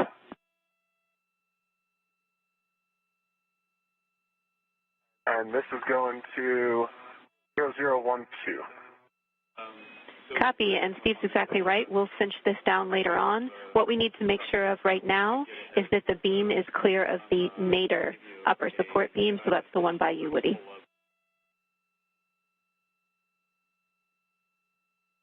Okay, stand by. It's clear. I had no interference there. Copy.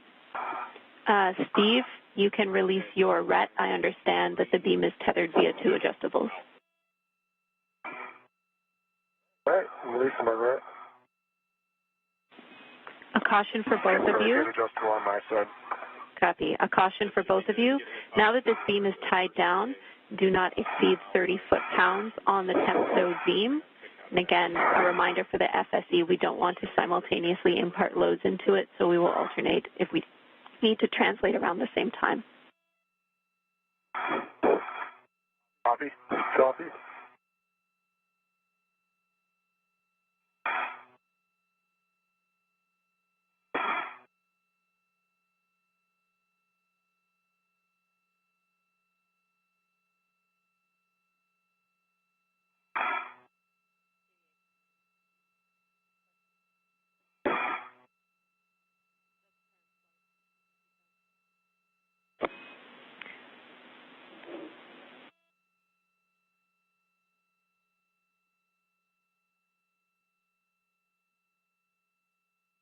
We are in another brief but expected handover period and will regain signal shortly.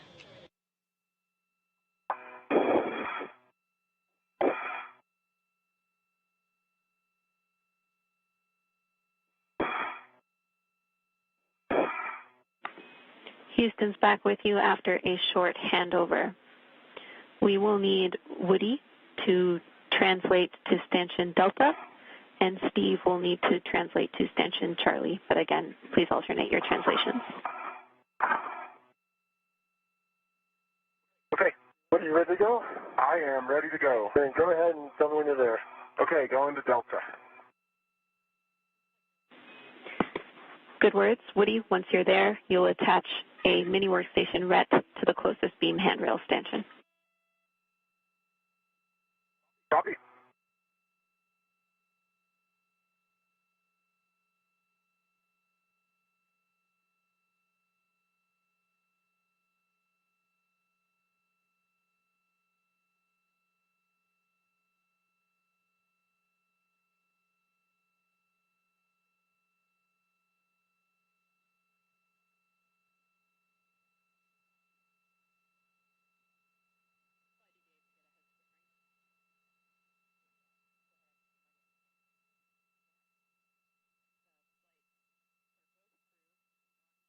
All right, I'm at Delta, putting that mini workstation RET in work.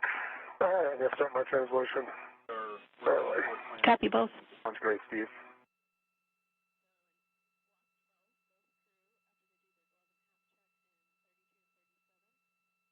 Mini workstation RET is down.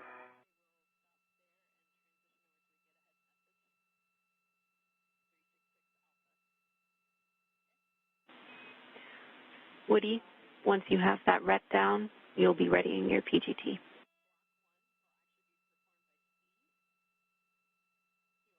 Thanks, James.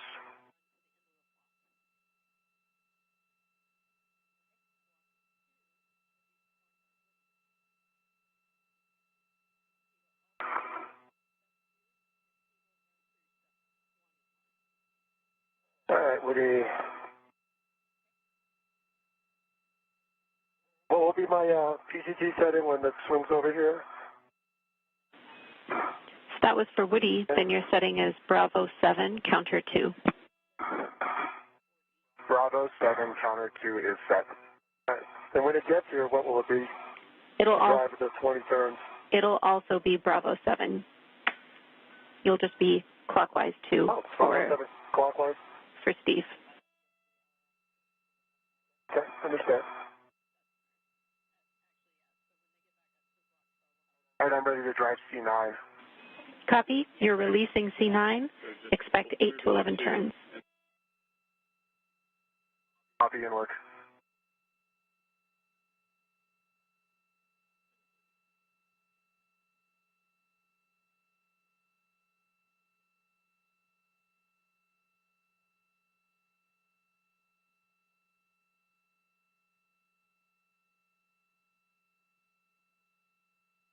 I counted 9.5 and it popped out. Ready for C10. Copy. C9 released. Your go for C10. About a minute until a short handover. Copy, starting turn C10.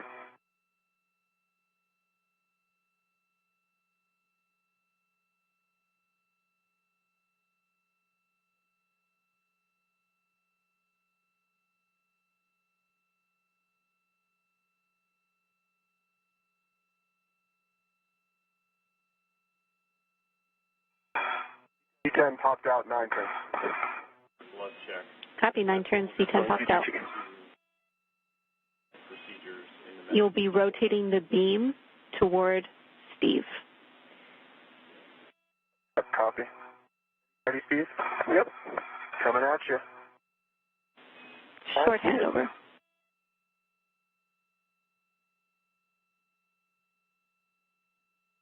I got it. Copy, you got it? I'm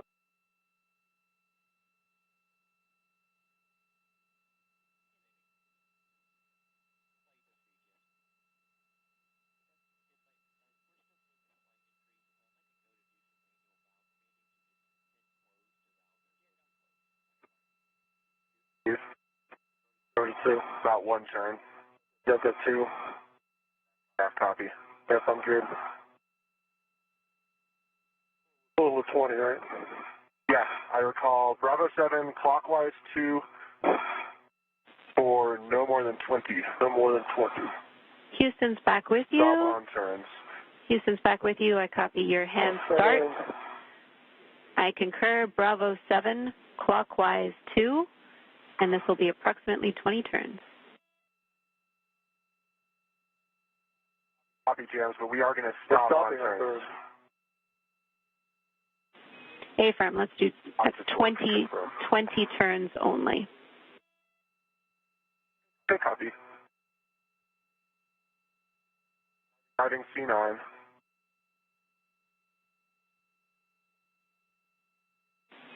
Copy C9.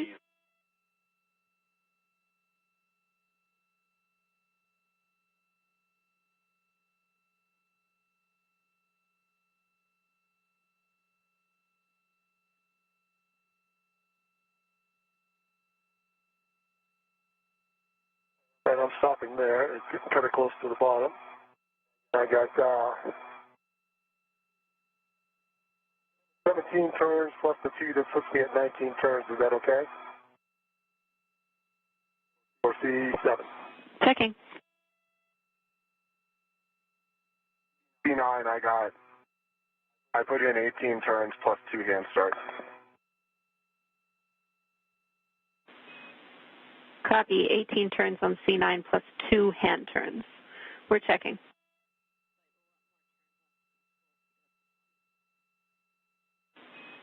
Steve, we want more turns on your bolts. Let's hit it again at the same settings. All right. And how many more do you want? Only 1 turn. All right, that's it. Complete.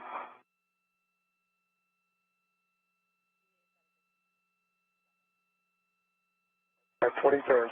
21, 20 turns. Copy, Steve. Stand by. We're still discussing that config on the ground. We might have more action here. Woody, your bolt is good. Okay, I copy. Thanks, James.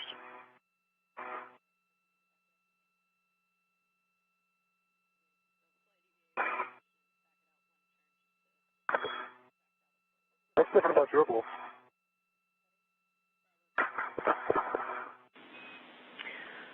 All right, Steve, because we torqued out on this bolt, we need to back it out 1 turn. Your settings are Bravo 7. Didn't torque out on this bolt. Did not torque out on this bolt. Got a low torque. Okay. We misunderstood. Then I got 18.5.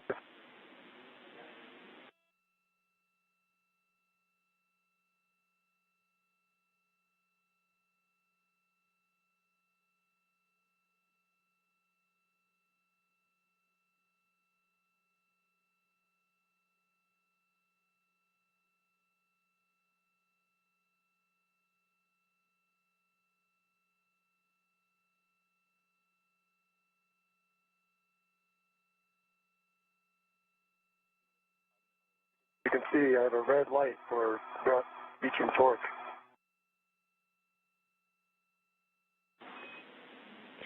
Hey, Steve, wait one. I'm trying to get word from Houston here. I think we came up on a handover quicker than they expected. Hey, okay. This is Houston. We hit a patch of Radicom. We are good on that bolt, Steve.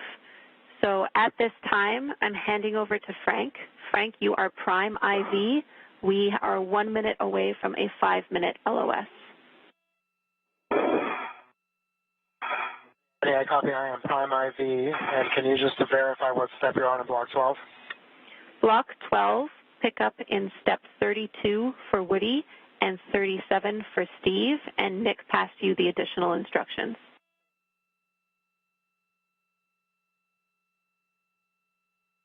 Copy 32 and 37. Thanks, James.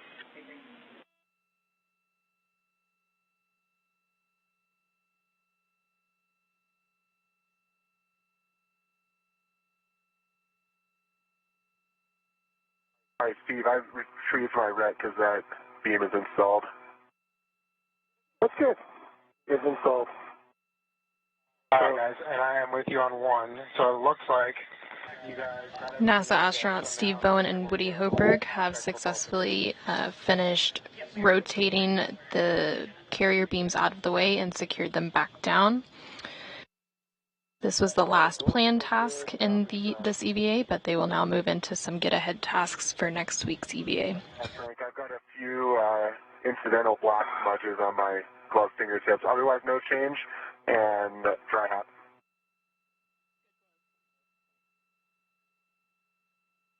Okay, I copy for both of you. And you'll just have to be a little bit patient with me here because we're working now out of a Jedi message. And so I'll just have to be toggling back and forth on the computer.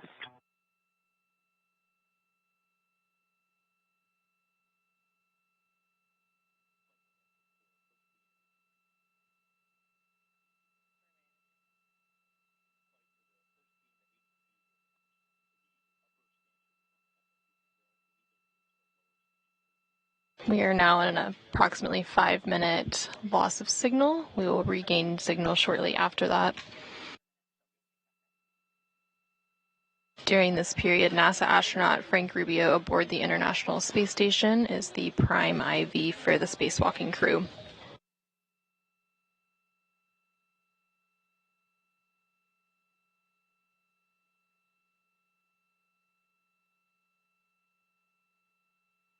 A couple of the get-ahead tasks that the crew will be working on include releasing the ARD, or anti-rotation device, for next week's IROSA, as well as releasing some of the lower R bolts, or restraint bolts.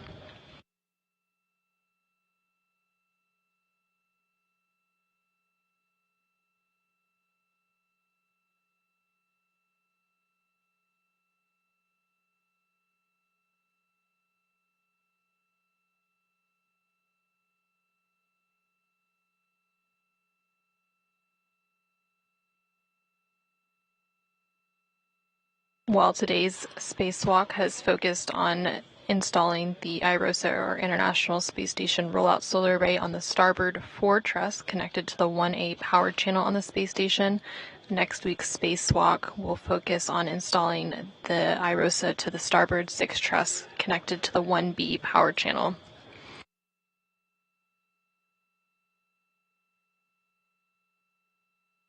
Coverage of next week's spacewalk, which is U.S. Spacewalk 88, is scheduled to begin at approximately 8:20 a.m. Central Time, 9:20 a.m. Eastern Time on June 15th.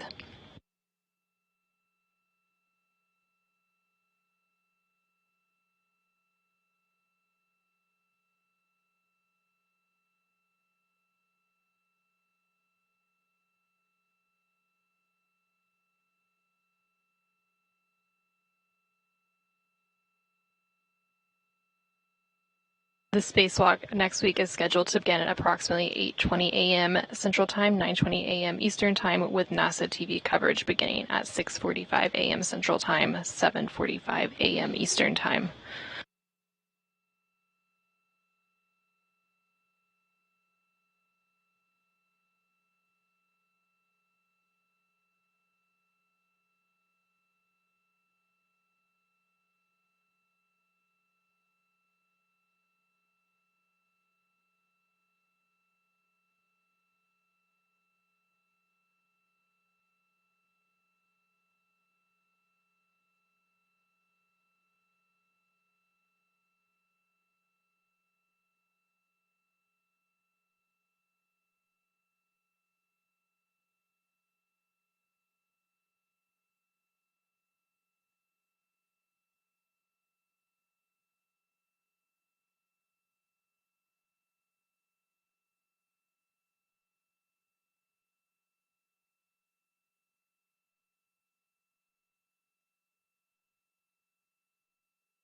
We are now about 4 hours and 35 minutes into today's spacewalk.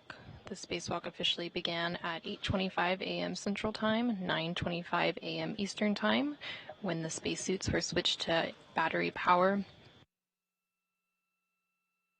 NASA astronaut Steve Bowen is serving as EV1 for today's spacewalk and has the suit with the red stripes. And then NASA astronaut Woody Hoburg is serving as EV2 with the unmarked suit. This is the 9th spacewalk in Steve Bowen's career and the first spacewalk for Woody Hoburg. It is the 264th spacewalk in support of space station assembly, maintenance, and upgrades, and the 7th spacewalk out of the space station in 2023.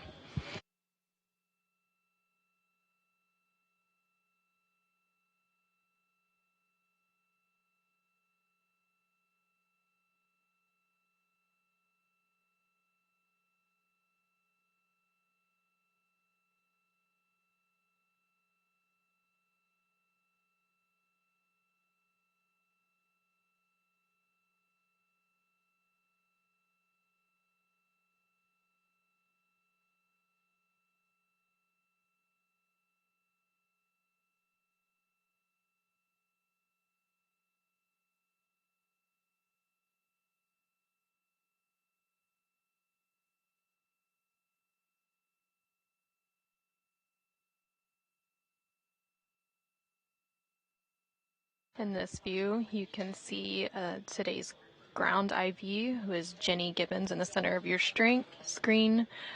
But right now, during the loss of signal, NASA astronaut Frank Rubio aboard the International Space Station is currently serving as the prime IV. This is from crew lock bag. Where's that adjustable?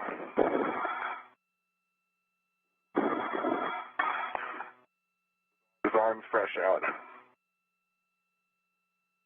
Okay, checking. Yep. All right, so we want one end effector on 1 and one effector on 2, correct? Correct. Steve, you're going to install those end effectors on handrail 1 and 2, and you want to leave the adjustable equipment tethers connected to both MUT end effectors, and then make sure that the MUT end effectors are locked. All right.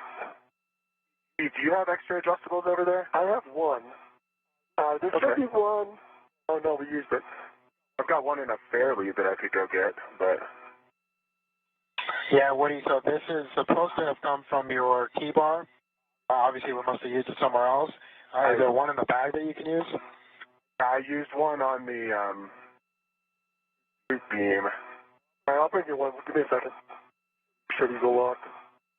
Oh, we're going to need... let's see. You just need one adjustable to do both. Yeah, copy. Correct. Yeah, Woody, you'll just end up putting that adjustable to a RET, then you'll use the either end of the adjustable to hold both ARDs. All right. I have the front end effectors locked in place on handrails 1 and 2. Copy, Steve. Houston's back with you.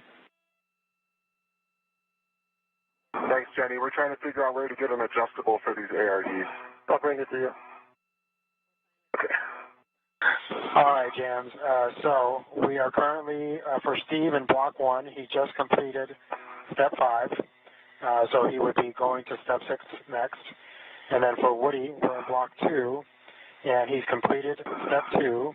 And we were going to the ARDs. However, since he was near Charlie 11, he was going to do that one first. Copy. Copy. I'll need a minute to catch up.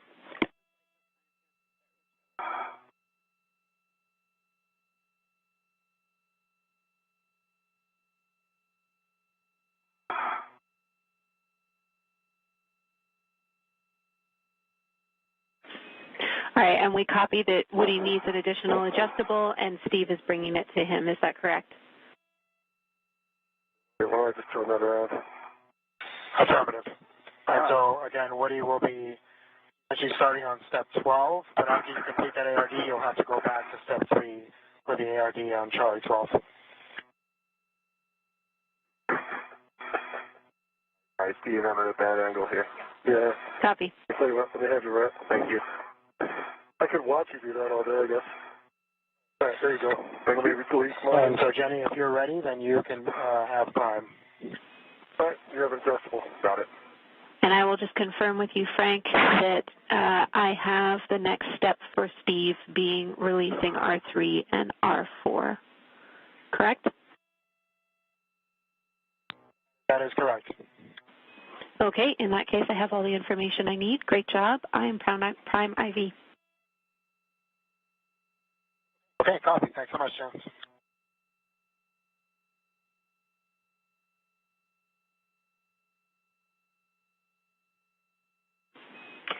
Steve, now that I need to do a socket swap, I think. was that Steve or Woody? That's Steve. I think I need to do a socket swap because are these 5/8? Hey, firm, you need the, actually you need the 7/16 6-inch wobble on your PGT. Yeah. Let me go back and get those. Hey, firm, you'll be at crew lock bag T. Isn't that way?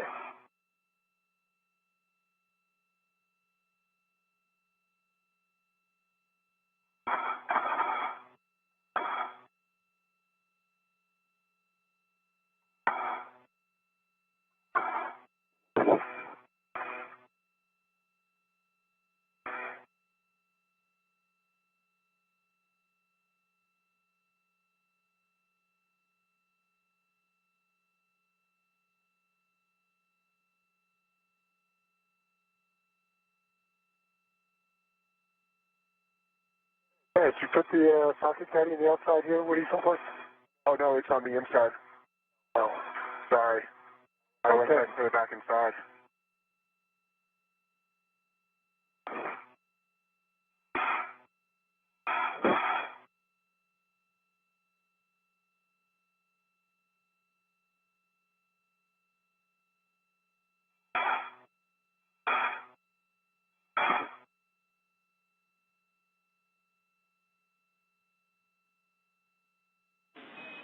Woody, was that a question for, or excuse me, Steve, was that a question for Houston? no, it's a question for Woody. Put the socket caddy back inside. That's all. Copy. And I have Bravo 3 counterclockwise 2 set for ARD C11 release. Can you confirm that you've attached the free end of the adjustable to the ARD tether point? Yep, I have an adjustable on the ARD tether point. Copy, and that is connected to your mini workstation via a RET on the D, on the adjustable, correct? That is correct. And we had to scavenge that adjustable from Steve. I used my two, one for a fair lead and one for the boom tie down. Yep, Houston follows that. I just want to make sure that we're redded, but we understand that the adjustable config. In that case, we are go to continue. You have good settings, Bravo 3, counter 2, and you're releasing the stop block bolt 10 turns only. 10 turns only, copy. All right, and Jenny, am I going to be swapping sockets again after this at any point? But the question is if I want to just put this socket in my bag, my trash bag, or if I want to transfer it to the socket caddy. Checking.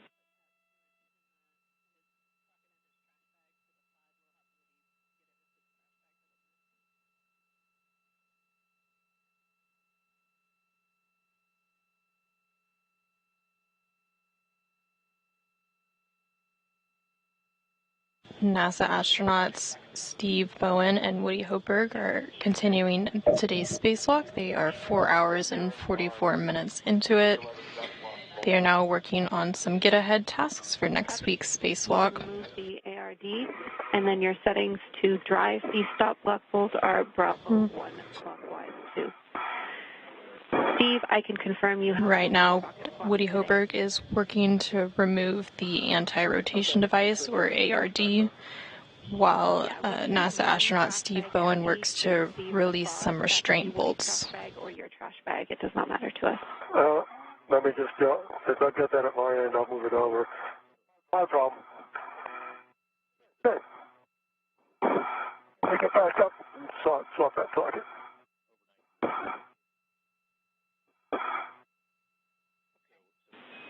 Copy, we got lots of time here.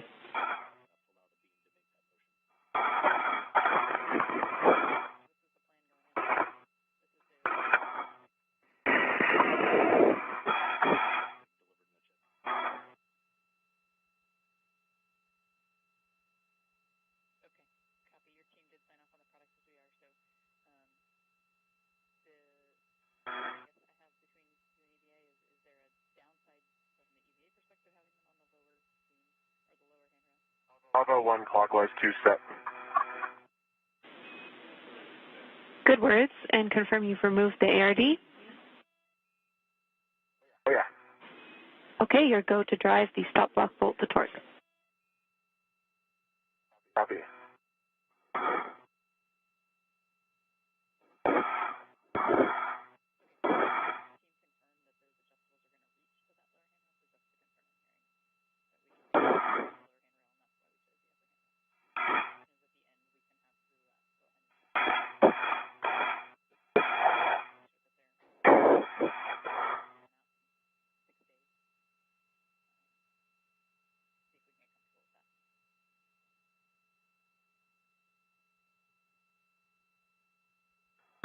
All right, I'm on a 6-inch, 1/16 wobble.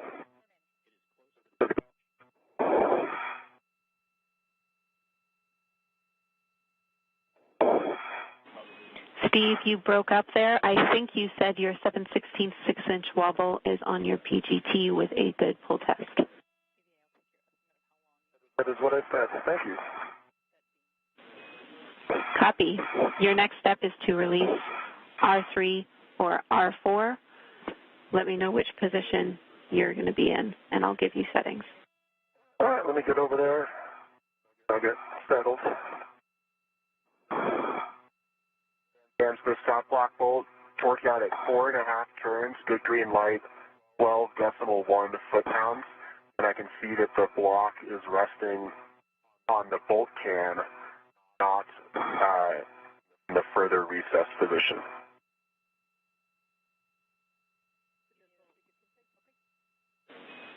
Copy. That is a good config, Woody. We are ready for you to move to the other ARD. Copy, going over to Alpha. Affirm. Stanchion Alpha is where we need you.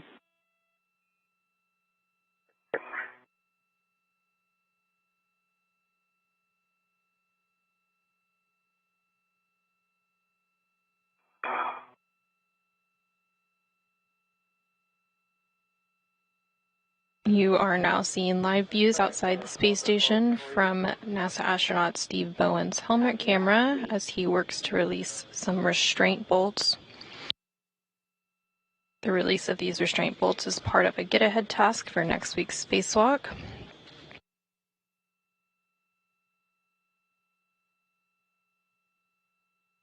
There are 2 sets of bolts on the boom end of the lower IROSA. The first 2 bolts will allow the boom deployment system rollers to be moved into place to help with the array deployment in next week's spacewalk.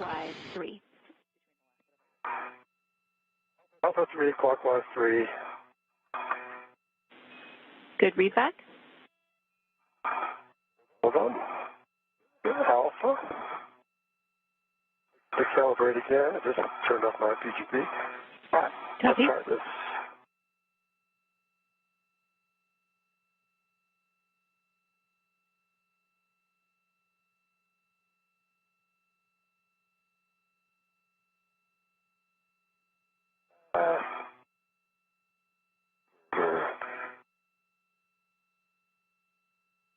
Battery.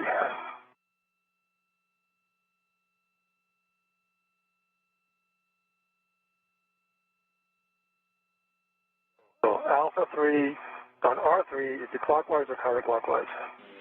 For R3, it is clockwise 3. R3, clockwise 3. So I must be. All right, I have R3, clockwise 3. Alpha 1? Alpha 3, clockwise 3 for R3. Alpha 3, clockwise 3. I'm all set. Let me get myself stable.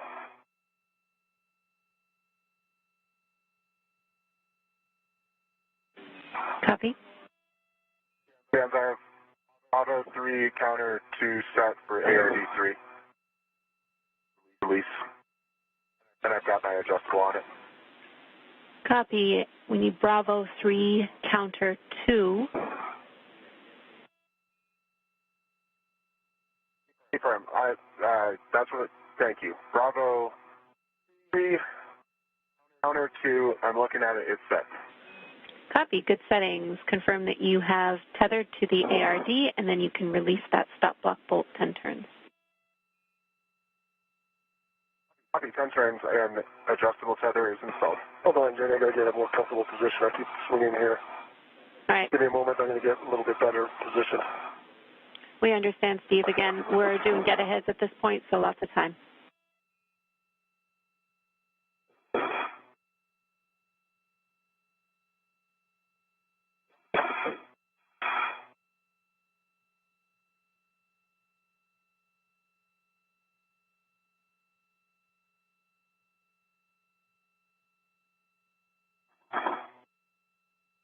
Ten turns on ARD3. Copy. 10 turns on the stop block bolts. Your go.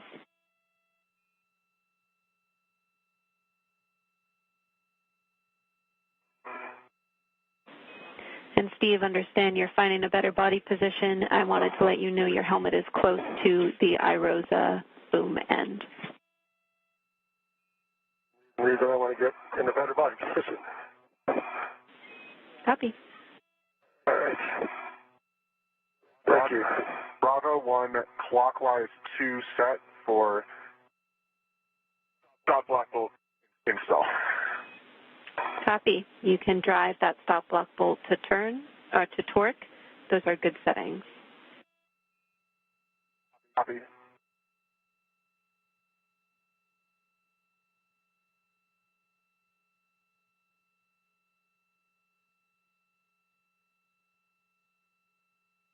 All right.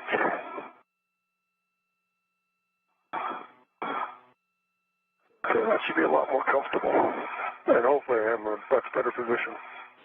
That looks great to us, Steve. Well done. Okay.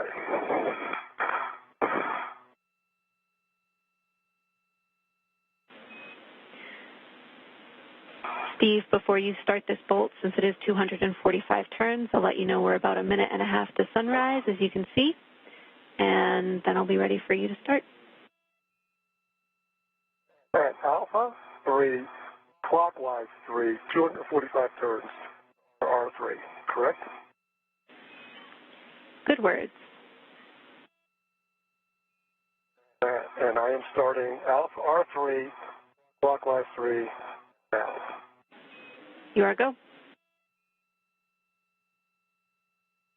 Jam, stop block bolt 10 turns, green light, 12.4 foot-pounds.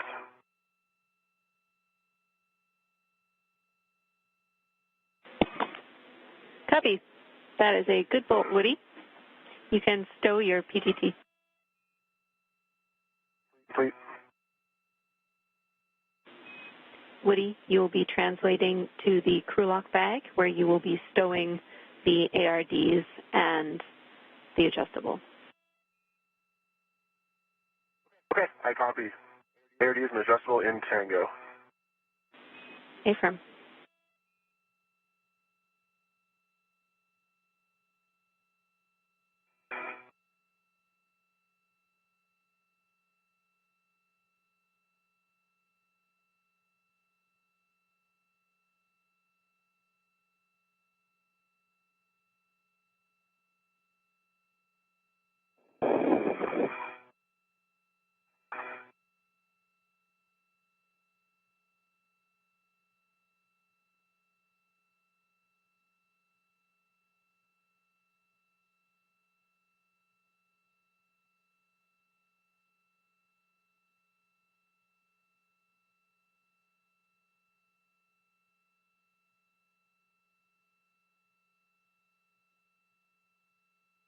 NASA astronaut Steve Bowen is currently working to release the first set of bolts on the boom end of the lower IROSA, or International Space Station Rollout Solar Array. These first two bolts will allow the boom deployment system rollers to be moved into place to help with the array deployment for next week's spacewalk.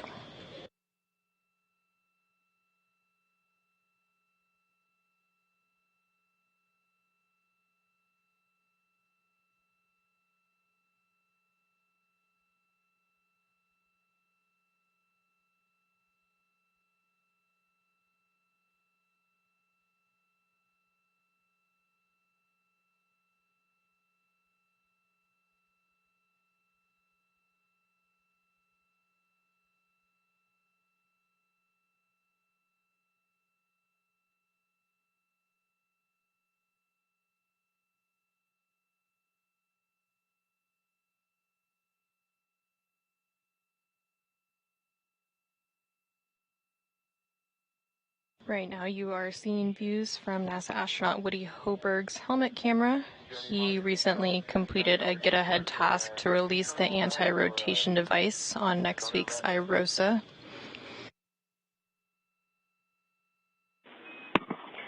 Checking for you, Woody.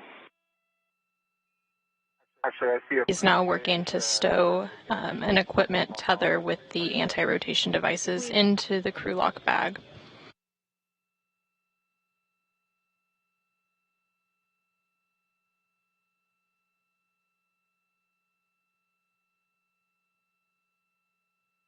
200.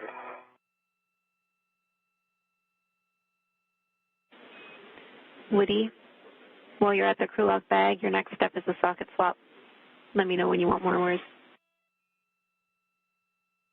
Okay, I'll get the 12-inch off. What am I going to? 7/16 6-inch. Okay, 17th 6-inch. I'll get that out of my trash bag. I'll get the 12-inch on the socket caddy.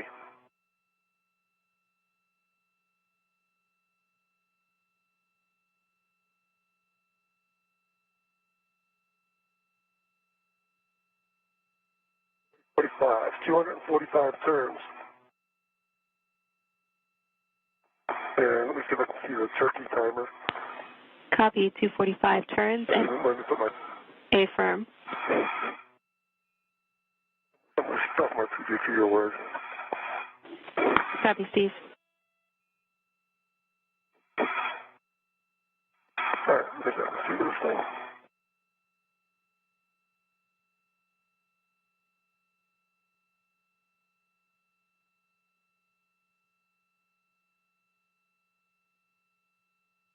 NASA astronaut Steve Bowen continues to work on releasing a set of R bolts for next week's spacewalk. You heard them reference a turkey timer, which is basically a status indicator to ensure bolts are fully released. That drops down in the middle of that circle. Correct? Woody? Did you, That's it, turkey Steve. timer? Yeah. Yep, it's popped up. Yeah. Okay. We can confirm. So R3 is complete. Well done. We can move on to R4. Let me know when you want your different settings. All right. Yeah, let me get comfortable again. Take your time.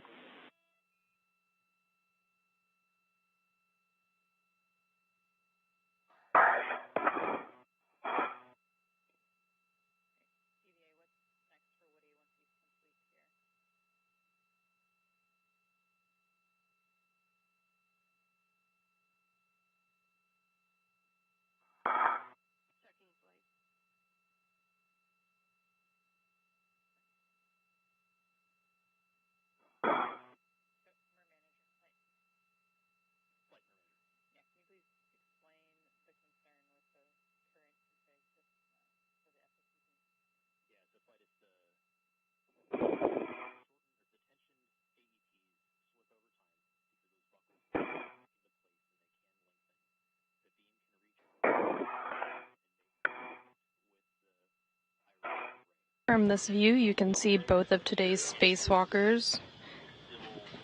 NASA astronaut Steve Bowen is EV1 in the red stripes, and then NASA astronaut Woody Hoburg is EV2 with the unmarked suit.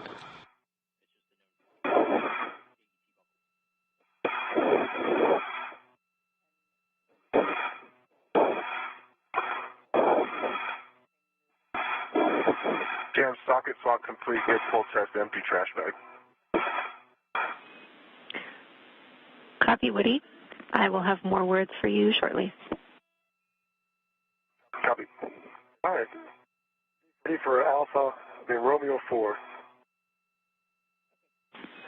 Copy, Steve. I have you ready for R4.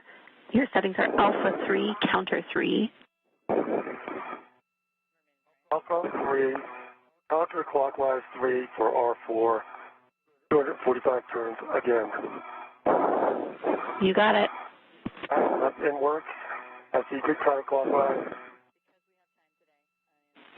Copy.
right, Woody, thanks for your patience. We are ready. Translate to Stanchion Alpha. We are going to have you readjust the adjustable tether on the FSE beam that's temp stowed there.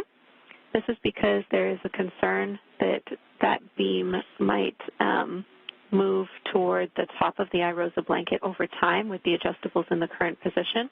We want to stop that from happening. So we are going to have you move the adjustable from the stanchion handrail upper stanchion to the lower stanchion.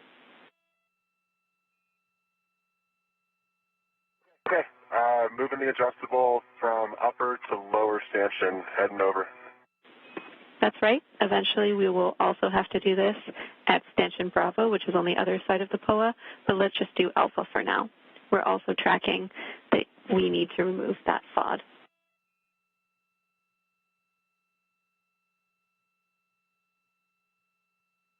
Okay, yep, copy all. All right, so this is down, this would be handrail 0001 next to WIF 4.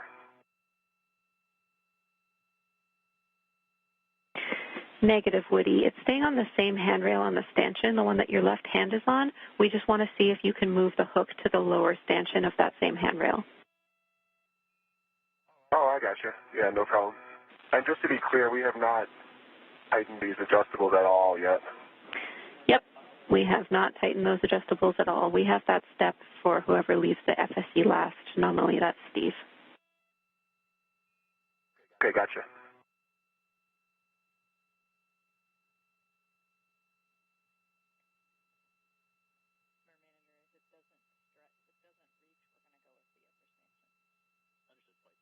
That is a stretch. Let's see. 200.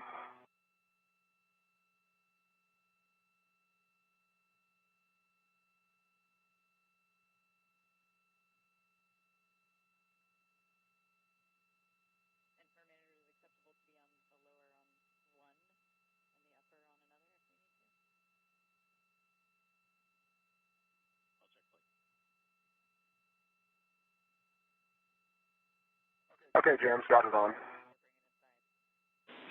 Copy. Great job, Woody.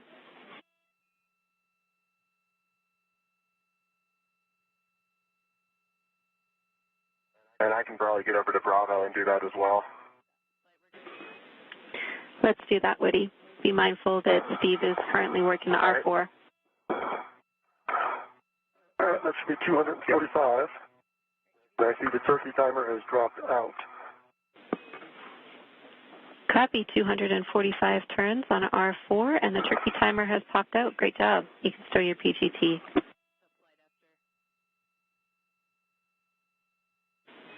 Actually, correction, Steve, you can probably leave your PGT out. Our next steps are for R1 and R2.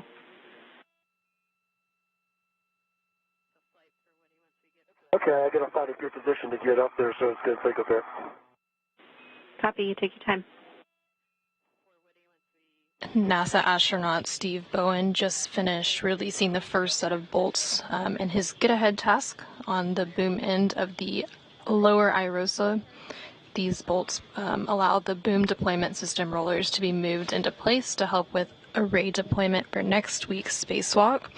Now he'll move on to a second set of bolts, which will release 2 of 4 mechanisms that hold the IROSA in its rolled-up configuration.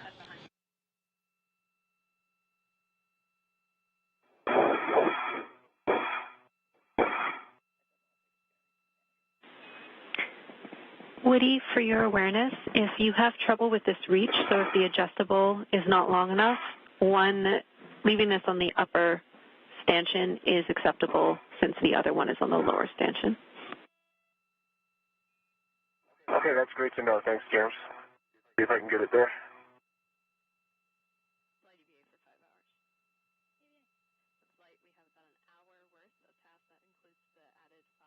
All right.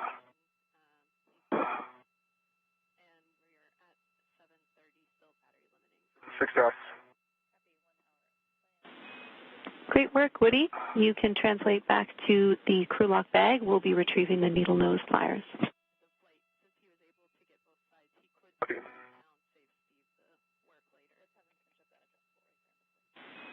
Actually, Woody, prior to your translation, we are going to have you cinch down the adjustable bits in front of you. Okay.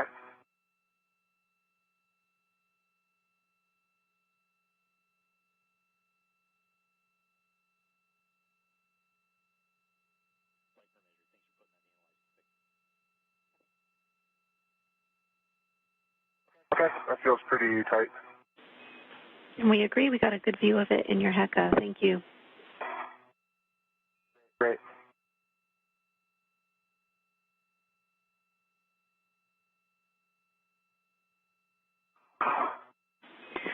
Woody, again, you can translate back in the direction of the crew lock bag. On your way, we will have you cinch the other adjustable tether that's temp stowing the beam.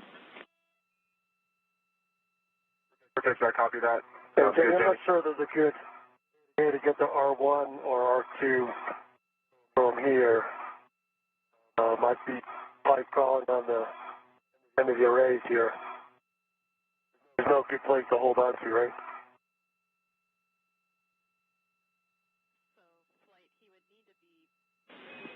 Copy, Steve. We think that the best position for you here would be actually holding on to the mutt end effector. We agree you will not be able to reach unless you are actually on the boom end of IROSA and the FSE.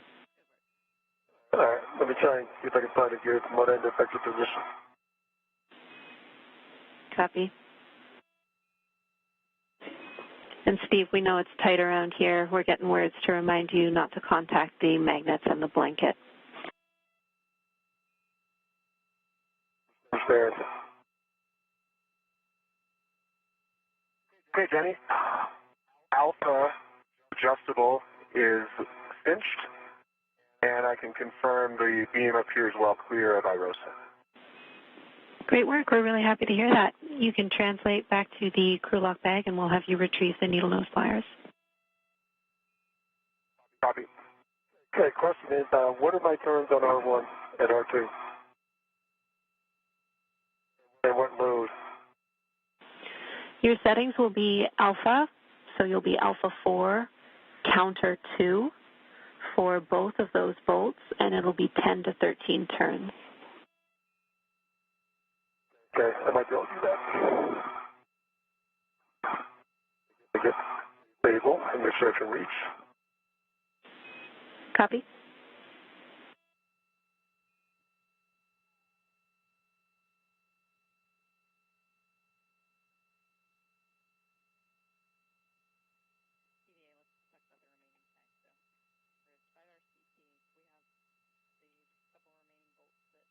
Okay, Jenny, you got the needle noses. Copy, Woody. Stand by 1. Yeah, take your time.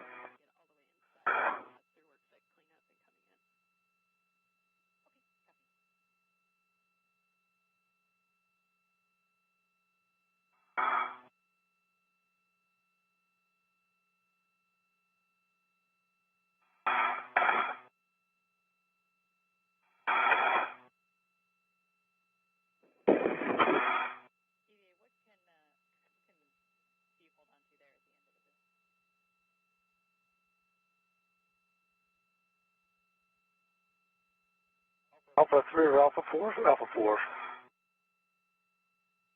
And counterclockwise? It's alpha 4, counter 2. And just a reminder, caution here, you'll have to rotate these boom deployment system rollers slowly once you release those bolts. Well, that's a whole other issue, to be able to reach up there to get to those. We understand. Because they're on top, and I am not. All right.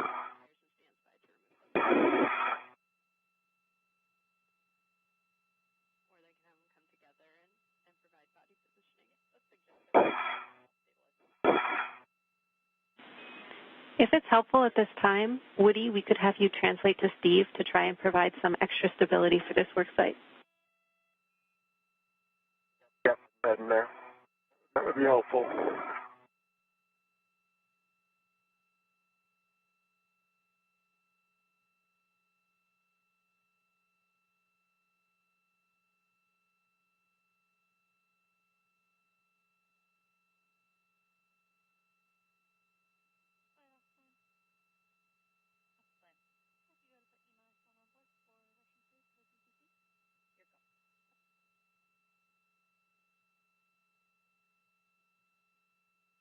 Actually, if you have those needle nose, why don't you take the debris off right now, Woody, and then we'll deal with me. Okay, gotcha. Can you see it? It's right there. Let me get out of your way a little bit. And ground's fine with that option. Drop the BRT just for a little.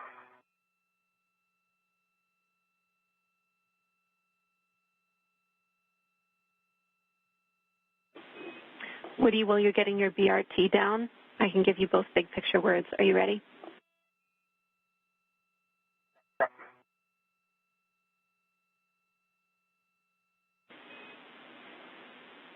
All right, we are around 5 hours and 15 minutes into this EVA, tracking a time of 7 hours and 30 minutes, with the limiting consumable still being Woody's battery. We have no more than 1 hour of content left. And that includes our worksite cleanup and translating back. So that means we're going to try and get R1 and R2 complete. And also, like you guys are tracking, we will retrieve that FOD.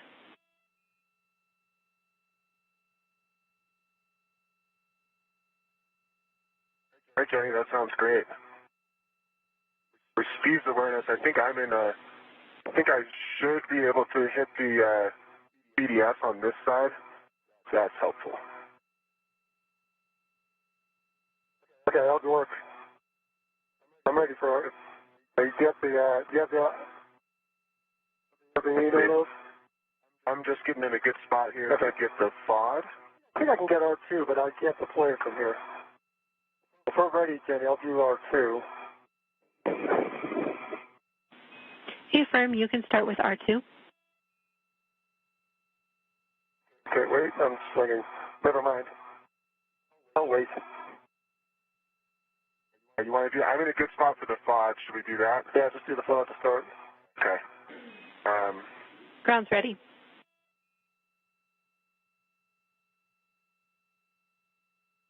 Okay, so Jenny, just to talk through it, the plan is to grab this with the needle nose, then attempt to stick the needle nose into the trash bag and release it in there and hope it stays. Hey, Firm, Woody. Okay, great. Thanks. NASA astronaut Woody Hoburg is working on another get-ahead task to retrieve some FOD, or foreign object debris. He will be using those needle nose pliers that you see in his hand on the top left-hand side of the screen to remove the FOD, which is located near a magnet nearby next week's IROSA. He will then stow it in a trash bag, and then NASA astronaut Steve Bowen will continue to work on releasing the R bolts on next week's IROSA. That is a powerful magnet. All right, we got it. I'm holding it up in the Hecka just in case that's helpful. It's like a cylinder with a smaller diameter. We copy, Woody. Center. We need that in your trash bag. Oh, yeah, it's going there. It is, I'm looking into the trash bag. The needle nose are in the trash bag. It is in the trash bag, but it's stuck to the needle nose. So I don't want to necessarily pull them out. Okay, I think I got it to liberate into the trash bag. All right, it's in the trash bag, Jams. Excellent. Copy. Great work, you two.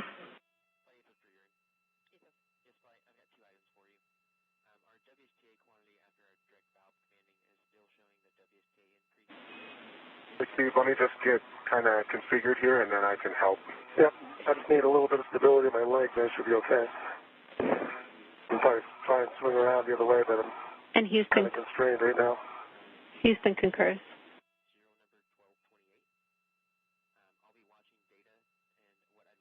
Okay, so you need to stop. So let me get up here real quick. Oh, I see. Yeah. Yes, I need to get a little higher. How do you feel about me taking your PGT and seeing if I can hit R1? There. Yeah, I got it. I'll give you a chance to maneuver back to where I started.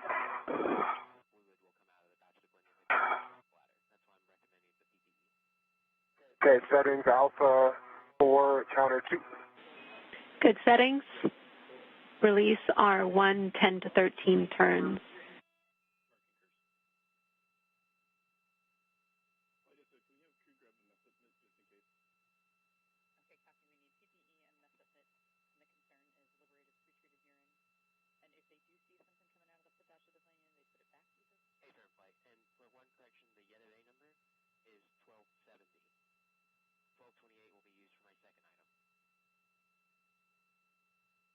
All right, looks like it popped out at 11, James. Copy, R1 PG coming back. popped out at 11 turns.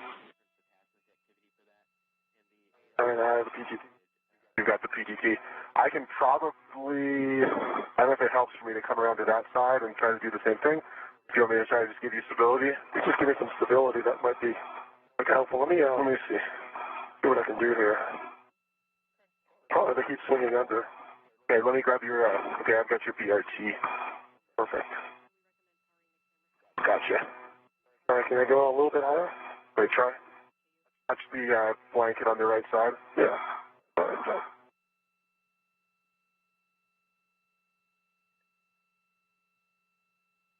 So, now, every time I go up, I come down.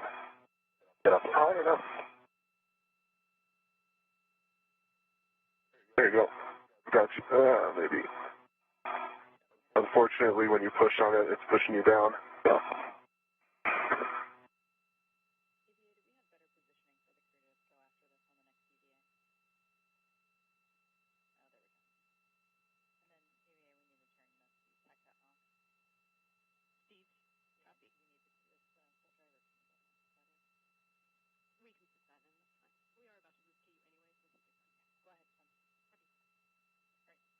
NASA astronaut Steve Bowen is working to release the second of 2 bolts. This will release 2 of 4 mechanisms that hold the IROSA, or International Space Station roll-out solar array, in its rolled-up configuration. Just a second. Let me swing myself around here so I can safely still my PGT without hitting the blanket boxes. Okay. Houston, copies R2 is released, and we appreciate you being wary of those blankets. All right, that's 11 turns.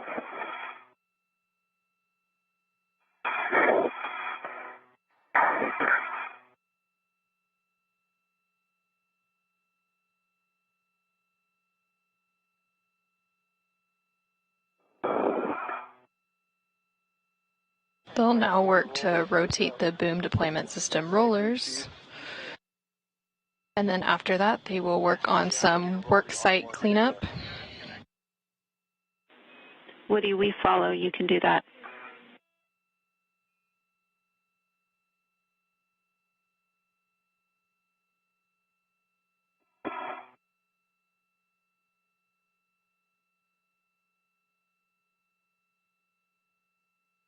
From this view, you can see both of today's spacewalkers. In the unmarked suit is NASA astronaut Woody Hoburg, who is EV2, and with the red stripes on his spacesuit is NASA astronaut Steve Bowen, who is EV1.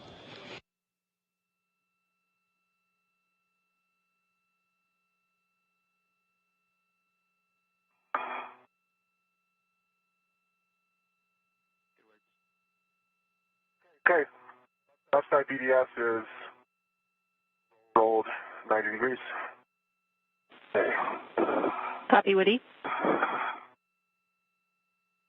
just pull it out slowly, right? I just slowly roll. Great. To get to like 15 seconds for the full motion.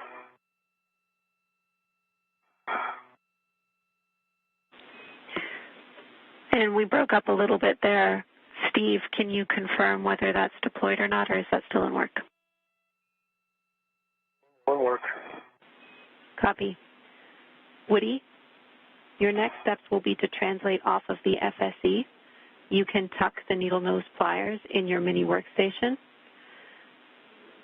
You'll need to translate back down the POA, pick up your fair lead, and then the crew lock bag. All right, so how does that look, Danny? I think I've got more than 90. I need to bring it back up a little bit.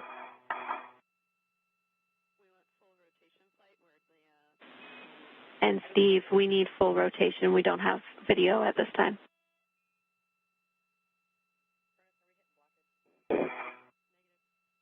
All right, so what does full rotation mean? The rollers need to contact the blanket in the deployed position. Okay, they are now in contact. I understand. Thank you. Not a problem. Woody, did you copy my next steps for you? Hey, firm. Field knows talking to the workstation, pick up bag M. As well as your fare lead, Mayfirm. Copy.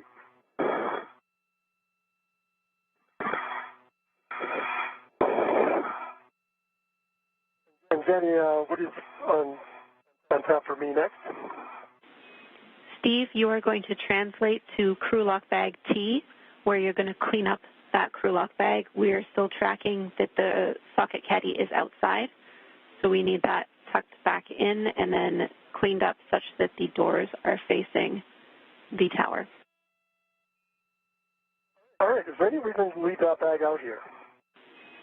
A-firm, you are leaving crew lock bag out there. And for the next EVA, why are we leaving it out here? Is my question. We've stowed, I think, everything we're going to stow in T, isn't it?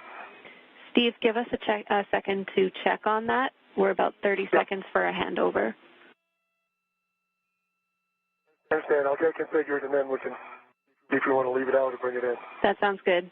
I'll be back with you in 20 seconds or so.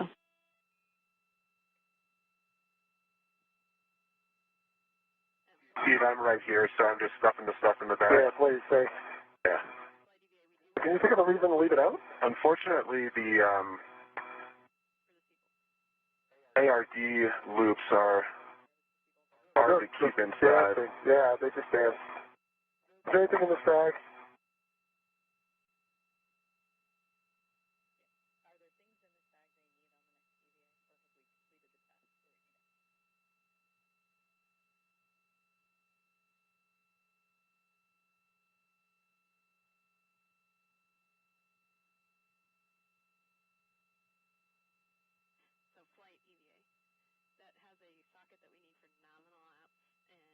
It's pretty close.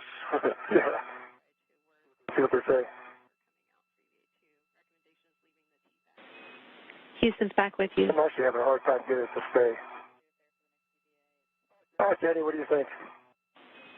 I just came back with you. What's your question? Oh, same question I had when we left.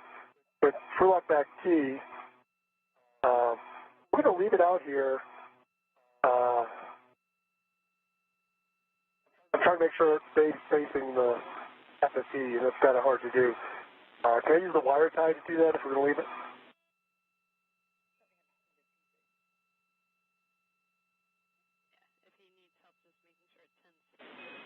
A-firm, Steve, we've confirmed you will need to leave it there because we need a socket for the C-bolt release on EVA2, but you can use a wire tie to help you stow it. As long as the tethers are still attached, that's fine. Oh, yeah, no, I'm leaving the tethers, but they just don't cinch up tight enough to hold it in space. That's totally fine. Okay.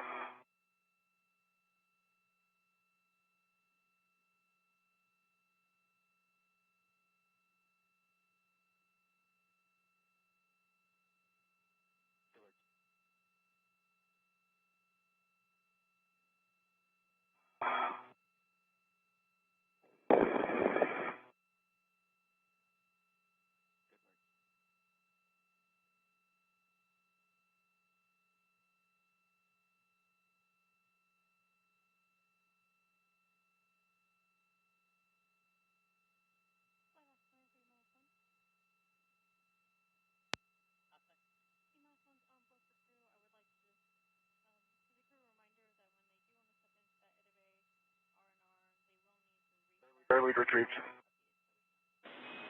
Copy, Woody.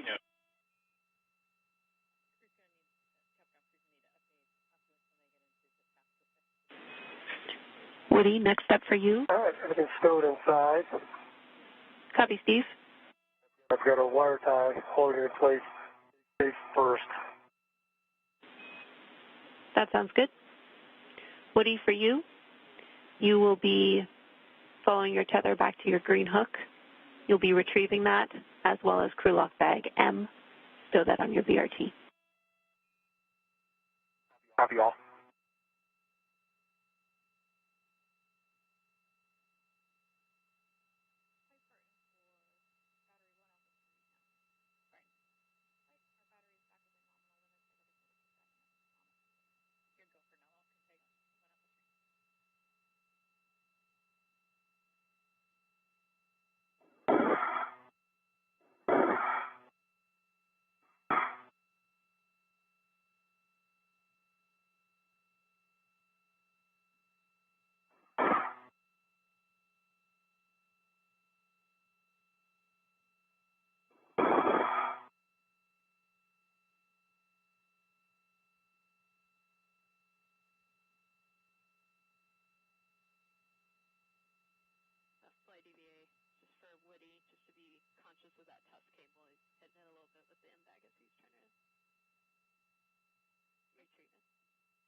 Woody, an additional reminder of you to stay clear of that test cable just in front of the crew lock bag. Yep, got it in sight, and thanks so much for the reminder. Okay, Woody, over. We are just under 5.5 hours into today's spacewalk, which began at approximately 8:25 a.m. Central Time, 9:25 a.m. Eastern Time, when NASA astronauts Steve Bowen and Woody Hoburg turned their spacesuits to battery power. Is there something else you need to do? The duo then egressed the crew lock, where Steve Bowen received a crew lock bag, and Woody Hoburg then retrieved his articulating portable foot restraint.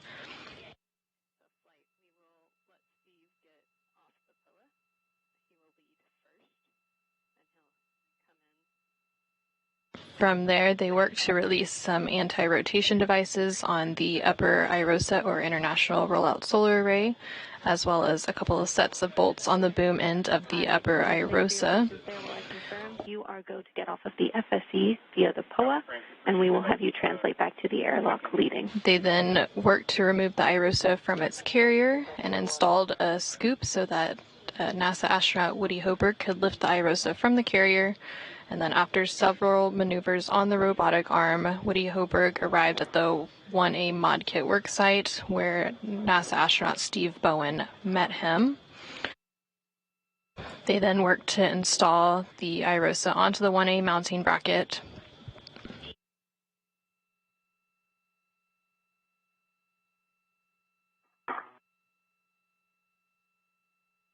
And then they unfolded the IROSA and secured the right side onto the mounting bracket.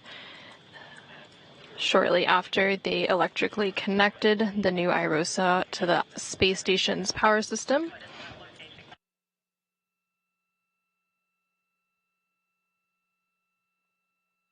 After releasing the final two bolts holding the IROSA in an undeployed position, the International Space Station Rollout Solar Array deployed over the next approximately 10 minutes. I see him, well. The team then moved to work on reconfiguring the carrier beams that previously held the upright IROSA. Those beams needed to be rotated out of the way to allow access to the lower IROSA, which will be deployed on next week's spacewalk on June 15th.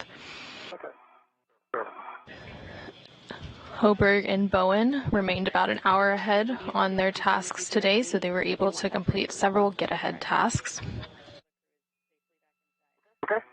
I'm currently at my anchor. The first of those tasks was to release the anti-rotation device for next week's IROSA install, along with some R bolts on the boom end of the IROSA for next week, and they also retrieved some FOD, or foreign object debris.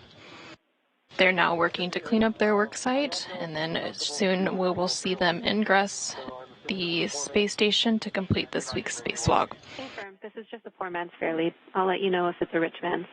Okay. Do you want it at the very top, or do you want it like halfway down?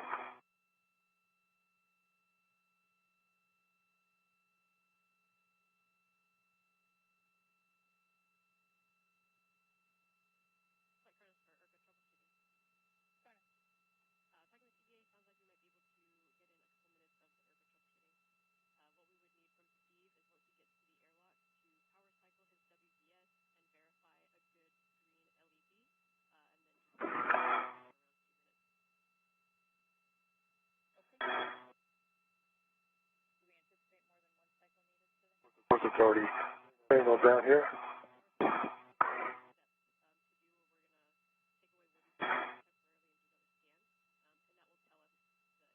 So where do you go with my tether? Looking.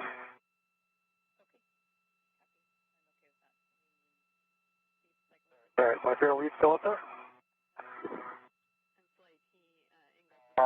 Yeah. Okay. I might move it. I think I see a better spot for it if you don't mind. Oh, please. Thank you. Yep.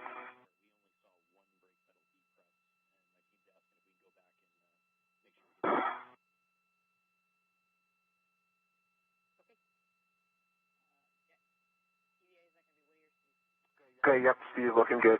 Thank you.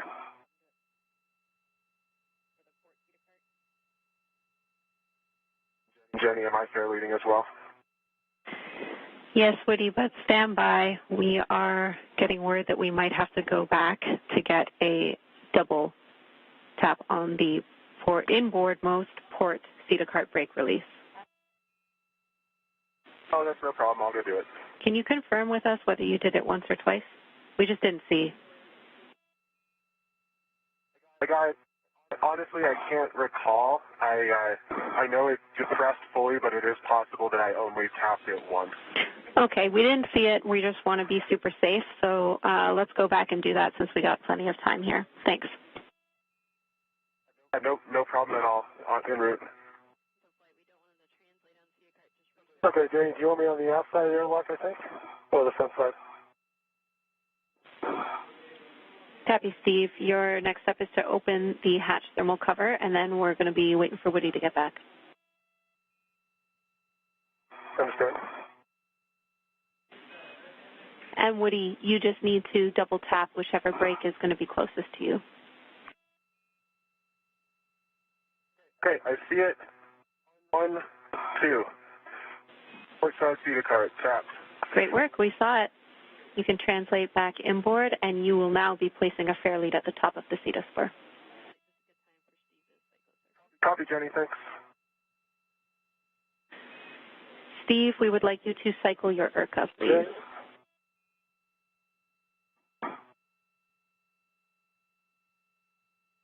Okay, I got a quick question first. Go. Get my. Do you want me on the front side or the back side of the? That's my of the airlock. I think I need to be on the front side, looking where my tether's bending, so Woody can get by. Does that make sense? Steve, we'll have you on the aft side. That's what we have as a good position. What did you say you needed to deconflict yourself with, Woody? I'm just looking at the way my tether is. I go to the aft side, it crosses in front of the airlock. If I'm here, you can pass between me and go to the aft side. It's just harder. I can go there. If you want me to go to the aft side.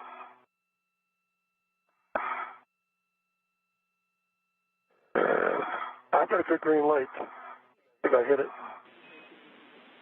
Copy about the IRCA, and we're still talking the tethers. Thanks for letting us know. Okay.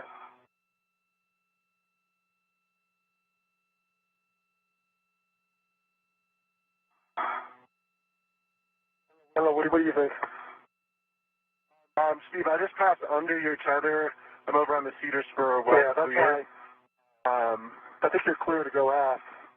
Sure. Yeah. Your tether's on the left, right? My tether's on the left. I've got eyes on it. Good. I can see it too.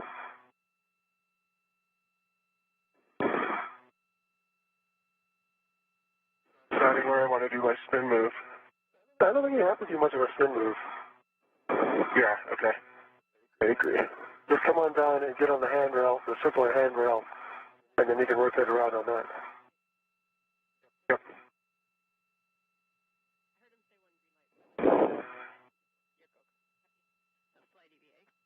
There you go.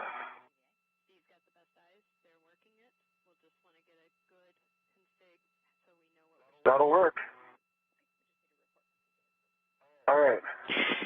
And Houston copies you both back at the airlock. Great work. Regarding the tethers, you guys have the best eyes on what's going on. We're just going to need a report of the config once we're ready to come inside. Understand. All right, sounds great, Jams. NASA astronauts Steve Bowen and Woody Hoburg are translating back to the airlock. They were working on cleaning up their tethers before they ingress. Still the bag.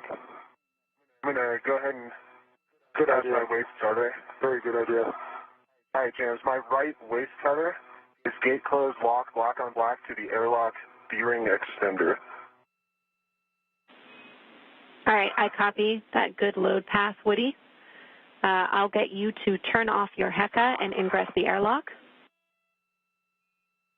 You can see on the left side of your screen that the thermal cover has been opened, and now NASA astronaut Woody Hoburg is working to ingress or enter the airlock.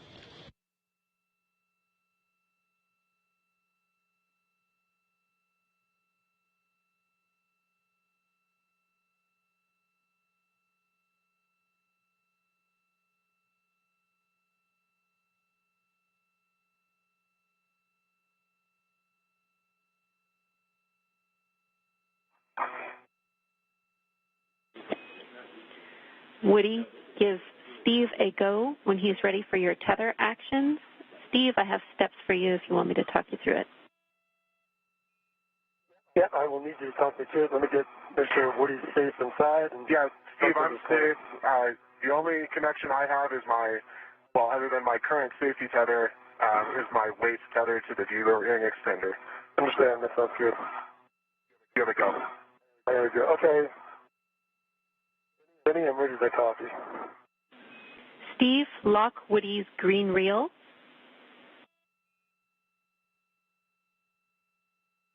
Lock Woody's green reel. Okay.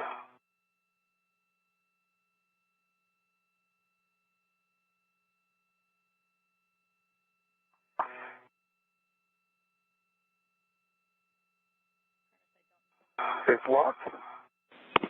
Stow his green hook on the aft airlock external D-ring. Green hook going to aft. Good words.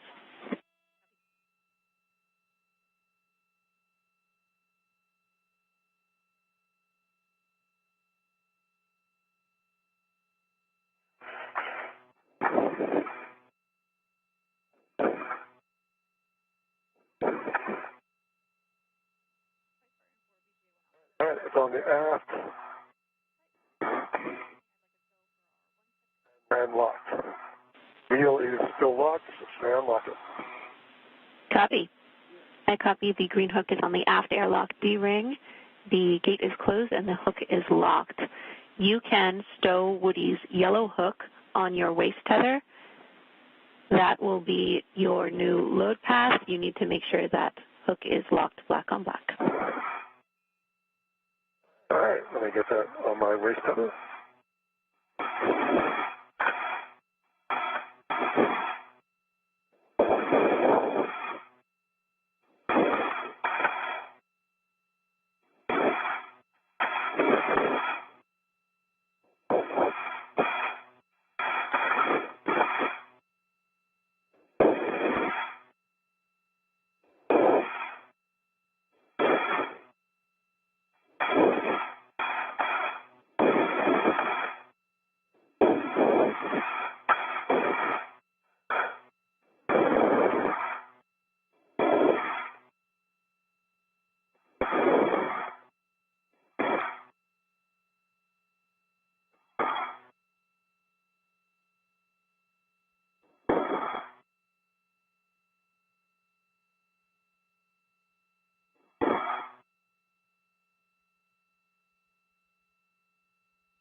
All right, I have my waist tether, gate closed, slider locked. The Woody's yellow hook, gate closed, slider locked. I think that puts me in a good config. We agree that's a good config and your new load path. Lock your green reel and stow your green hook on the forward airlock external D-ring. All right, let me get my green reel.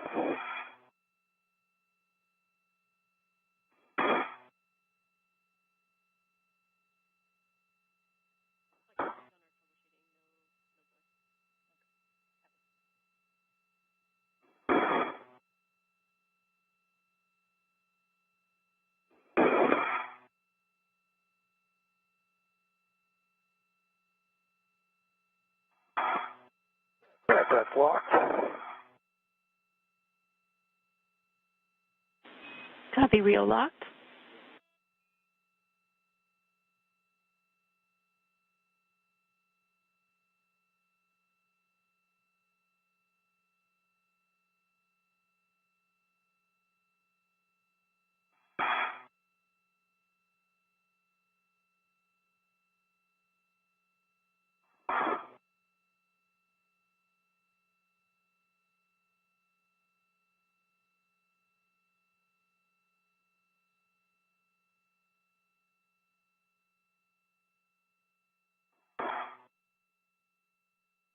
All right, green hook, gate closed, slider locked. I'll now unlock that reel. Copy. That's a good config for your hook. NASA astronaut Woody Hoburg has fully ingressed the crew lock, and now we see Steve Bowen finishing up some last steps as he works to make his way inside. With those green reels unlocked, you are now go to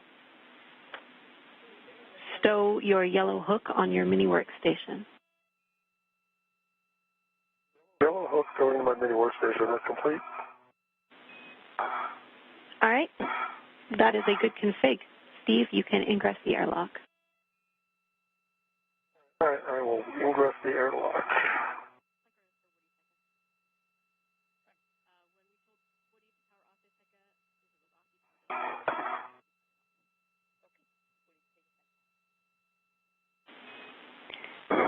And Woody, I'm up on the forward edge. All right. Woody, we need you to power off your HECA. When you powered it off, you powered it on. Ah, that's fun. I believe it is off now. I pressed the button once. All right, let me get my heck up. Copy. Wait till I get my legs inside.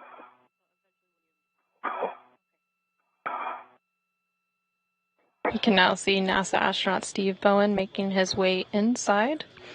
Once inside, they'll close the hatch thermal cover and the process to repressurize will begin. Looking. What's behind me? That feels like maybe we got I think you're in my... Hang on.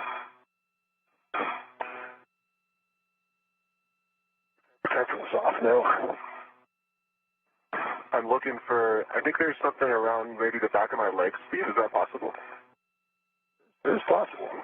No, actually disregard. That is not the problem. Let's see.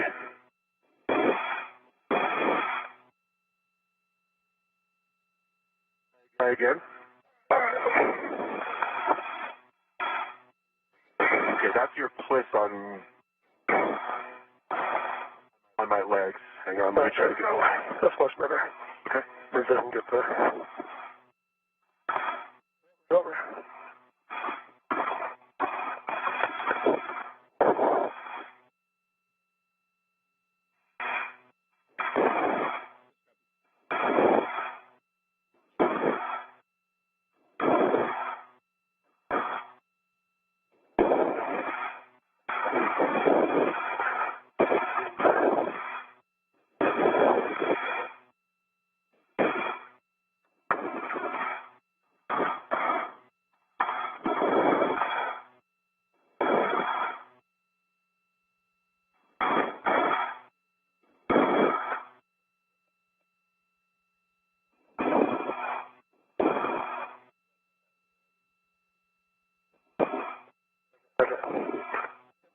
my body in.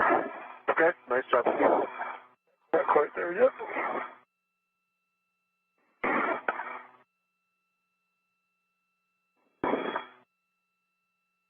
Come in this way.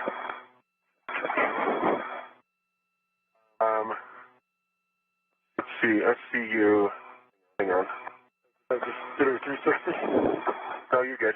I think it's okay. Let's put my body in.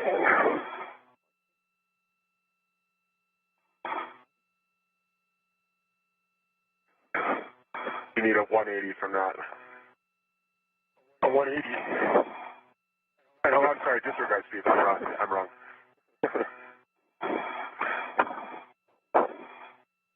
Where are you? You are right there. So I need to come back here. Let's keep my legs clear. There we go. That should help. All right, got the magnet there. Release this. And NASA astronaut Steve Bowen has now ingressed the crew lock and closed the hatch thermal cover. I copy that you have the magnetic plate D-ring. You'll need to attach the hook to that, cinch the strap till snug, and report the number of Sharpie lines visible. All right. D-ring moved again on the LS.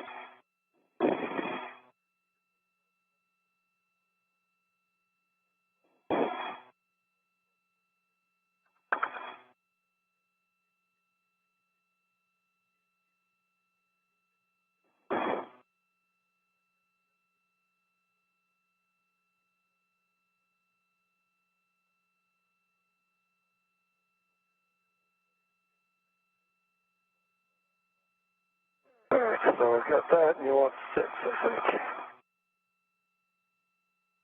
think. 1, 2, 3, 4, 5, 6.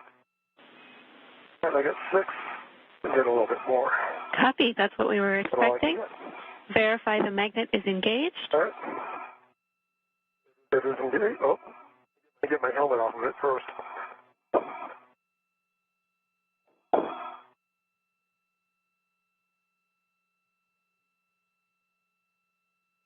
Alright, magnet's engaged.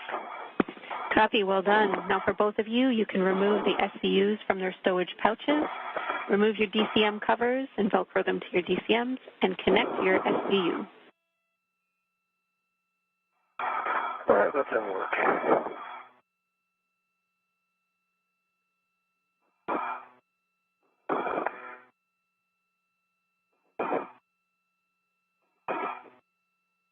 Okay, can I take my arm? I take my coolant to cold. Let me get that set first before I... Copy.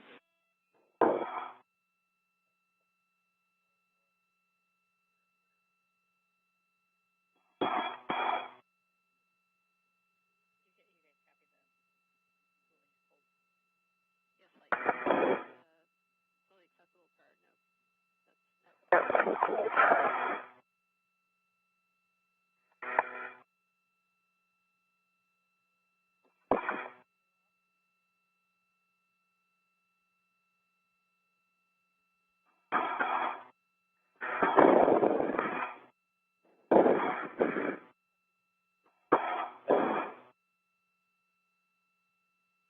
Getting EV2 SCU installed and locked. QCV 8. Copy. SCU installed and locked for Woody and a TCV of 8.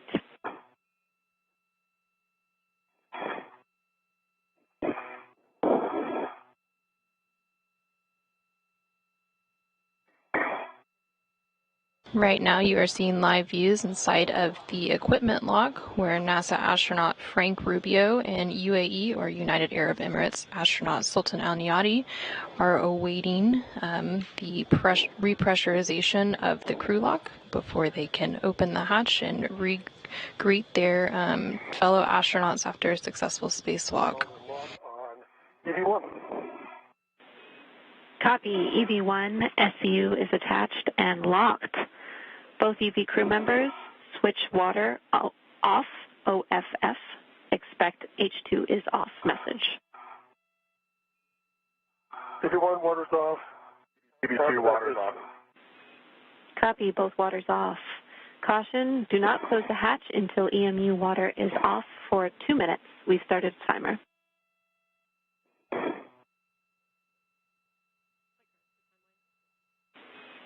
While I have you both here for 2 minutes, I want to say congratulations to the team on an exceptional EVA. You guys were fantastic today.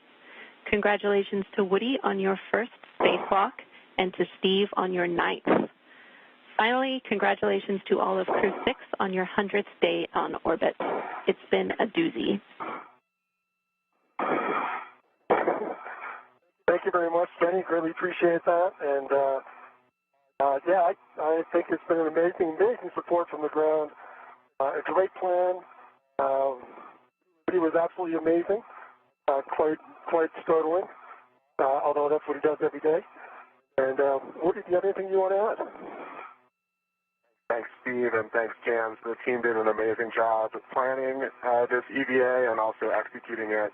And couldn't be happier to get to work with this team and also to get to do my first EVA with such a fantastic leader as Steve. I just could not imagine a better experience to have for my first EVA. So thank you so much. Great. Well, we're happy for you both, and we have 30 seconds left on our timer. I'll let you know when you can close the hatch.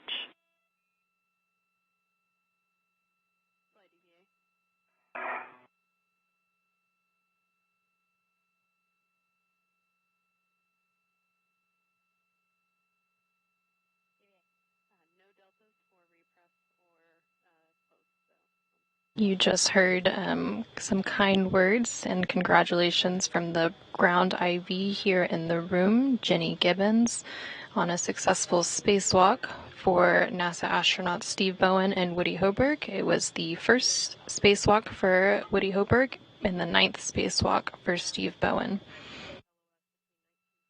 We're now standing by for repressurization. So with that, you can verify the outer hatch is clear of hardware and the handle position is per the hatch decal, and close and lock the hatch.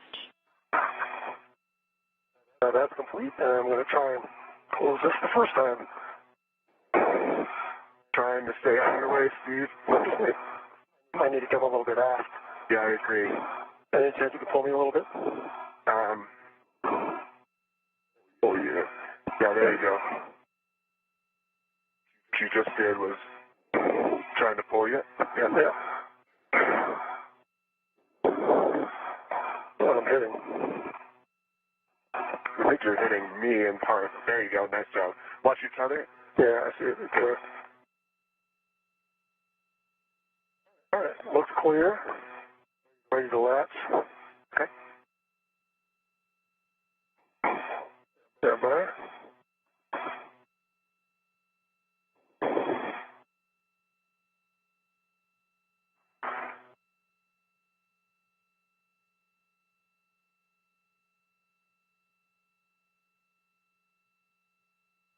Good to see you there.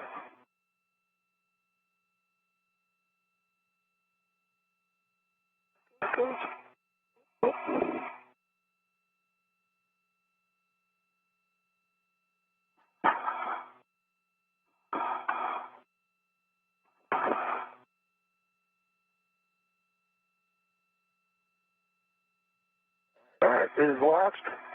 It is locked.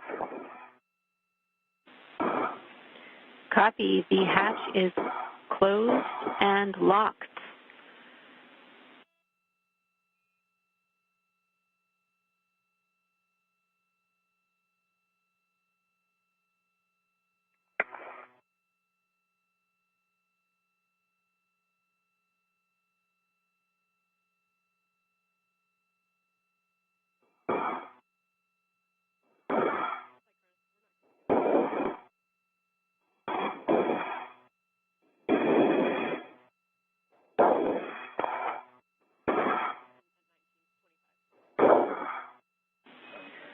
Woody and Steve, for your awareness, we are going to be headed into an LOS where we will have SHA SS. So I will stay prime IV before handing off to Frank. On the UIA, Check oxygen EMU 1 and 2. Both valves are open. Oxygen EMU 1 and 2 valves both open. Switch power EV1 and 2, both on. Power EV1 and 2 both on. 2 LEDs. Volts are 18.6 times 2. Copy. LEDs are on and 18.6 for voltage EV1 and EV2. On your DCMs, switch power to SCU. Expect a warning tone.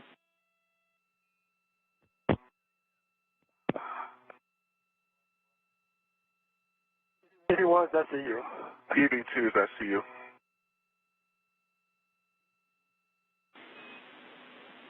Copy. With that, I will hand you back to your very capable suit IVs. Frank, the comm is yours.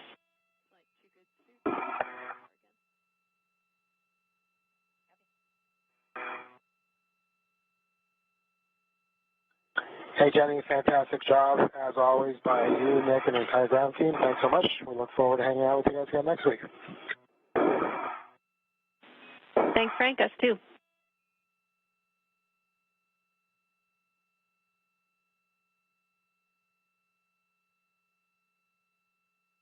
All right, Steve and Woody, next we'll be working through crew lock repress, which should be a 10-minute warning if disregard. So both of you go to actuator to press. Verify that you see go to actuator to press displayed. All right, let me take a minute here and get that done.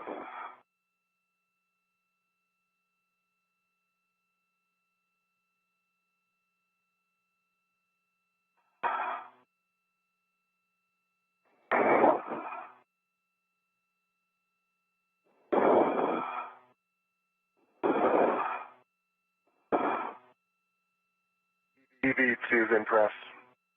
EV1 is still working on it. I see O2 position press.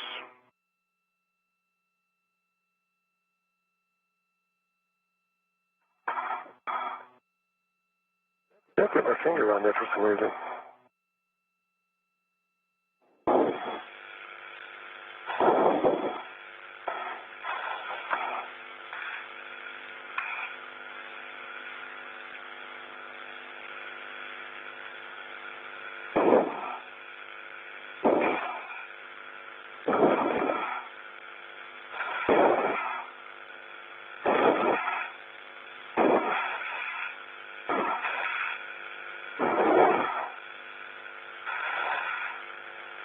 All right, EV1's in press. Copy, Steve. And also, could you verify that you see O2 actuator in press? O2 actuator is in press. No, stand by. I'm still not there.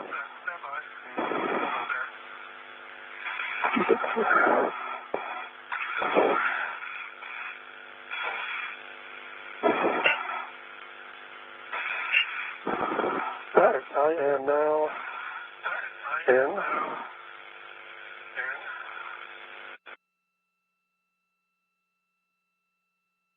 NASA astronaut Frank Rubio inside the equipment lock is currently walking through some repressurization procedures with our spacewalkers from today who are on the other side of that hatch in the crew lock.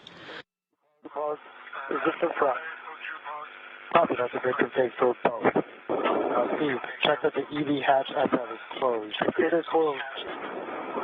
As I'll be throttling the IV hatch equalization valve from off to norm, and just let me know if it's a good rate for you guys.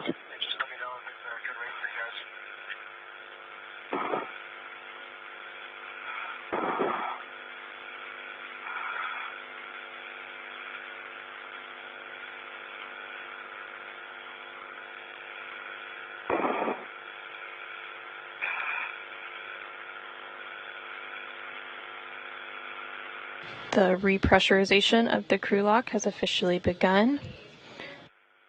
We are currently at about 5.5 pounds per square inch and climbing.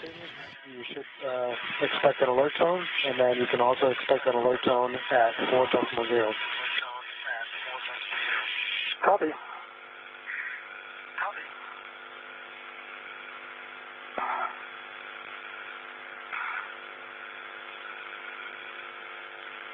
You guys both okay with that, right? I'm good with it. ED2 is good.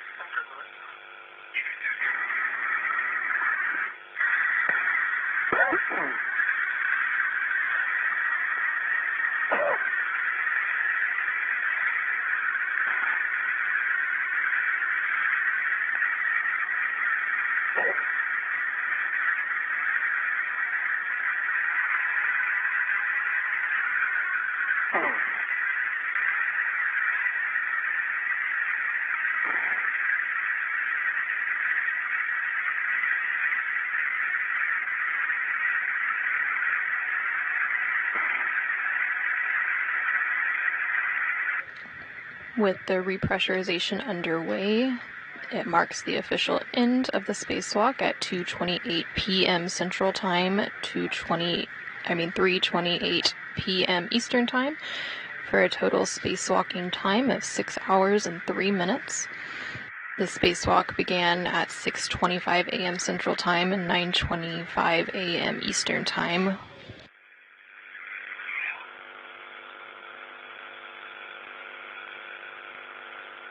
Okay, guys, we're at 5 psi. We're going to let the pressure stabilize for 2 minutes and then do a leak check. Sounds good. Sounds good.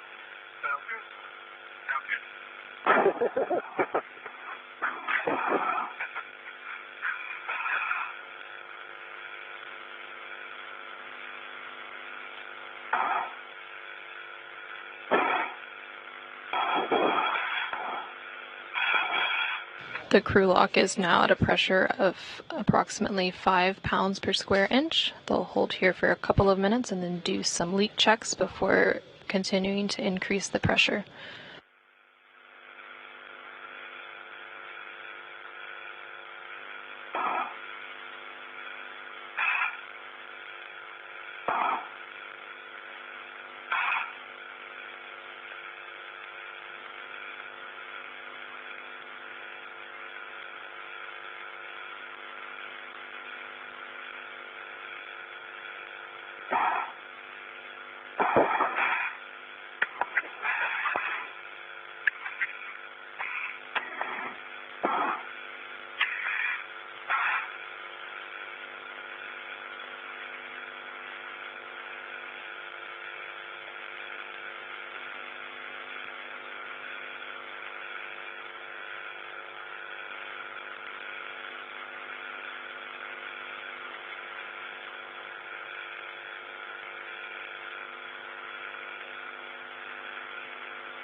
with today's spacewalk coming to an end and totaling 6 hours and 3 minutes.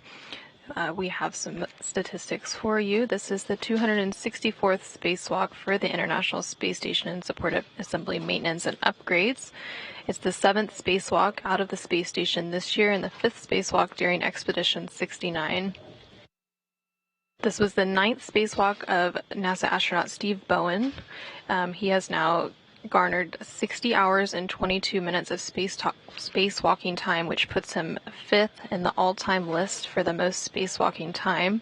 It was the first spacewalk for Woody Bowen, so he now has 6 hours and 3 minutes of spacewalking time.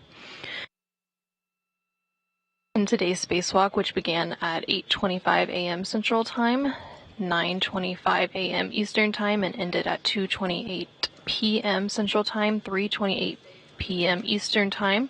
It lasted a total of 6 hours and 3 minutes as they installed a new International Space Station Rollout Solar Array, or IROSA, on the 1A power channel on the starboard truss of the space station.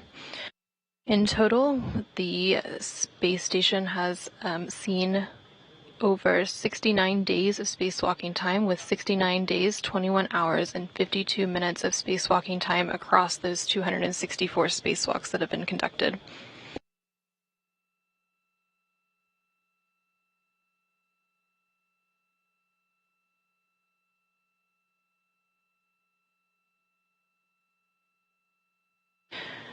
We are currently in a brief loss of signal as we transition between satellites. There's about 3 minutes left in that, and then we will return to views inside the equipment lock as the crew lock continues to be repressurized.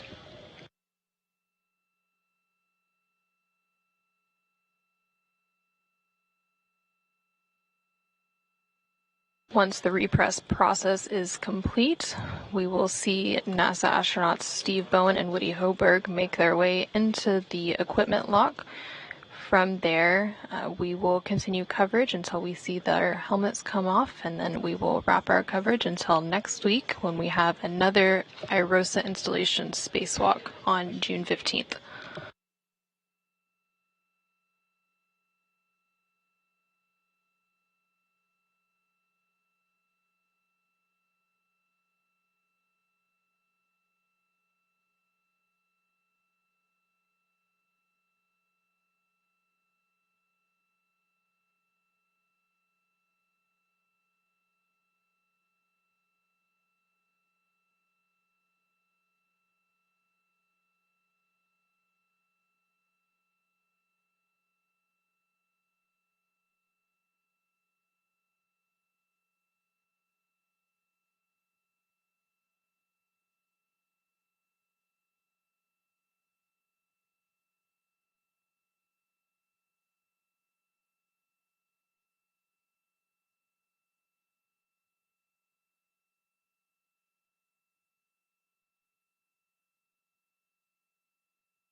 Houston Station 1 for step 4.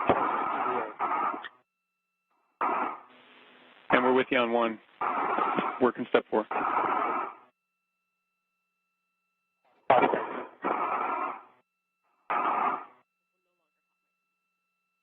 During that loss of signal, the repressurization of the crew lock was completed, and now you can see NASA astronaut Frank Rubio towards the bottom of your screen, assisting our spacewalkers from today, who are NASA astronauts Steve Bowen and Woody Hoburg, back into the equipment lock.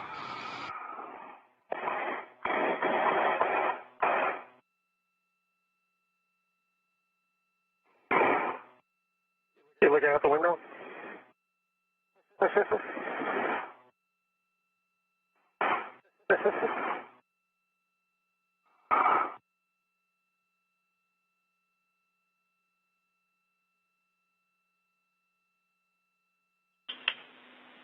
And Station Houston on 1, crew is no longer hot mic.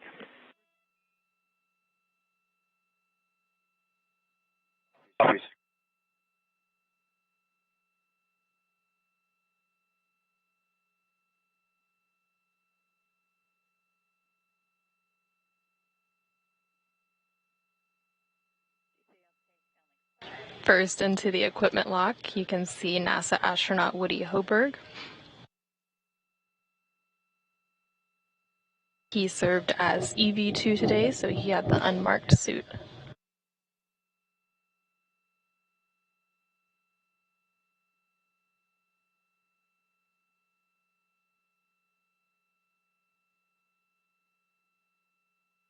Right now you can see UAE astronaut in the bottom right-hand corner of your screen, removing the safer or simplified aid for EVA rescue from Hoburg's suit.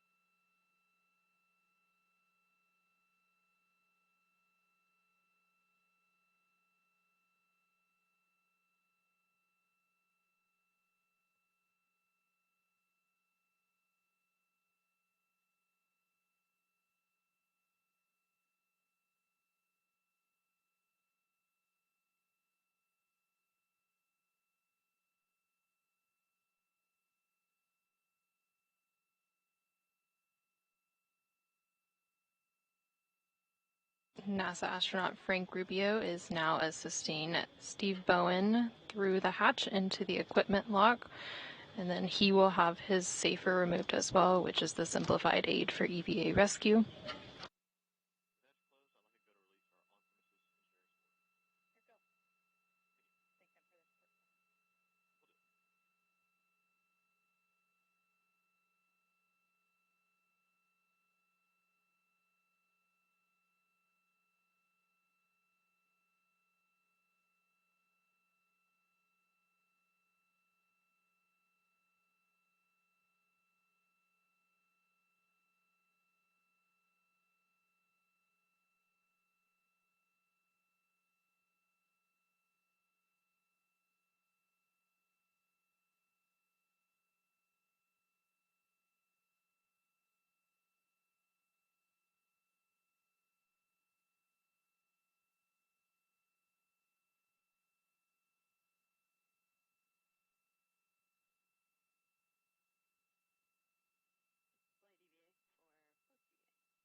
NASA astronaut Frank Rubio and UAE or United Arab Emirates astronaut Sultan Al Niyadi are beginning to assist with doffing the spacesuits.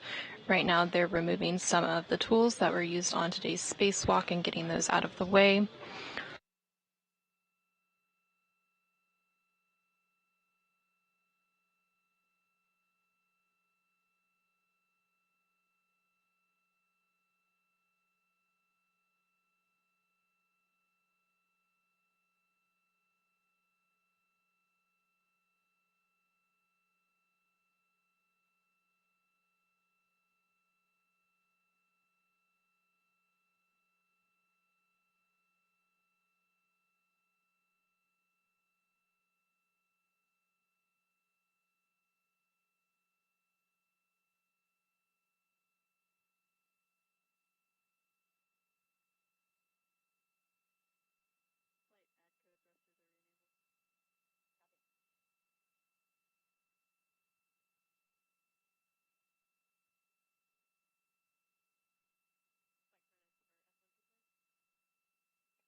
You can see UAE astronaut Sultan Al Niyadi removing the HECA or HD EMU camera assembly from the spacesuit.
Al Niyadi and Rubio are now working to remove the gloves from Hoburg and Bowen.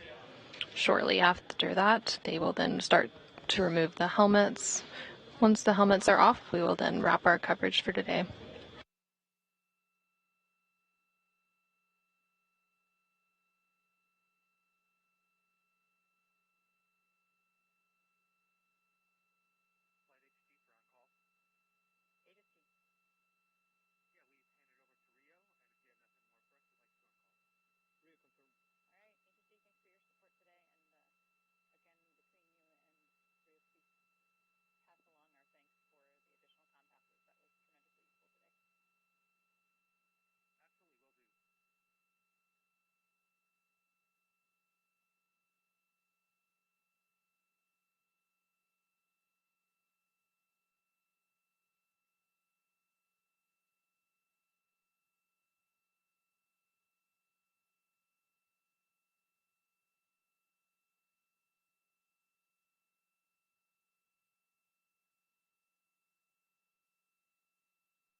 They are now working to remove the helmets from today's spacewalkers, who were NASA astronauts Steve Bowen and Woody Hoburg.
With the helmets off and our spacewalkers safely inside the International Space Station, we're going to wrap today's coverage.